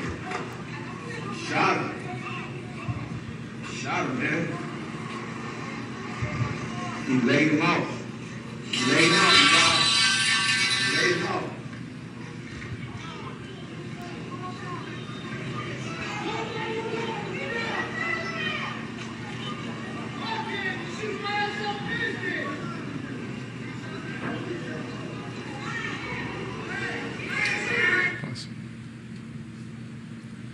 No one in that crowd yells, "Get him," or anything threatening towards you until after you start running away, right? No. You had time in that moment to make a phone call, didn't you? I called Dominic Black, yes. You could have called 911, right? Yes. But you chose to call your best friend, right? I called the first number of my phone. Is that quicker than 3 digits, 911? I don't know. And then you started running. Yes. And the first person you encounter as you're running is Jason Lakowski, correct? Yes. This is a person that you had barely known for 15 minutes that night, right? Yes. And you told him you didn't shoot anyone, correct? No. You heard his testimony about that, right? Yes. Can we please play exhibit number 12?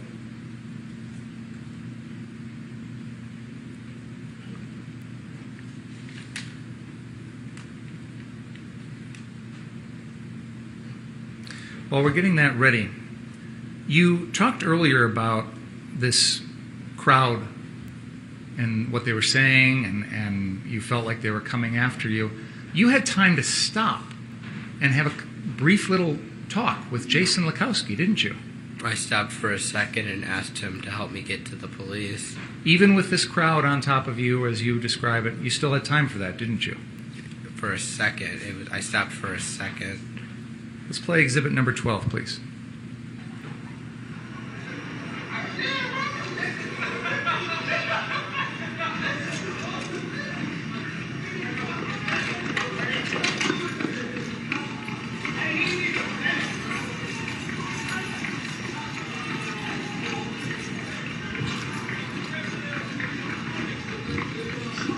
So there was like 6 shots.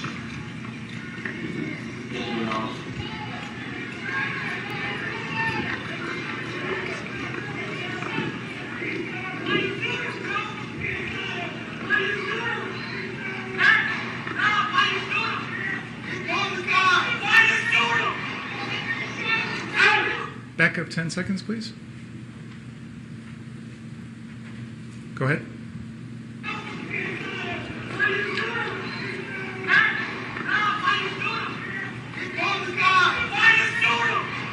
Pause.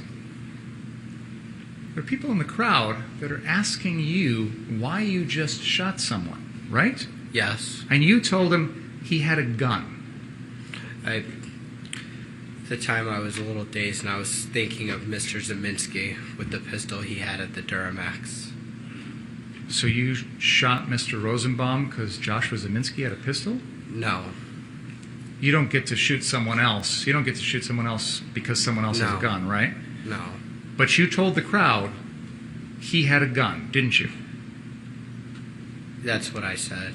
And that wasn't true. Mr. Rosenbaum never had a gun, right? He didn't have a gun.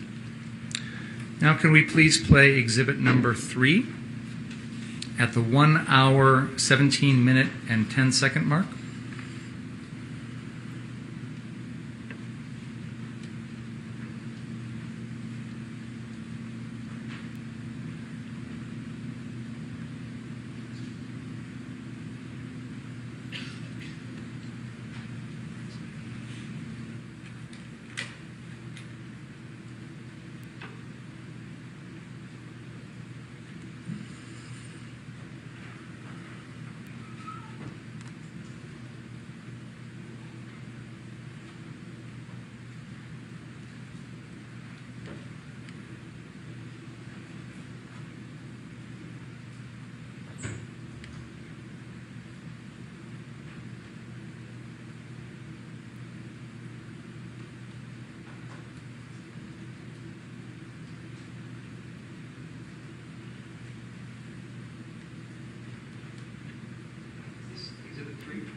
One moment, please.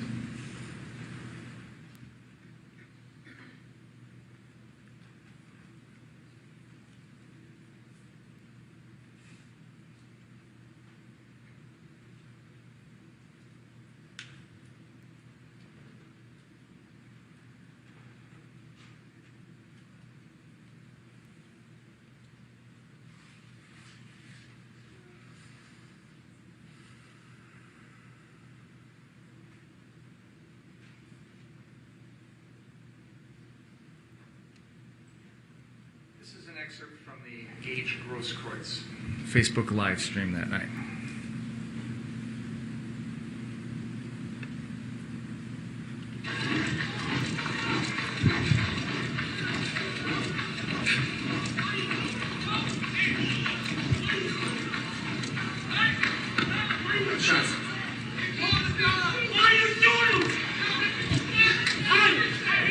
Hey, what are you doing?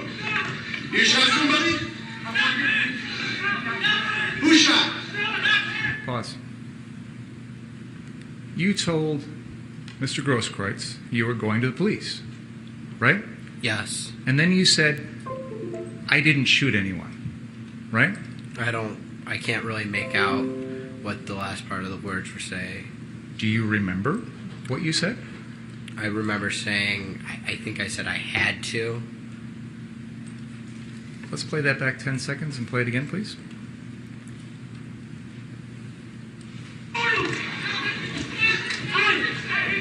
Hey, what are you doing? You shot somebody? Who shot? Who shot? Pause. Pause. Aren't your exact words, I'm going to the police, I did not shoot anyone? That's what I remember from that night, but watching that, it sounds like I said I didn't. That, again, was not true. You just had shot someone, correct? I did. Why didn't you tell the truth? I was being chased by a mob, and I don't really remember that interaction very well.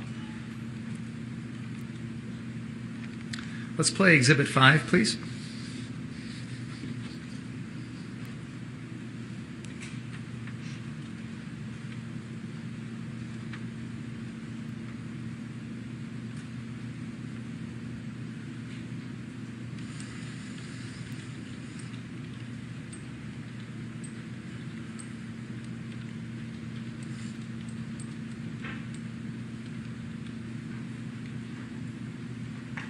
This is the BG on the scene video. Go ahead.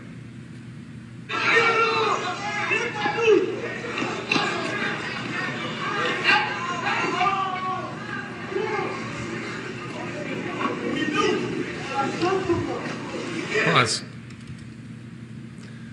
Now, we've heard a lot of testimony about this person who comes up behind you with something and hits you in the head.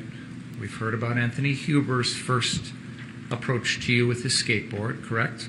Yes. You testified that after a few more feet, you felt lightheaded and you stumbled.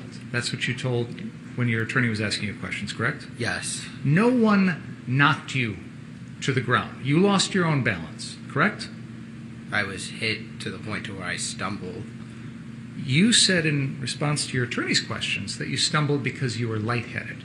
Do you remember telling us that? From getting hit, yes. You were lightheaded because you had been running and you were being chased. That was why you were lightheaded, right? That and being hit, yes. Let's continue. Pause. There is an individual who comes at you and jumps towards you and attempts to kick you, correct? He does kick me, yes. And you fire 2 shots directly at him with your AR-15, correct? Yes. You intended to hit him with those bullets, correct? I intended for him, yes. At that close range, it's a miracle that you missed, right? I don't know. You intended to kill him with those shots, didn't you? No. Did you even care whether or not those 2 rounds were going to kill him? I didn't want to have to kill anybody that night. In this moment, you're making a deliberate decision to pull the trigger twice, correct? Yes. That wasn't an accident. That was your conscious decision, wasn't it? Yes. And you're firing an AR-15 at close range to this individual, correct? Yes. And you knew full well that if you hit him with 1 or both of those bullets, it could kill him, right? There's that possibility. If you hit him with one of those, wouldn't you agree it's a pretty strong likelihood you're going to kill him? I don't know if... Did that even factor into your mind at that point? Did you even care whether you were going to kill him or not? I didn't want to have to kill anybody. I was being attacked. That's why I shot him. Well, shot at him. You shot at him with the intent of hitting him and killing him, correct? I didn't want to kill anybody. Then why are you shooting at someone with an AR-15 at close range if you don't want to kill him? Because he's attacking me. And he's stomping my face in. Jumping and kicking my face in. That you didn't see any weapons on that person, did you? No. You didn't see a gun? No. You didn't see a knife? No. You didn't see a bat or a club? No. You didn't see a chain? No. All he uses is 1 foot, correct? Yes. Let's continue the video. Pause. You've just shot a round into Anthony Huber's chest, right?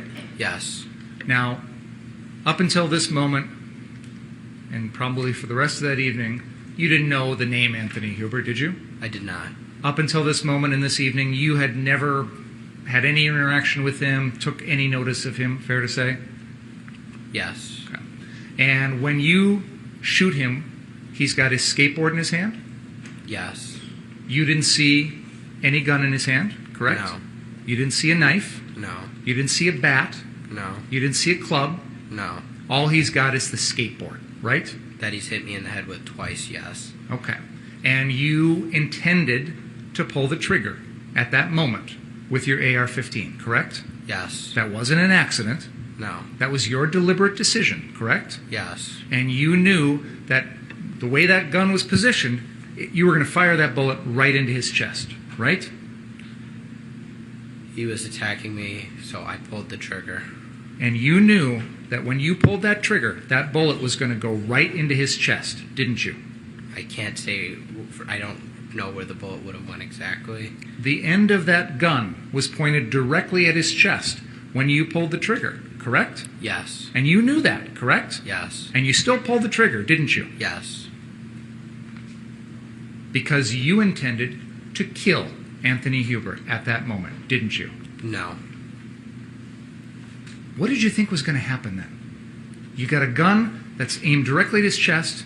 You pull the trigger. What did you think was going to happen? If I didn't pull the trigger, I thought Mr. Huber was going to kill me.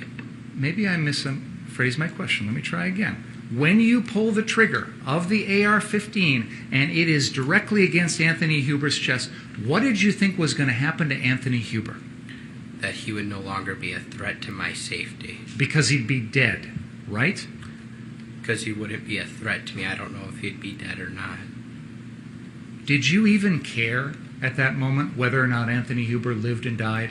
Yes. Your only concern in that moment was your own safety, correct? Yes. The next shooting is of Gage Grosskreutz. We have stopped the video at a moment here when he is crouched in front of you with his hands in the air, correct? Yes. Your gun is pointed at him, isn't it? It's pointed downward towards his feet. It's pointed at his body, some part of his body, correct? Yes. And he's no threat to you at this moment, is he? Objection, Your Honor. He's standing in front of him with a gun. That's an argument you can make. I'm asking a question of the witness. Yes. He's no threat to you at this moment, is he? He is a threat. He has a gun in his hand. You saw that gun? Yes. So at the moment, throughout all of these moments of your interaction with Mr. Grosskreutz, you were aware of the fact that he had that gun in his hand, correct? Not until that moment. I'm talking about from this moment on, correct? Yes. And of course, that's a handgun, right? Yes. And you have an AR-15, correct? Yes. And at this particular moment, he's not pointing his gun at you, is he? Not at that moment. But you've got your gun pointed at him, correct?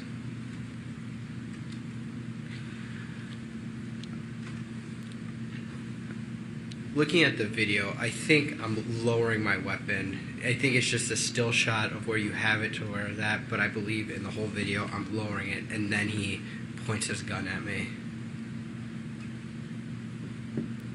Can you help me understand, Mr. Rittenhouse, why Gage Grosskreutz, with a pistol in his hand, is a threat to kill you, but you, with an AR-15 pointed at him, is not a threat to kill him at this moment? Can you help me understand that?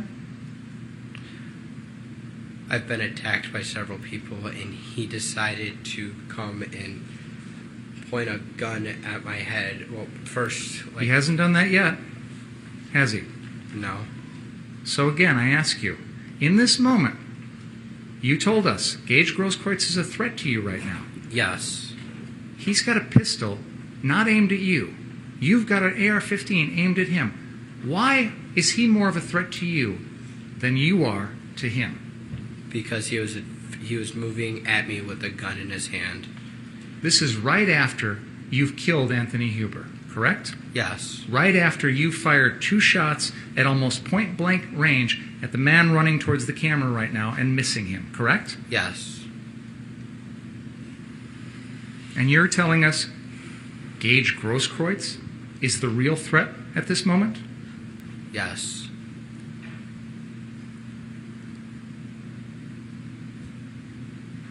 Can we please pull up exhibit number 80, beginning at frame 468?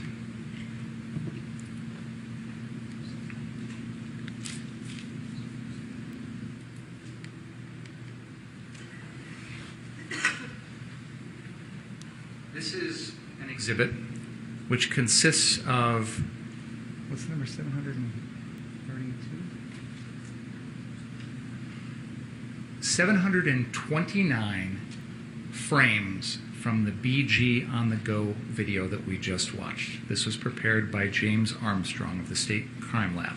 I'm not going to show all 729, but I'd like to start at frame 468, and we're going to go frame by frame from there until frame 500.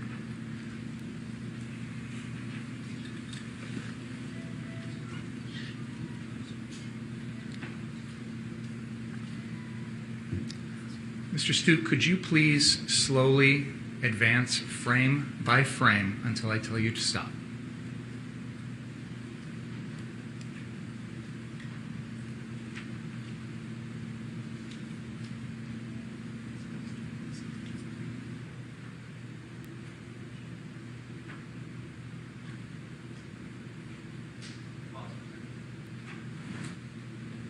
Mr. Rittenhouse, this is immediately after Gage Grosskreutz has stopped in front of you and you are doing something with your firearm at that moment. Do you recall that? Yes. You were asked some questions about what you were doing at that moment. Is it fair to say that you turn your firearm over and you're looking at it, you're examining it? Yes. But your testimony is you didn't do anything to actually manipulate it at that moment. Correct. Is that fair to say? Correct. Okay. Please continue.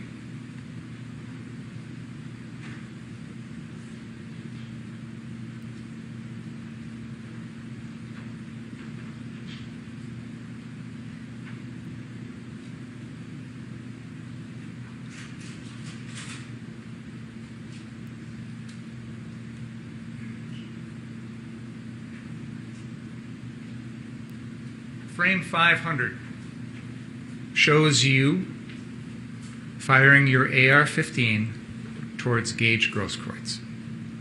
At this particular moment, he does not have that pistol pointed towards you, does he? He does. His left leg has stepped across not directly towards you, but to the side of you, correct? Yes. He's reaching in with his left arm towards you, correct? Yes. He never steps back and puts the gun in both hands in a ready aim position towards you, does he? He doesn't do that. He never takes that gun with his right hand and stands there and holds it out with his right hand in front of him and aims it directly at you, does he? No, he does this pointing it directly at my head. And you thought that's the way he was going to shoot you? Yeah.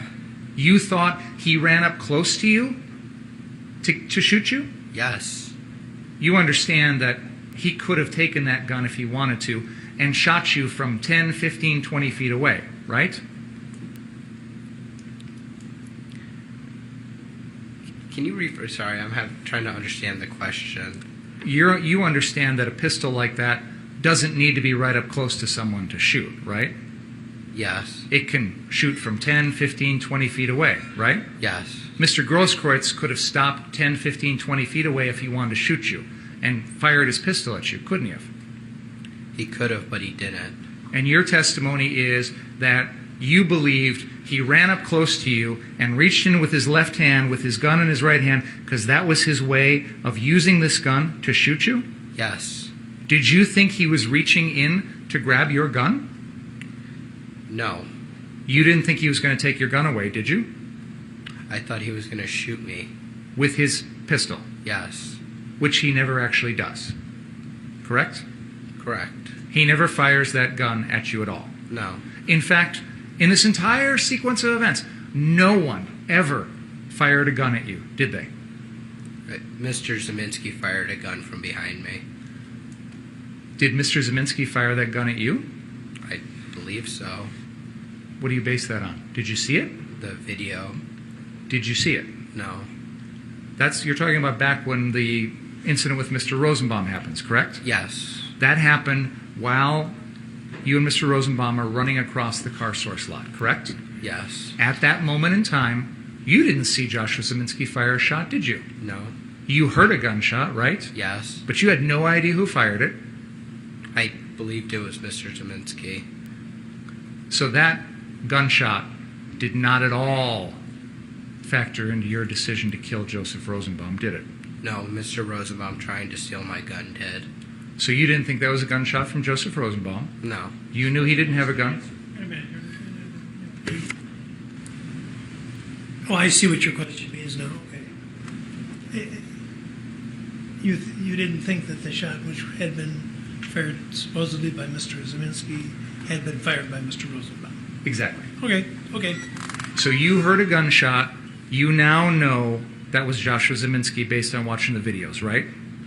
Yes. But at the time, you didn't think that was Joseph Rosenbaum firing that shot, did you? No. You knew Joseph Rosenbaum didn't have a gun, right? Yes. And you certainly would agree with me that you don't have the right to kill Joseph Rosenbaum for something Joshua Zeminski does, correct?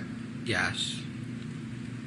When you heard that gunshot, you didn't know whether it was fired at you or up in the air or at Rosenbaum or anyone else, did you? I heard it from behind me, but I didn't. You didn't know where it was aimed, Correct. correct?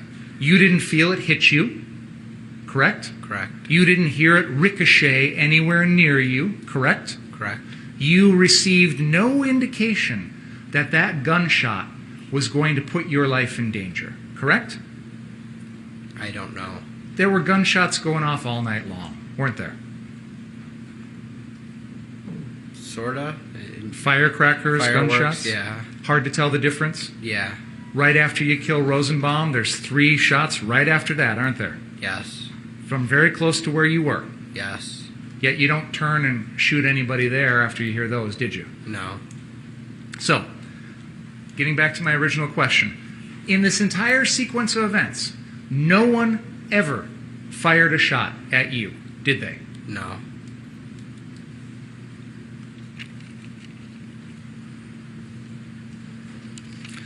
After you kill Anthony Huber, shoot Gage Grosskreutz, and attempt to fire those 2 shots at the person who jumped at you, you got up and you walked away, didn't you?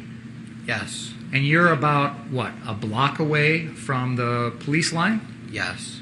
And you know that police line's there because you're running towards it. Yes. And there's really nothing in the road between you and that police line, is there? After the shooting? Everybody scatters? No, nothing in the road. So you have a clear line of sight from where you did those shootings to those law enforcement vehicles, correct? Yes. And you still have your AR-15. Yes. And the crowd is pretty much run after they hear the shots, right? Yes. You still have your medic bag. Yes. Correct? Yes. You never once offer to help anybody that you just shot, correct? I don't. Correct, you don't? Correct. Anthony Huber is lying there over on the ground after you shot him once in the chest, correct? Yes. You didn't know at that point whether he was alive or dead, did you? I didn't. You never went over to check, did you? No. You didn't know whether it was possible to save his life at that moment or not, did you? I didn't. And you didn't even care. You just kept on walking. Correct? I kept walking to get to the police line. Gage Grosskreutz, right after you shoot him in the arm, is yelling, "I need a medic." Did you hear that? Yes. That's in the videos, isn't it? Yes. You don't do anything to help him, do you? No. You just decide to get out of there as fast as you can. Correct? Yes.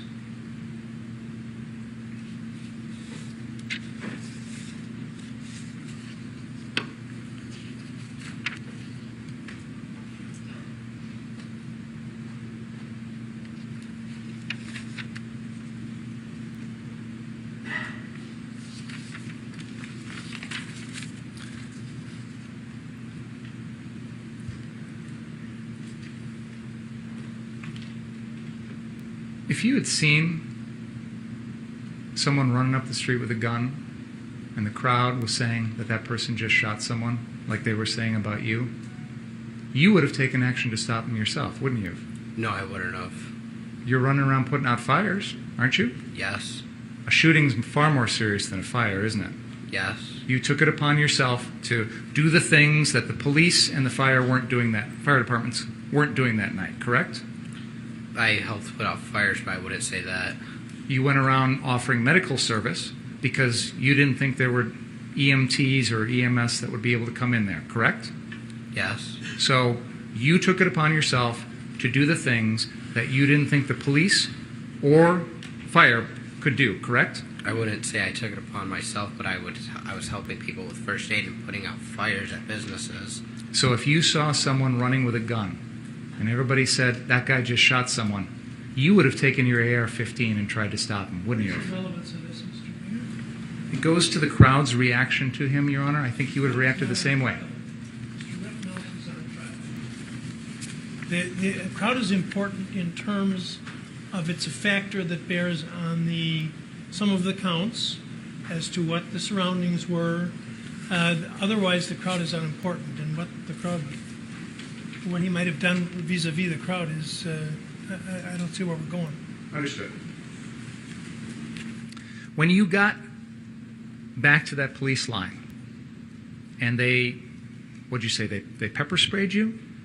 I believe so, but I don't remember it. They told you to get out of the road? Yes. Because they were going in there Yes. to do what you hadn't done, which is to try and help the people that you just shot, right? Yes.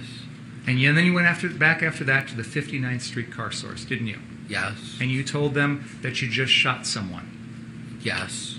Someone, meaning an individual person, correct?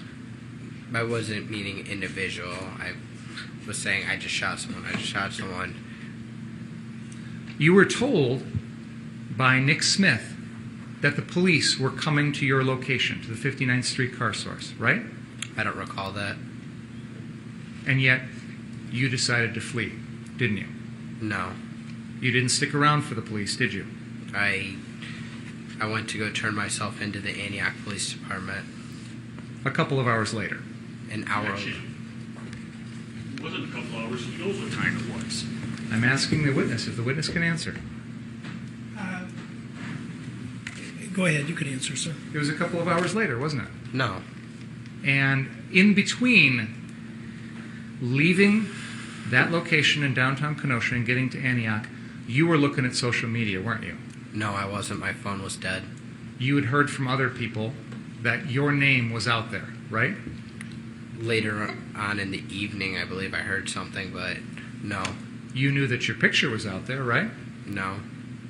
You're telling me, as you sit here under oath, that after those shootings, between then and the time you turned yourself into the Antioch Police Department, you had no idea that there was social media out there with your picture and your name as the shooter?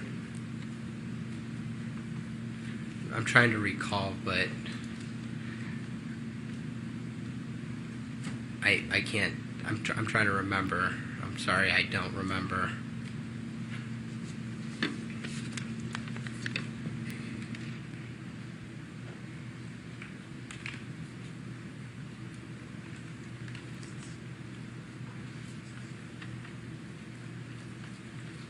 I have no further questions.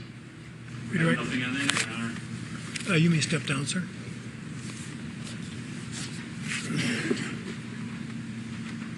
Your Honor, I have a witness. But before that, call that witness. I need to use the men's room. About a 5 to 10 minute break. Please don't talk about the case during the break. You may either use the jury room or you may remain down here in the library. Can I have a Kleenex?